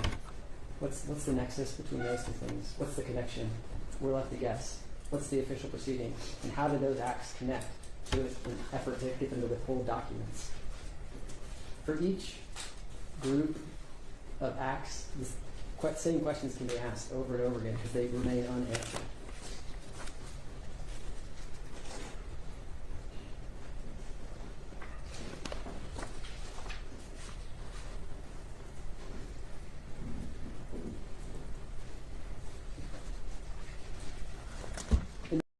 So that's the answer to that. As far as the doesn't allege a criminal offense couldn't be a predicate to Rico. And that's not what the state said at some point today. But then, just based on that comment, I want to make sure we're on the same page. The state has conceded that a predicate act must be a criminal act. No.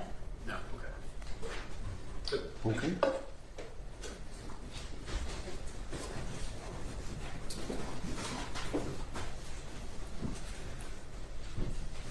Here go your girl. She coming back. She coming back with First off, I vengeance. apologize if I just overspoke. No, I'm curious to hear this now. Okay. So a predicate act doesn't have to be a criminal act? No, not one of the racketeering activities. And let me. Then that's, you're basing that on 5 feet. It's not the evidence. Oh, this is where they left off earlier too. The predicate act doesn't have to be a criminal act, and she was like, "No, it don't have to be criminal." And then he went to break. This is where they left off at. Okay. Well, Now they back to it. On Dorsey, this Georgia Supreme Court case that specifically held that. And I know I get to reading too fast at times. I'll try to make sure and let me just read a little bit more and not try to go so fast. Okay. Dorsey challenges, this is the Dorsey v. State case. Right, no, I remember, yeah. Okay, all right. Mr. Samuels vehemently disagrees with, but it's still good law. It's still good law. And just so that we understand just why Mr. Samuels so vehemently, and I understand. Because it's not good for his client. Well, and I mean, I Or for Sheriff Dorsey. Definitely. But Judge, just to give it some perspective on why my answer to that is no. Dorsey challenged Category 5, which I talked to you before, predicate offenses. Right. Each concerning an act involving murder. The basis for his challenge is that a preparatory act, which standing alone may not be criminal, cannot constitute a Rico predicate. And then it goes on to say it belies that claim. And then it goes on to explain that the under subsection B, 5B, so it's, we know what I'm talking about. It does not have to be a criminal offense. Okay, all right. So that's the answer to that. As far as the argument raised by Mr. Garland, I'm going to. But if it is a criminal act, yes, then you have to delineate and put forth all of the elements of that. If it is a criminal act, you have to put forth all of the elements, all of the essential allegations and elements of the offense within the indictment. Yes, sir. Not within that one. Even if it's not if it's one of the 225 overt acts. It does not have. Okay. So for a predicate act, yes, somewhere in that indictment. If the predicate act is also a criminal act. Yes. Then, if it is enumerated within the RICO count, it needs the elements of the offense. The state's contention is that as long as the indictment read in the whole sets out all of the elements of that underlying offense. That's exactly what Kimbrough said you can't do. Kimbrough was not a compound felony case, I don't believe, Judge. That as long as the indictment read in the whole sets out all of the elements of that underlying offense. That's exactly what Kimbrough said you can't do. Kimbrough was not a compound felony case, I don't believe, Judge. I don't believe, because that seems... It was a RICO case that dealt with drugs. But it was not a conspiracy to commit RICO. And technically, a conspiracy to commit RICO is like a doubly compounded case. And I mean, to be quite frank, I haven't read the Kimbrough case since September of last year in great detail, but I have read the Sanders case, which is in 2022, and it specifically states that in compound cases, or twice compounded cases, like conspiracy to commit RICO. Well, I think Kimbrough's even worse for you because it's not compound.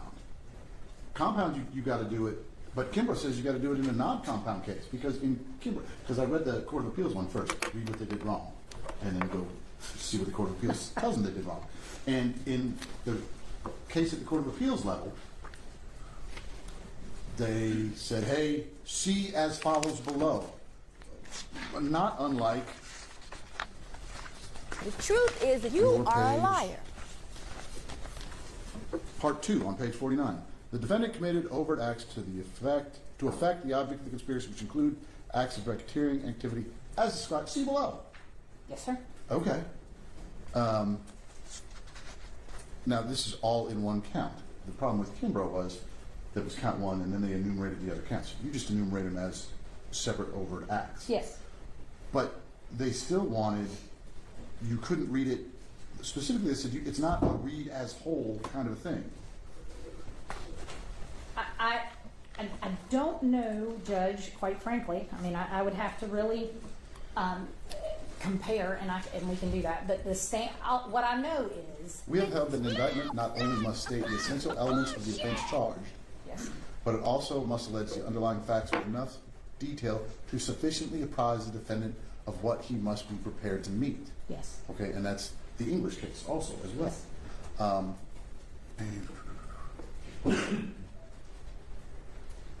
The gatekeeper. And they also kind of get a little upset that the indictment says nothing more, however, about the nature of the alleged connection between the enterprise and the pattern of racketeering.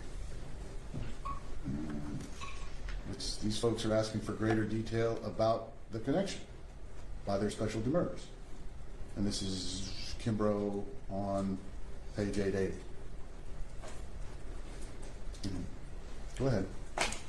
So, Judge, I don't know where we're... where we are was not every predicate act has to be a criminal act. Yes. Endorse it. Yes. But if it is a criminal act... If it is alleged under A, yes, sir. Or domestic terrorism, yes. If it's a criminal act... Yes. Because it can also be a criminal act... It can be a criminal act under Yes. B. Yes. If it's a criminal act, you have to set forth the evidence. Within the indictment, yes, sir. Or facts... What does this... Let me quote it. The state's position is that... And you're at Sanders? Yes, sir. All right. On page 200. In order to satisfy due process, when an indictment charges a compound felony, such as felony murder, but here it's conspiracy to commit RICO. The count charging the compound offense, which here's count 1. Yes, sir. And the listing of overt acts, I inserted that, but the count charging the compound offense must contain the essential elements of the predicate offense, or the indictment must contain a separate count charging the predicate offense completely. That didn't happen here. It did as far as the arson.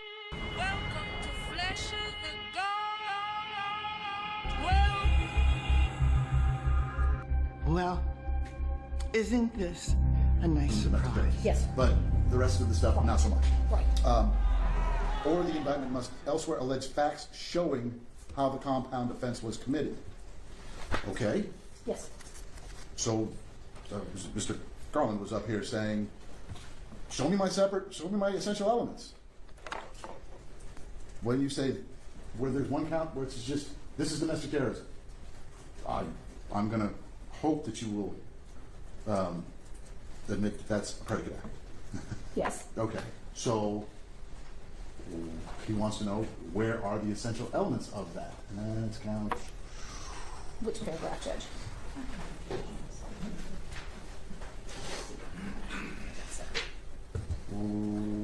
152. Oh, I know that one, Judge. He joined the night of rage in Atlanta and caused arson and property damage and thereby committed the offense of domestic terrorism. Yes.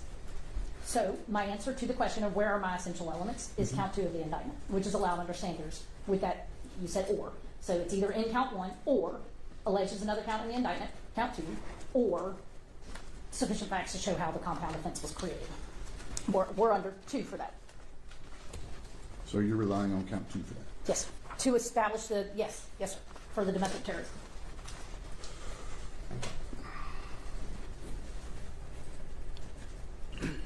I think police killing people is more domestic terrorism than this stuff they talking about.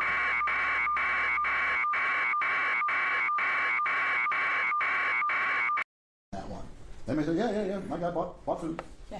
Okay, so how are they not left to guess which ones are and which ones aren't? Because some of them are crimes, and you're saying, well, it's pretty obvious that this is a crime. But on the other hand, you're now telling the court, well, predicate acts don't even have to be crimes. That's true. Under Dorsey. Agreed. Yes, sir. How are they supposed to know which is which?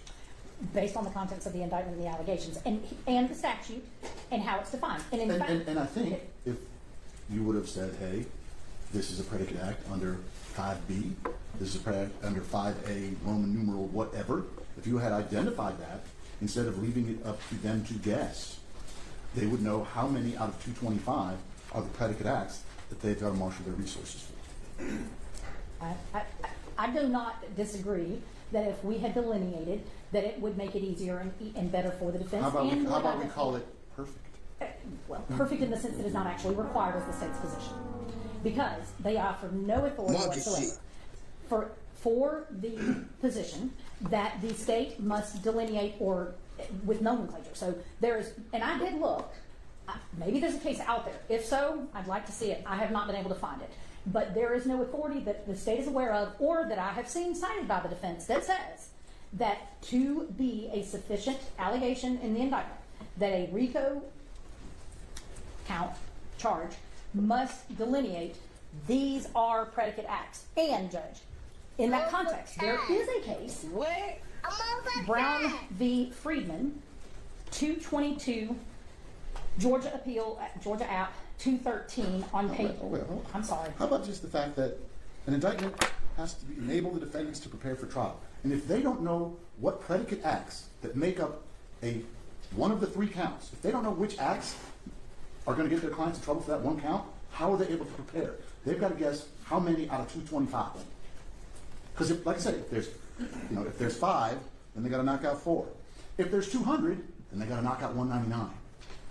But they're left to guess. And Judge, I would go back and I'd come back to Brown, but the absence of evidence is not the evidence. What? Especially where a predicate act. Shout out to TSC dropping another gifted membership. Plans and Pins got gifted. Y'all show her some love. Drop some TSCs, drop some coins and some TSC emojis. Appreciate you. That's the heart hands. Much love, much love. Y'all show her some love. Shout out to TSC. Bringing Jack up on the screen. Tell him subscribe. Let's go. That doesn't have to be a criminal act. That makes it even harder to show with just define. Especially where a predicate act doesn't have to be a criminal act. That makes it even harder to show with just there are no elements to put in there. You know, what's the element of a criminal act? Well, it's not a criminal act. It's a predicate act. Judge, and I do not have this the entirety of this case in front of me. However, I think this case is cited by the defense. 303 Georgia App 183 at 186. Hold on a second. 303 Georgia App. Yeah. Yes, sir. 183 at 186. And in candor, I do not have the entire case before me, but I have a quote from State v. Bear, yes, 2010. On page 186.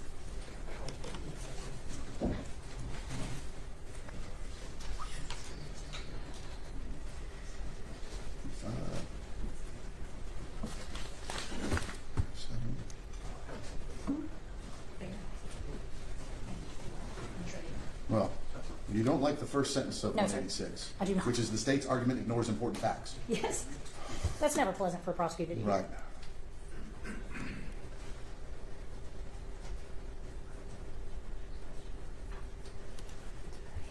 The test for determining the sufficiency of the indictment, is that the language you want me to read? Yes, sir. The test for determining the sufficiency of an indictment or accusation is not whether the charging instrument could have been made more definite or certain. Agreed. There's perfect and then there's perfect.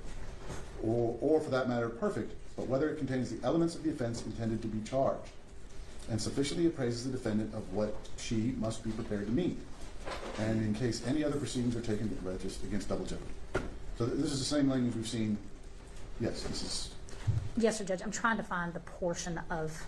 Okay. And then it says, thus, if the accused can admit to all of the indictment or accusation or citation charges still be innocent, the indictment or accusation is defective. That's as to a general demur. Yes. Yes. The sir. argument Mr. Samuel's partner was making was special demurs, saying, hey, where is it? Because general and special demurs to count one, insufficiency. I don't know which of these. He's saying, yeah, he's admitting some of these have criminal elements to them, but they don't satisfy the requirements because they don't have the actual elements in them. Yes, sir. And I don't know whether it's a. Hold on. That's a great question. Yo, Keisha E. Yeah, I've been meaning to tell y'all too. Y'all go to that hype function that she talk about in the chat. So where it say, let me see if I can see it on my screen. Well, anyway, where you go to the chat, sometimes you can slide over and select it. So from y'all getting these chat points for like being part of the chat. The XP points that's popping up, like how I say number 1, number 2, number 3.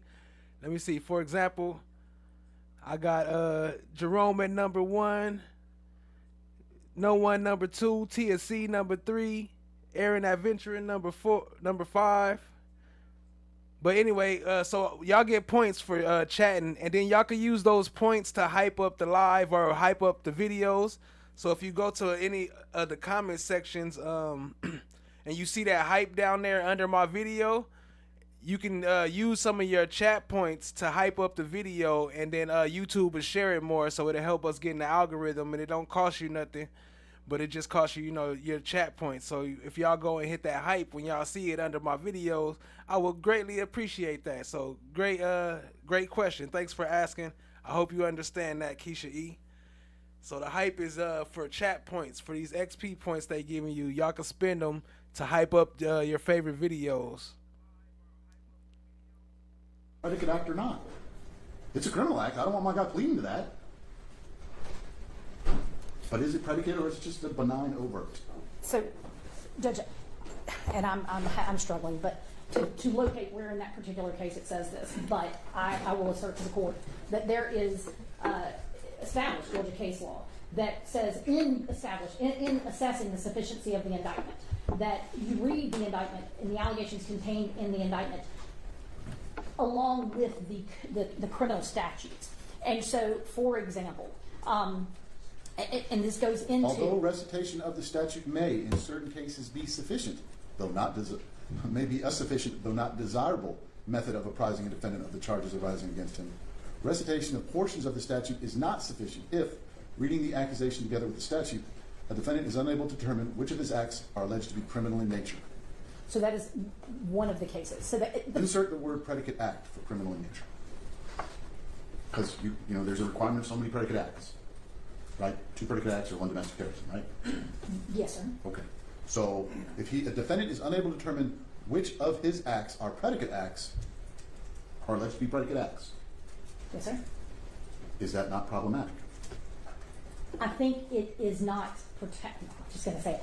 I think it is not the best way. I think that it would be more clear, but I do not think that it is fatal to not identify them. And let me give you Brown, and I do have a copy of that whole case. Brown v. Friedman, it's a civil case, and so I understand that it's a Rico case, and therefore has... You know, sorry. Not for nothing. Yes, sir. You know how I read all their motions? Yes, sir. I would have loved to have read some responses. And as Mr. Samuel pointed out, I had nothing to read from the state on this. Nothing. Yes, sir. And it's been 2 years. Yes, sir. Because I kind of pride myself on trying to come prepared. Yes, sir. So what's your Brown site? The Brown site, Judge, is 222 Georgia App 213, and I'm going to.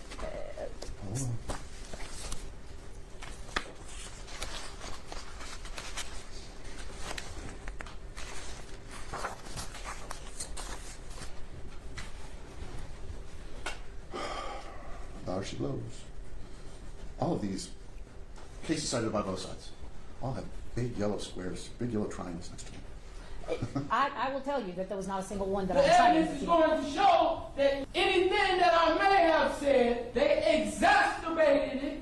Look, because it's all distinguishing. So yeah, and it's on other grounds. Yes. Well, again, all right, I'm on it. So, Judge, 217, and essentially the reason I am directing the court to this is this was not particularly the primary issue in the case. However, in that case, summary judgment case. It is a summary judgment case, and Brown contends that the trial court erred in granting the summary judgment to the defendant Friedman on the Rico claim, a Rico violation with a code section, and any subsequent recovery through another code section requires that Brown show an injury, a pattern of racketeering activity. A pattern requires at least 2 interrelated predicate offenses. Here's the important part. In her complaint, Brown does not expressly allege which of the acts she recites in her narrative of events constitute predicate criminal acts for Rico purposes. In her brief to this court and in her response to Friedman's motion below, she alleges theft by conversion, theft by deception, and mail fraud, which constitute Rico predicate acts. although she does not specify all the acts which she alleges constitute these crimes, at this point she is not required to do so. Freeman can ask for a more definite statement. So Freeman's not going to prison if he loses. I said that it was a civil case right off the bat. That's and so, but my point is, Judge, that the only case law. Let me be clear. Freeman didn't face prison if you like. That's correct. That's right. Because last time I checked, there was no mandatory sentence on him. Correct. Correct. And it's not mandatory on DT. I was about to say. So With the agreement of the state. What, on domestic terrorism? yes. Yeah, on racketeering it's 5 to 20, but the 5 can be probated. Right. Right. I was wondering about that. It's not mandatory prison time, but mandatory splitting hairs. It's not relevant. There's no mandatory incarceration from potential mandatory incarceration for Mr. Freeman. That's true, Judge. I'm not disputing that. It started at the very beginning, said this is a civil case. However, there is no, again. And at this point, she is not required to do so. They're talking Freeman may move for a more definite statement. Yes. We don't have that in the civil arena. What we have is a general and a special demur. And they are doing that. But you're not allowed to amend your complaint. You can't amend your indictment. Which is...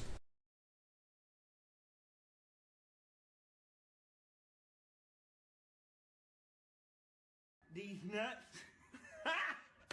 Got him. Got him.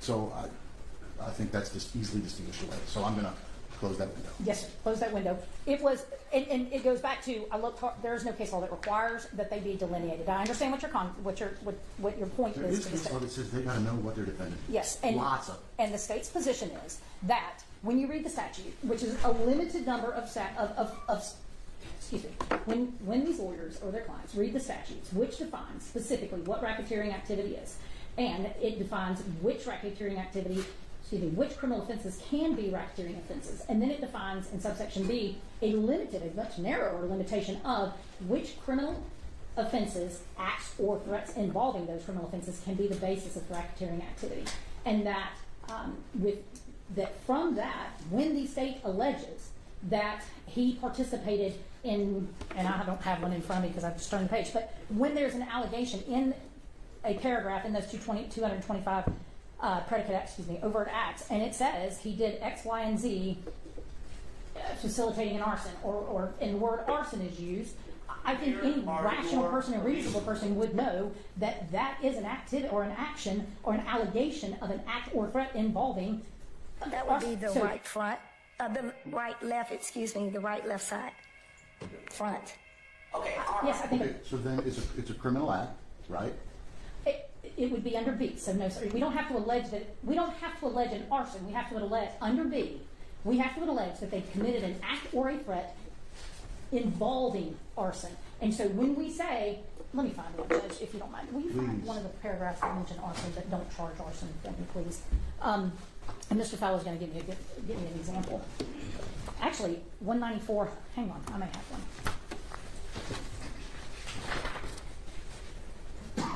Okay. This is an example, Judge. 24 times from 194 through 217 alleges that on or about March 5th, 2023, insert name, 24 of the different defendants, did join an organized mob and succeed in overwhelming the police force, thereby aiding and abetting in the offense of arson.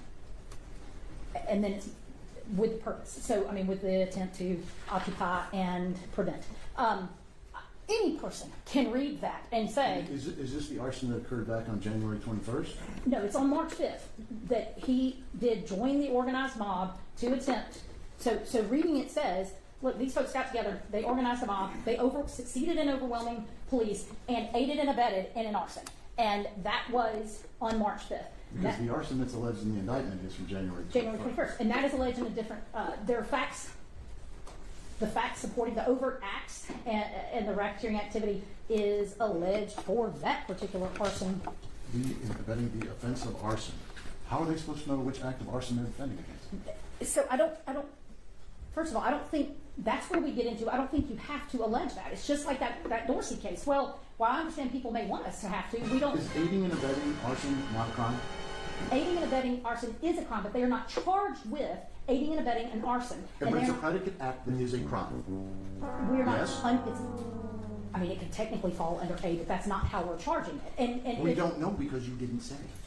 I think it alleges the facts necessary to put them on notice that those are actions involving arson, and there are others. What arson? Which arson did they aid and abet? The one on because the only one that's listed is the one on the 21st.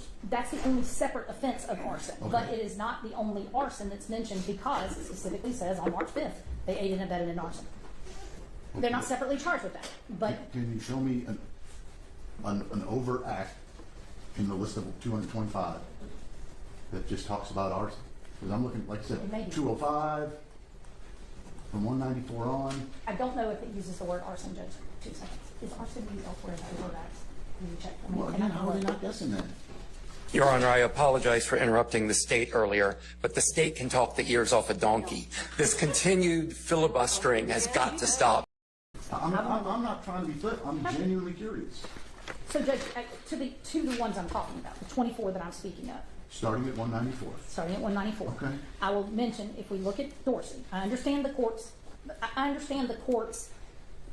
questioning and point with regard to that, but Dorsey did reject this idea. So in Dorsey, the defendant was charged with acts involving murder. Murder is also an A offense, under where you're actually charging a predicate act that is a criminal offense. Under A, you must set out all of the elements because you're saying they committed the crime. Hold on a second. I'm looking at page 541 of Dorsey. Yes, sir. Dorsey challenges category 5 predicate offenses, each concerning act involving murder.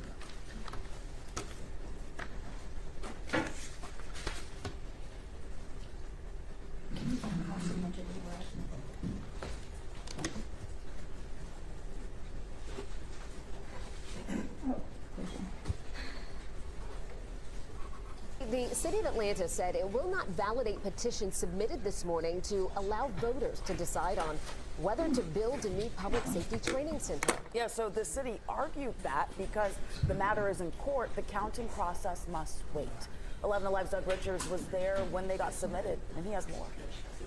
Okay, the people who oppose what they call Cop City say the city of Atlanta pulled a fast one on them by allowing them to submit boxes full of petitions, but then saying that the boxes would sit here in City Hall unopened. Today we're here to say, let the people decide.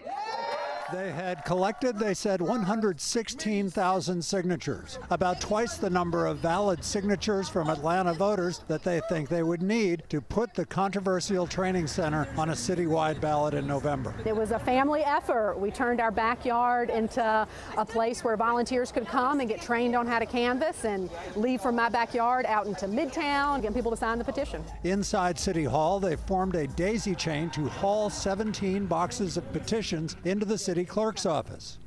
All right. But then city officials took the wind out of whatever moment of triumph petitioners had expected. It is our position that the law does not permit us to begin the verification process at this time. The city cited a court challenge to expand the pool of signature gatherers into DeKalb County outside of the Atlanta city limits, but where the site for the facility has been cleared. The 11th Circuit said, hold on, we are going to consider whether the injunction was correct. I am disappointed to report that the city of Atlanta chose to sandbag us this morning. The activists still turned in their boxes of petitions. The clerk's office sealed them with tape. For how long is unclear. Then the petitioners turned their sights on the city council, whose meeting started moments later. I had tens of thousands of conversations. It seems to me that it's pretty clear, like, let the people decide. And that still could happen, but with signature verification.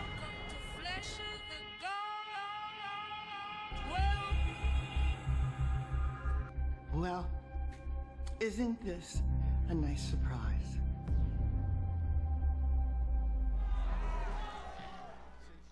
Crazy stuff going on out there. We almost about here, family. We on the last leg. Y'all hit that like button, hit that subscribe, tap in, share with a friend. What up, Purple Paradox, Lady Trucker? I see you, family. Appreciate you joining. Why it's so hard and confusing? Crazy. That's a fact. Heard them say, Mr. Garland, you correct me if I'm wrong, they're not arguing that that act can't be a predicate act. They're just saying it's two different things. I understand. Yes. He's not challenging that can't be a predicate act. Not at this point, no, sir. Mr. Garland, is that correct? We need to know. He's just saying we need to know. And if it is, the indictment's got to tell us, not the state. The indictment's got to satisfy the requirements of the elements and the facts that apply to Well, it. and what she's saying is, just like this said, an act involving murder, the state has said an act involving arson and terrorism, and domestic terrorism. Yes. And Your Honor, I can wait till the state's done, but Yeah, I you have can. a response to All right, the case. Go ahead. Go ahead. So, Judge, the other thing you had asked me for other references to arson, another reference to arson is where one of the, and let me not be vague. Please don't. Well, You may want. because I think that's what most of these folks here are accusing you of right now.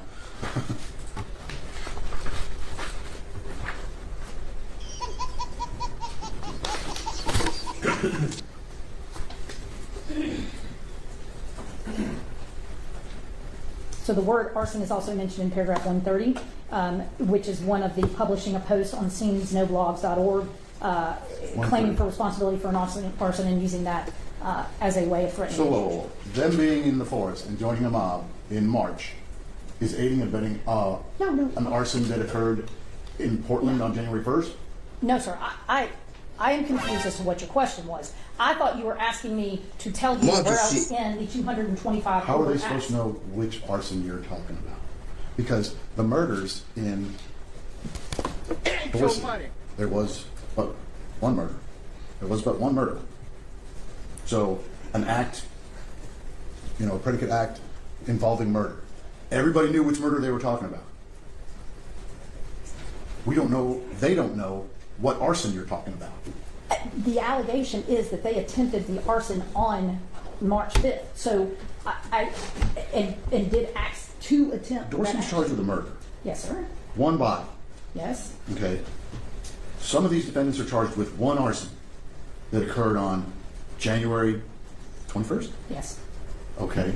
And in March, they are accused of aiding and abetting arson. There's also accounts in the 225 that pertain to. Those aren't counts. Sorry, there are also paragraphs in the 225 listing of overt acts, which include predicate acts. Is there even an arson that is alleged on March 5th?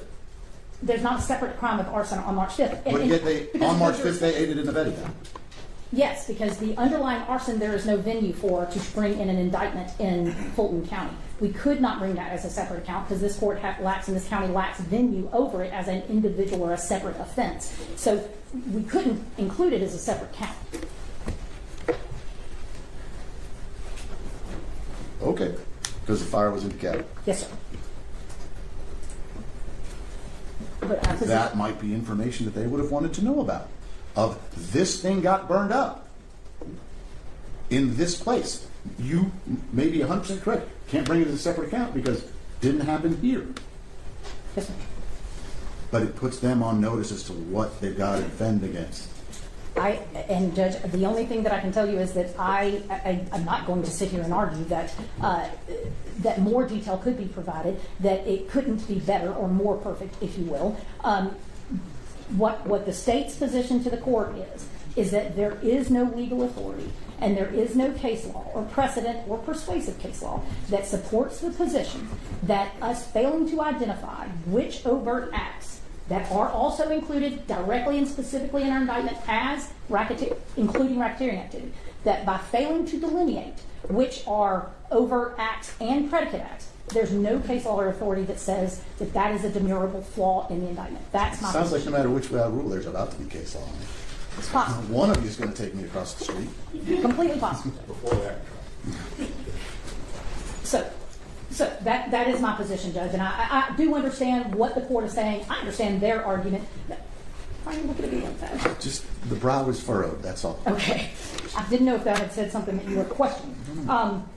So with regard to that issue about delineation and articulation, of which I think I've answered that. Who's alarm on? $50, charity of your choice. Send me the receipt.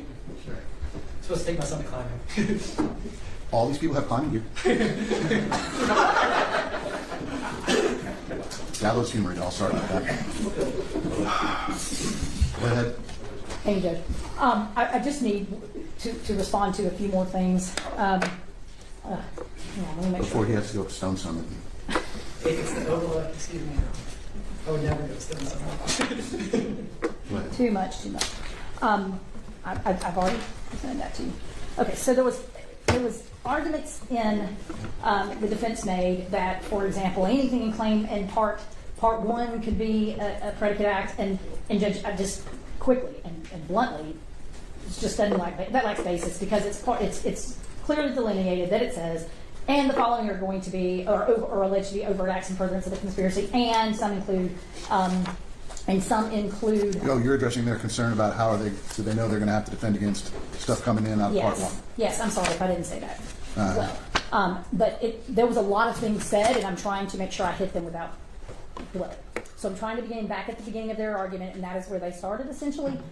And the point is that it's very clear and is delineated in the indictment when the allegations regarding overt acts, which include predicate acts of racketeering activity, begins, and that is the language that has been stated, but it's Okay, part two. let me read you the chunk of language before part one. Before part one? Yep. Yes, sir. The end of, you got count one, racketeering. Yes. It's all 61 folk. For said accused, individually and as persons concerned in the commission of a crime, and together with unindicted co-conspirators in the state of Georgia and the county of Fulton on or between May 25th, 2020 and August 25th, 2023, while associated with an enterprise to unlawfully conspire and endeavor to conduct and participate in, directly and indirectly, such enterprise through a pattern of racketeering activity in violation of 1614(4)B, as more particularly described below and incorporated by reference as if fully and set forth herein, contrary to the laws of the state of Georgia, good or the peace and dignity thereof. Part one, the enterprise. Yes, sir. So all the facts in the enterprise are incorporated into count one. You stand before me saying, hey. He tells us they sent a crew out to do some work on their own land, but they say protesters got violent. Take a look at this video. It appears to show opponents of a controversial planned training facility for Atlanta police in a showdown with DeKalb officers. Well, I sent some contractors out to do some work on private property. Ryan Millsap is the chairman of the Blackhall Group. He tells Fox 5 on Saturday his company sent workers to clear some land the company owns. Police accompanied for safety. When the police officers got there, then about 40 people came out of the woods. Then Millsap says things turned ugly. They jumped up on the excavator while one of my guys was operating it and actually smashed all the windows with rocks. Millsap says vandals ripped the doors off this Ram 5500 pickup, then torched it. And he says they spray-painted threats on the sidewalk directly aimed at him. I take it very seriously. One reads, quote, "If this park isn't safe, then Millsap isn't either." I think these people are real. I think they are a credible threat. All this just days before police in tactical gear on Wednesday fanned out around the site of the future training center. I think it's quite crazy. Protesters have clashed with police in the past. Homeowners in the neighboring Boulder Walk subdivision believe the same protesters are behind vandalism in their community. Vandalizing property and terrorizing the community is completely unhelpful. The Atlanta Police Fund plans to build on 85 acres nearby. They'd preserve the remaining 265 acres as green space. But protesters call it an expansion of the police state. We reached out to Defend the Forest Atlanta. They did not respond. We asked DeKalb Police and APD about the recent incidents. All APD would say is, quote, Georgia Power is on the scene on Wednesday conducting repairs. DeKalb did not respond. Hey, Judge, we're just talking about those 225 acts. I'll take you at your word. They can't. They got to take the indictment as written. Which says introduction, the enterprise, and one of the elements we It must says read. part one, the enterprise. And then it gives an A, introduction. Yes. B, defend the Atlanta forest. Yes. Anarchy background of defend the forest. Beginnings of defend the forest. Public Safety Training Center, Shadowbox Studios, DeKalb County, land swap. These all have facts in there. Facts, yes, sir. Okay. That defend the Atlanta Forest overview. Defend the Atlanta Forest funding. Now, we run into the whole money laundering issue. Communication, talking about Signal, Telegram. Entity amount totaled $48,000. Occupation inside. There are facts, and yes, obviously we're going back to how many centuries. Street in downtown Atlanta. They've been setting off fireworks. They've also been vehicles and police cars. If you follow me over here, this is an APD vehicle that has windows smashed, multiple windows destroyed on this vehicle. They set off fireworks here, and if you'll take a look behind me over here, you'll see more driving. It does to try to calm the situation.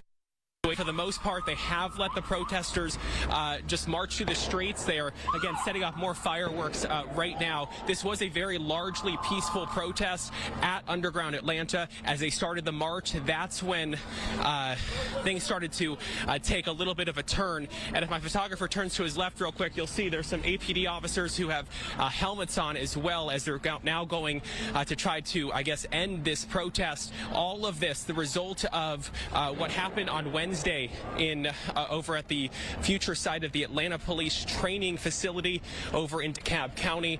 Lots of different situations unfolding now as a result of that, resulted in the death of a. Hey, can you guys? Oh, you see how they cut him off? The death of a activist. The activists, they cut him off at the end. That's crazy. Hey, propaganda and recruitment. Are they going to have to defend against this? Defend against it in the context of an overt act. In the context of, is there an enterprise? Did they use these things to build an enterprise? Is there indeed an enterprise? Then yes, Judge.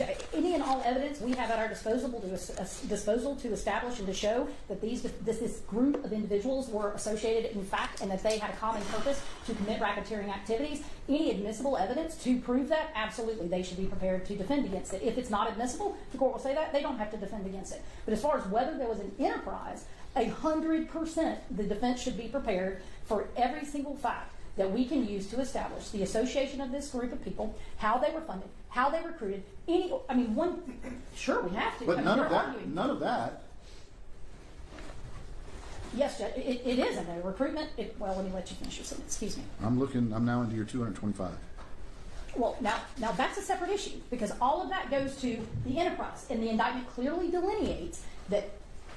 Part 1, I think is how it says, under count 1, elements of conspiracy. Then part 1, the enterprise, is defining the enterprise, describing the enterprise, whether eloquently or with violent political rhetoric, depends on who you talk to. But regardless, the bottom line is, it is in fact, that is where the indictment says each individual charged in this indictment knowingly joined in the conspiracy. Conspiracy contained a common purpose. So it fully lays out everything. And while I'm here, it also lays out the nexus. It affirmatively avers that, and I think I've said this, but I'll say it again, defendant in the Atlanta Force is a self-identified coalition and enterprise, blah, blah, blah, and that organization coordinates, advertises, conducts direct action designed to prevent the construction of those things and promote anarchist ideas. This self-proclaimed direct action has included, and then it lists the various things, vandalization of private property, arson, destruction of property, tax on law enforcement. Anyway, so the point is, while I'm there, that is the nexus. It affirmatively argues the nexus. And then we get to all of the other things that are alleged about it, the description, because we must prove and allege enough detail to establish the enterprise. And Mr. Fowler's already talked about why the history and things of that nature are. So are they going to have to defend against masked folks making statements? That was raised by the defense. If it's admissible, yes. And the state is going to say some of those things are admissible, yes, sir. If a co-conspirator that we can establish, our co-conspirator, produces propaganda that talks about different things about this conspiracy, and I know people threw out the confrontation clause, in no way is it testimonial, in no way. So if we can establish, because it's not testimonial, because it's not made, this is well before any type of arrest or prosecution, so there was no possibility that it was gathered for the purposes of litigation. If we can meet the elements of admissibility, that's the reality of it. But that's true of any situation, Judge. The state is going to use any and all fact that the state believes and can show furthers its proof of various facts in the case. And if those are admissible, yes, they should be. Now they're going to argue that they're not admissible. We will argue that they are, and the court will decide what comes in the end. But yes, any and every piece of evidence we have that establishes, well, for one thing, when it began, when the conspiracy started, when they started making plans, when they began the occupation of the forest, all of those things for the very reason of what we've been arguing about today, for one thing. It all becomes relevant. So that is part one. And to go back to how they know that part one's not is because part two says it. Part two delineates and specifically says now with what the pilot said to his victims today. Well, it was an emotional day in court today for the former East Bay pilot, Joseph Emerson. He pleaded no contest in an Oregon courtroom after responsibility for what happened, expressing remorse to the passengers, society, and his fellow pilots. I regret the harm I caused to every single person on board that airplane, crew members and guests. I regret the harm I caused to society. My bad, I just had a brief interruption. The pilot cuts off the engine during the flight? Which is part of what this process is about. This has affected people who were not on that airplane. I regret the harm I caused to my profession, the thing I gave my life to, and to those professional crew members each and every day who do fantastic work, especially to the two pilots up front who removed my hands and asked me to leave the flight deck, which I did. My bad, just a brief intermission. That was crazy. I had to tap into that. They got pilots cutting off the plane, man. Get them. But we Rico, though, huh? You see it. The defendants committed overt acts to affect the object of the conspiracy, which include acts of racketeering as described below. So, and this is no offense to anybody, but I think it's disingenuous to say that, or it ignores the language of the statute. Let me just say that, or the indictment itself, to say that we don't know whether or not the part one is also the overt acts and the predicate acts, because the indictment, while it could be better and it could specify which one of the overt acts are racketeering activity, definitely it could, and it doesn't. It does delineate what acts we are saying are or could be or they might have to defend against. And then when you look to the statute, it is further limited. Not every act is going to, for example, the money transfers. Those are overt acts in furtherance of the conspiracy, allegedly. That's what we say they are. However, that in no way falls within any definition. It doesn't fall within the statute. It's not an arson. I mean, it's not related to arson. It's not related to murder, robbery, kidnapping. It's not an act or threat. It's not with one of the one of the crimes. I need to slow down. One of the crimes under the 5A. And so, no, I mean, but it does require that analysis. So the state's position, Judge, is what I've said. And then as far as whether or not there are other aspects, one of the things that they have alleged is that we have not drawn enough, or we haven't alleged, and they're saying in different ways, but one of the arguments is, and Mr. Samuel said it, and I think it's been said multiple times, is they don't even say for example, they don't say my client did an overt act, or did a predicate offense. He or she is not charged, it's not charged in this crime or that crime. And I'll just say, Judge, we don't have to allege or prove that, we'll go back to Mr. Liberto since he's been the star of the day, that Mr. Liberto or any particular defendant charged in this indictment, we do not have to allege or prove that they ever committed a predicate act or that they ever agreed to commit a predicate act. And bear with me, Salinas v. State, and I know I should have briefed, Salinas versus United States. And that is 522. And I do have a copy of any of these you want. 522. U.S. 52. Figure out what page that is. 1 second, Judge. I need to direct you to the page.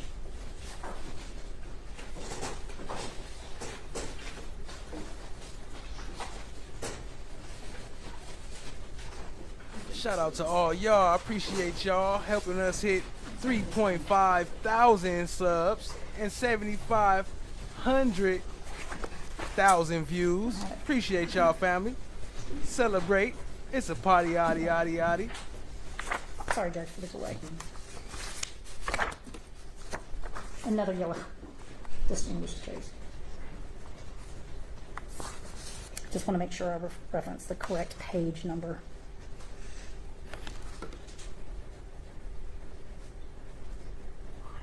it's going to be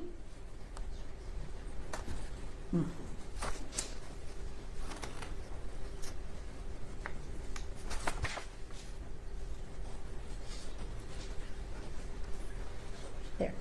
It's going to start, Judge, I think, on 62. The absence of evidence is not the evidence. The absence. What? If conspirators have a plan.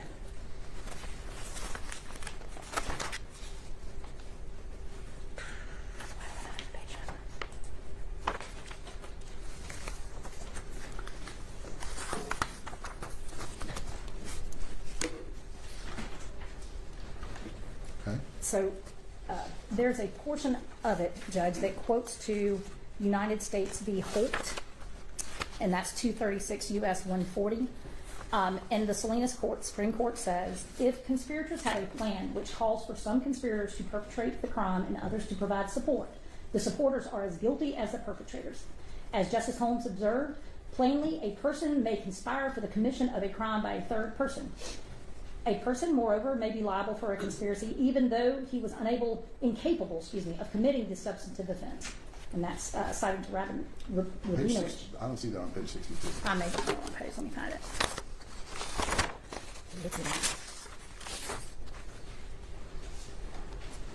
Conspiracy may exist even if the conspirator does not agree to commit or facilitate each and every part of the substantive offense. The partners in the criminal plan must agree to pursue the same criminal objective and may divide up the work.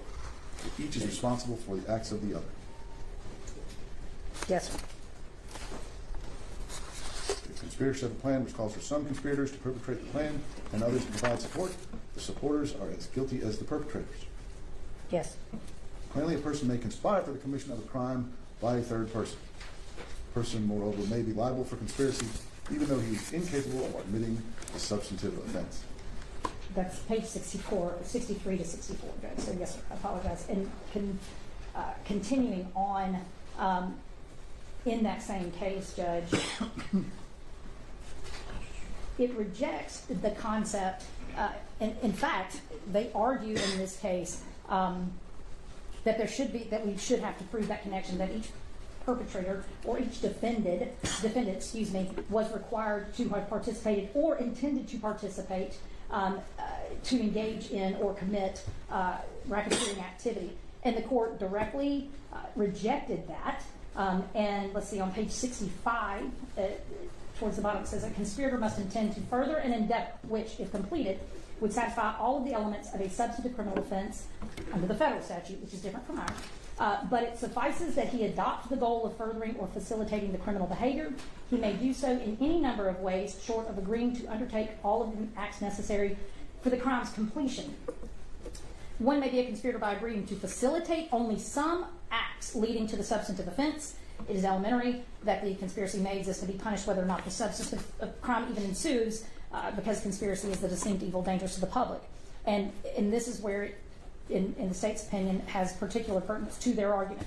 It says it makes no difference whether that the substantive offenses under the federal statute requires 2 or more predicate acts. The interplay between subsections C and D does not permit us to excuse, that's the conspiracy aspect of it, does not permit us to excuse from the reach of the conspiracy provision an actor who does not himself commit or agree to commit 2 or more predicate acts requisite to the underlying offense. So again, addressing the argument being that we had to allege in our indictment that the defendants either agreed to commit acts, predicate acts, or did commit predicate acts, that's incorrect. We do not have to make that accusation in the indictment. We do not have to allege that. We do not have to prove that. As long as they knowingly joined the conspiracy, and the conspiracy itself has the common purpose of committing racketeering activity. And I quoted that to you earlier, or cited that to you earlier. In addition, I cited Thompson v. State to you earlier, which also supplies further makes the state's argument even more secure or more definite, because it does not require, that's the case, Judge, that if you recall, and this is an important thing, we don't even have to prove that they had every knowledge, were involved in everything, that they knew all the facets of it, that they knew what all of the co-conspirators were going to do. As stated, what we must prove is that they intended and knowingly joined the conspiracy, and that the conspiracy had the common purpose. And that's what we have to prove. And we have explicitly alleged that in paragraph A of the introduction. Hold up, Miss D56 says she's scrambling and scraping. She doing the Diddy scramble. Daddy, I like when you scrambling and scraping for shit. No, I like that. So, as to that argument from the defense, it just doesn't pan out, Judge. They also argue that the criminal purpose to commit, that we have to allege and prove that the enterprise had a criminal purpose, and that, I don't know how much this was fleshed out in oral argument, but I saw it in the written, that the enterprise must have a criminal purpose, and that's just not an accurate reflection of the law. The law that I have cited to you already and read in court already explains that an enterprise isn't a crime itself, and that it doesn't have to be criminal. I mean, the enterprise, this grouping of individuals associated in fact, can be, in fact, illicit or illicit. So, and their activities can be licit and illicit. So the enterprise itself does not have to be a criminal, does not have to have a, in other words, they have to have the common purpose of committing, we have to prove, and we have alleged. Illicit versus illicit. Illicit is, we've incorporated, defended Atlanta Forest, we are an enterprise. Illicit is, we're just a group of folks. There still has to be a criminal intent there. Not in the joining, not, they have to have a common purpose. And yes, as a group, as an enterprise, as long as saying, if you want to charge them and treat them as criminals, you have to prove they did a crime, or they're doing some type of crime or criminal intent. How hard is that to understand? Why are you even arguing this? All these civil charges and you trying to make it criminal. Like, why are you even here for 3 hours to argue this bullshit? That common purpose is a legal, legitimate thing. That's okay, right? 5 hours. This group of associates conspires and determines to, or agrees to commit 2 or more predicate acts to reach their objective. Yes, then now we're getting into the Rico, and that's what's alleged. So they commit criminal acts. Yes, yes, sir. Took me a minute to get there, but yes, sir. So I've already talked about the nexus. I've already talked about that. If you'll give me 1 second, Judge, I want to make sure. There's a lot of argument, and I've read the and I'm not going to go through every single one, but there is a lot of argument about there's not enough here, there's too much there, there's not enough here, there's not enough there. For example, night of rage, or whatever it may be. The reality of it is, Judge, we have to allege sufficiently the elements of the offense, which obviously for the last several hours I have been arguing that we have. We do not have to. Hold on. Y'all gotta catch the not enough and too much. You know what it is? What? I'm gonna separate it for y'all. And shout out to our stream sponsors, Jerome Street, TSC, Chad My Black is Golden. And I'm gonna separate it for y'all. Look, you know what the difference is? The difference is it's not enough evidence and it's too much bullshit. Too much bullshit and not enough evidence. That's what this case is. And mostly all y'all cases out there in Fulton County, it appears y'all need to let all them out of jail. Well, let me not say that, but y'all need to review all their cases. Every fact that they want to know. We do not have to allege how we are going to prove something. We do not. We allege the elements enough so that they understand what's coming against, or that the charges against them, and that's really the point, and the charges they're going to have to defend against. And then the discovery, it shows them the evidence we're going to use. How we're going to use it and apply that evidence, what we're going to argue, what our internal mental thought processes are on prosecutors as to what evidence pertains to this and how we're going to prove that, that is simply not required in an indictment. And I'll give you an example, night of rage. They came down here for a night of rage. If we had gone into the definition and explanation and all the explanation about what a night of rage was, one, it would have no bearing on the fact that that was the overt act. Can I pet that dog? No. Can I pet that dog? No. Can I pet that dog? No, he's sleeping. Can I pet that dog? Alleged that they came down on a night of rage, which the evidence will explain at trial, and they did X, Y, and Z. If we had gone through 15 paragraphs talking about this night of rage and where it came from and how we know they called it and all the calls to do it and all the things that different co-conspirators, named and unnamed, put out there on social media to stir up and stir violence, then we had been talking about political violence again, or rhetoric again. So It's not necessary. We made an allegation of an overt act in furtherance of the conspiracy, and that's what we did. And there's no more detail that they're entitled to on those type of issues. So, let's see what these.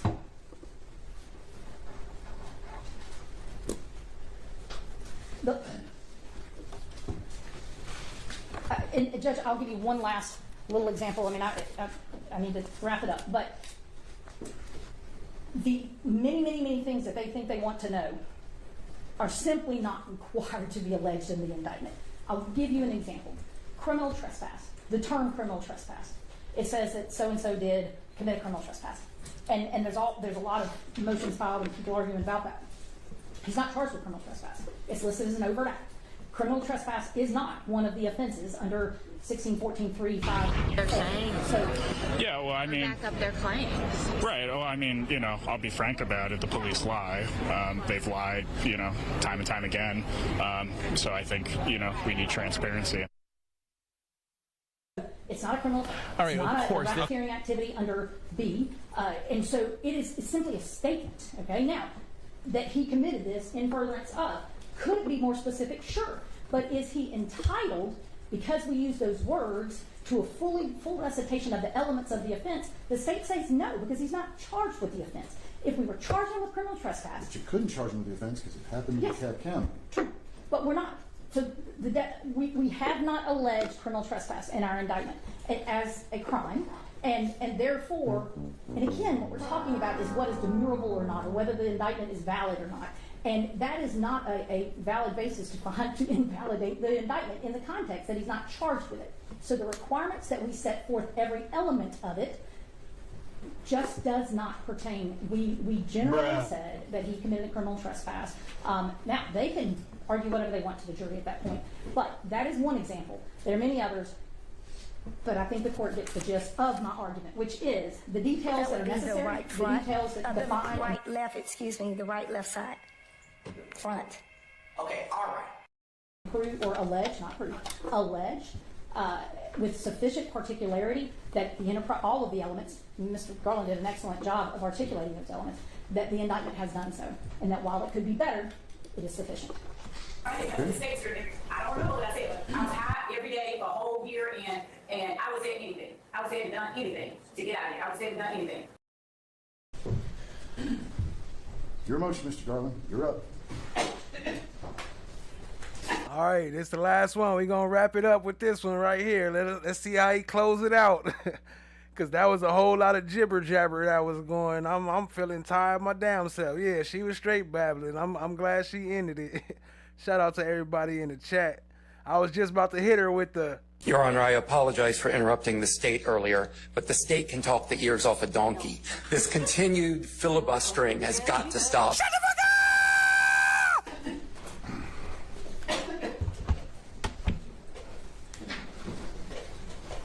Okay. So even if we were to concede, which we don't, that the allegations of arson and domestic terrorism on January 21st satisfy general demurrer, that does not save this indictment from my special demurrer. This counts. What? This count or this indictment? Doesn't save that. Even if that was enough to save the indictment from a general demurrer, it doesn't save it from the special demurrer, because the special demurrer doesn't identify those predicate acts in any way, and it doesn't tell us. Are we talking about counts 2, 3, 1? Counts with respect to Mr. Schwartz. He's up. Counts. You delineated him. He's your guy. Yeah, no, I understand what you're saying, Your Honor. There's counts 2 through. There's 2 and 3. There's 1, 2, and 3. That's all we got. Yeah, so counts 2 and 3, which allege arson and domestic terrorism. Yep. There's an argument under which those. Right now, we're talking about count 1 in this motion. Motion number 3. Okay. Right? I'll abandon that because it's not essential to what I'm trying to convey. Is that this indictment fails a special demurrer. State v. Eastman tells us count 1, because that's the motion I'm looking at. Count 1 of this indictment does not survive a special demurrer. That's correct. And this is State v. Eastman, 911 Southeast 2nd, 484. It's a 2025 case. Yeah. By filing a special demurrer, lost sight of them at this point. We're trying to stay a distance back. Is fatally defective and incapable of supporting a conviction, as would be asserted by a general demurrer. but rather that the charge is imperfect as to form or that the accused is entitled to more information. That's what I'm focused on, Your Honor. The state, in the information we need, is set out in OCGA 17-7-54 and by Kimbrough. We've got to have the essential elements.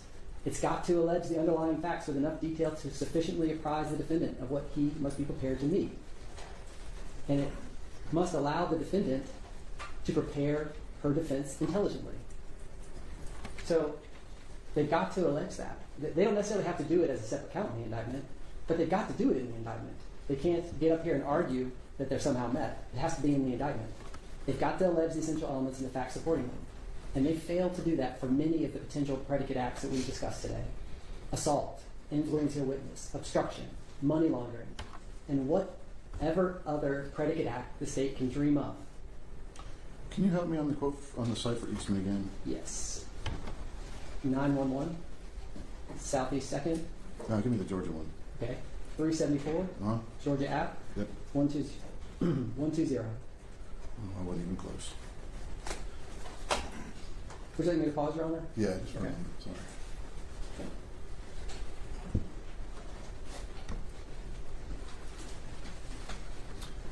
And that's at page 121. Okay, so you're saying, hey, these predicate acts are criminal acts, I need my elements, et cetera, et cetera. Whereas I just heard from the state saying they're not charged with those. They don't have to give them the elements. Well, because they're not charged with them because they happen in another jurisdiction. I think that's a red herring, Your Honor. I mean, Kimbrough and OCGA 17-7-54 are clear. We've got to state the essential elements. We've got to establish the underlying facts. Right? It's required by Georgia law. It doesn't have to be in a separate count. It could be in the overt acts themselves. They could set out the essential elements. They could set out the essential facts. But they don't do that, Your Honor. They don't do it for assault, influencing a witness, obstruction, money laundering, and whatever else they can dream up. The discussion of Dorsey and these 5B acts, it's not a red herring, but they're putting the emphasis on the wrong syllable in that case. These 5B acts are acts involving murder, kidnapping, gambling, arson, robbery, theft, so on and so forth. The list of crimes listed in 5B that could involve predicate acts involving those crimes. But Dorsey's interpretation of 5B is really just about how we count the predicate acts. It talks about acts, that the acts involving style of predicate acts can be their own separate predicate acts. So a series of acts involving another crime, can all be separate predicate acts, right? So in Dorsey, you've got the murder, right? That's one act. But then getting in the car, that's another act. Buying the gun, that's another act. These are all predicate acts under 5B. But what Dorsey has, that this indictment fails, is an allegation of the essential elements of the murder. Is an allegation of the essential facts supporting those elements, right? Dorsey is like, how many predicate acts are there in a murder, Judge? Well, we've got the murder, and then we've got the other acts involving it. But you got that murder. It's proved, it's alleged. The essential elements are alleged, and the facts supporting are alleged. We've got it, right, in the case. How do we chop it up? That's what Dorsey's about. Here, we don't have the essential elements. We don't have the facts. There's nothing to chop up. We don't know what these acts are involving. They haven't identified them. They haven't set out the elements as required. They haven't set out the facts supporting it. So Dorsey is not a problem for this demurrer.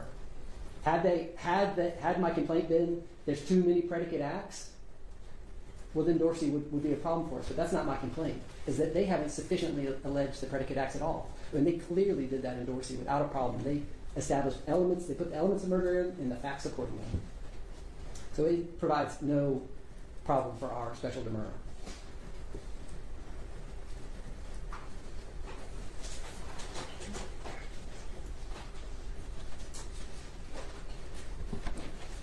There was some discussion by the state about the allegations in Part 1 of the enterprise. I've already discussed how it's both overbroad and lacks sufficient details, but as we've discussed, are those allegations of predicate acts because they're specifically incorporated into the overt acts that include the racketeering acts per the indictment? Does it include George Floyd? Does it include Rayshard Brooks? Does it include the masked man? Was he involved in an act involved in felony obstruction? We don't know. We can't know. The indictment doesn't tell us. And in regards, let's see. There are certainly things that this indictment doesn't allege that I want to know. And it doesn't have to allege everything I want to know, Judge. But it's got to get across some fundamental threshold so I can prepare a defense for my client. This indictment is a problem with the state's creation. It suffers as a result of how they drafted and indicted it.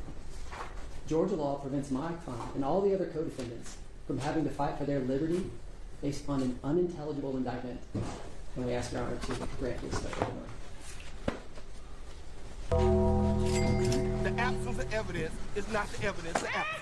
All right, ladies and gentlemen, it is 4:45. See you tomorrow.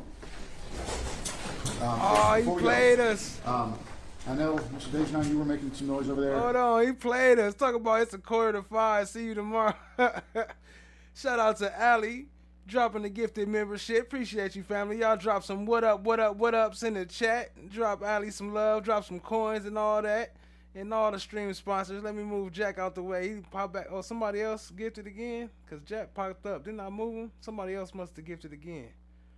Oh, that was Allie again. Gifted 2 memberships. Shout out to Allie. Shout out to Allie for the 2 memberships. Y'all should drop her some what ups and some coins in the chat. Appreciate you. Let me move Jack. He covering your name up. Jack dancing for subs. There we go. Shout out to Allie. Shout out to Jerome Street, TSC, Channel Black is Golden. He just played us though, man. He didn't even rule on it. He just gonna listen to us and then listen to everybody, then close out. Hold on, let me make sure, man. That's insane if he really did that. And who is that just asked? Who is that? Just asked. Miss D56 just asked, does he rule today? And I'm over here like, yeah, I think so. Look like they wrapping up, and he just gonna close out. Let me see. Let me find out, man. Shout out to y'all though. Appreciate the support. Well, I want to do something next. It was my intent. Number 4 was the lack of prosecutorial authority. Your Honor, I can wait till number 10. We're listed for number 10. Yeah, well, come on. That's what y'all put the list together Yes. for. Okay. Everybody wants to go to the front of the line. See you tomorrow. Program 30 minutes, same time, same place. Same bat time, same bat channel. Oh, and he hit you with the Batman quote? Hell no, they played us, family. Same bat time, same bat channel. Ain't that some shit? The absence of evidence is not the evidence of absence. What? I guess we shall continue with that tomorrow sometime. But once again, shout out to the stream sponsors, Channel Black is Golden, Alley, Jerome Street, TSC. Definitely appreciate y'all and all the new subs, all the new members, all the likes and all that. Appreciate everybody. Definitely helping us hit that 3.5. Hold on, let me approve this. It's trying to block you. I got you, Miss D. We can show the monkey, but to show the monkey.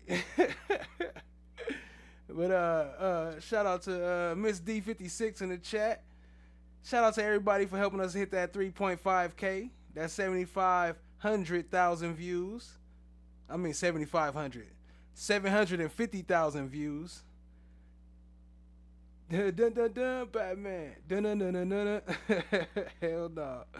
Channel Black is Golden. Appreciate you. What up though? TSC. Allie, appreciate y'all being here. Keisha E in the building. Appreciate you. Much love. Miss D56. Jerome Street, appreciate y'all hanging out. Purple Paradox Lady Trucker, what up though? Appreciate you. Much love, much love. Who else I see? Keisha E, Jerome Street. Starfish and Coffee, what up though? Appreciate you. Much love. Plans and Pins. Watch the Rise. Allie, shout out to Allie, stream sponsor. Okay, let's look like I'm seeing doubles now. I appreciate all y'all hanging out with us. Just had to. I did say I was gonna cover this trial, so I'm doing what I can with what they give us. At least this was a lot clearer than the last time they gave this to us, because it was horrible last time they aired it. Fulton County getting a little better, huh? They must have hired a new film person. That's crazy that Cali and Atlanta is like Hollywood, and then the Mecca, Atlanta, is like the South Hollywood. But they got the worst cameraman and audio man in the court system. Well, maybe not cameraman, but the worst audio, I say. Anyway, appreciate y'all. Much love. You know how it is. Until next time, stay fresh, stay blessed. Appreciate all y'all being here. Have a good night. Have a good night. Have a motherfucking good ass night. Until next time, family. Peace out.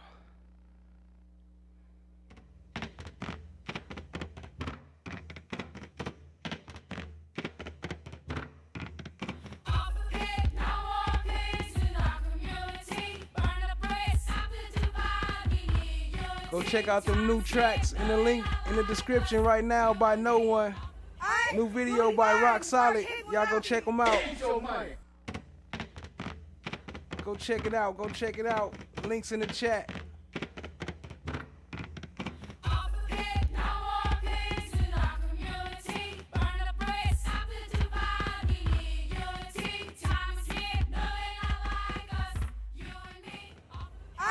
We'll be fine. Our kids will not be.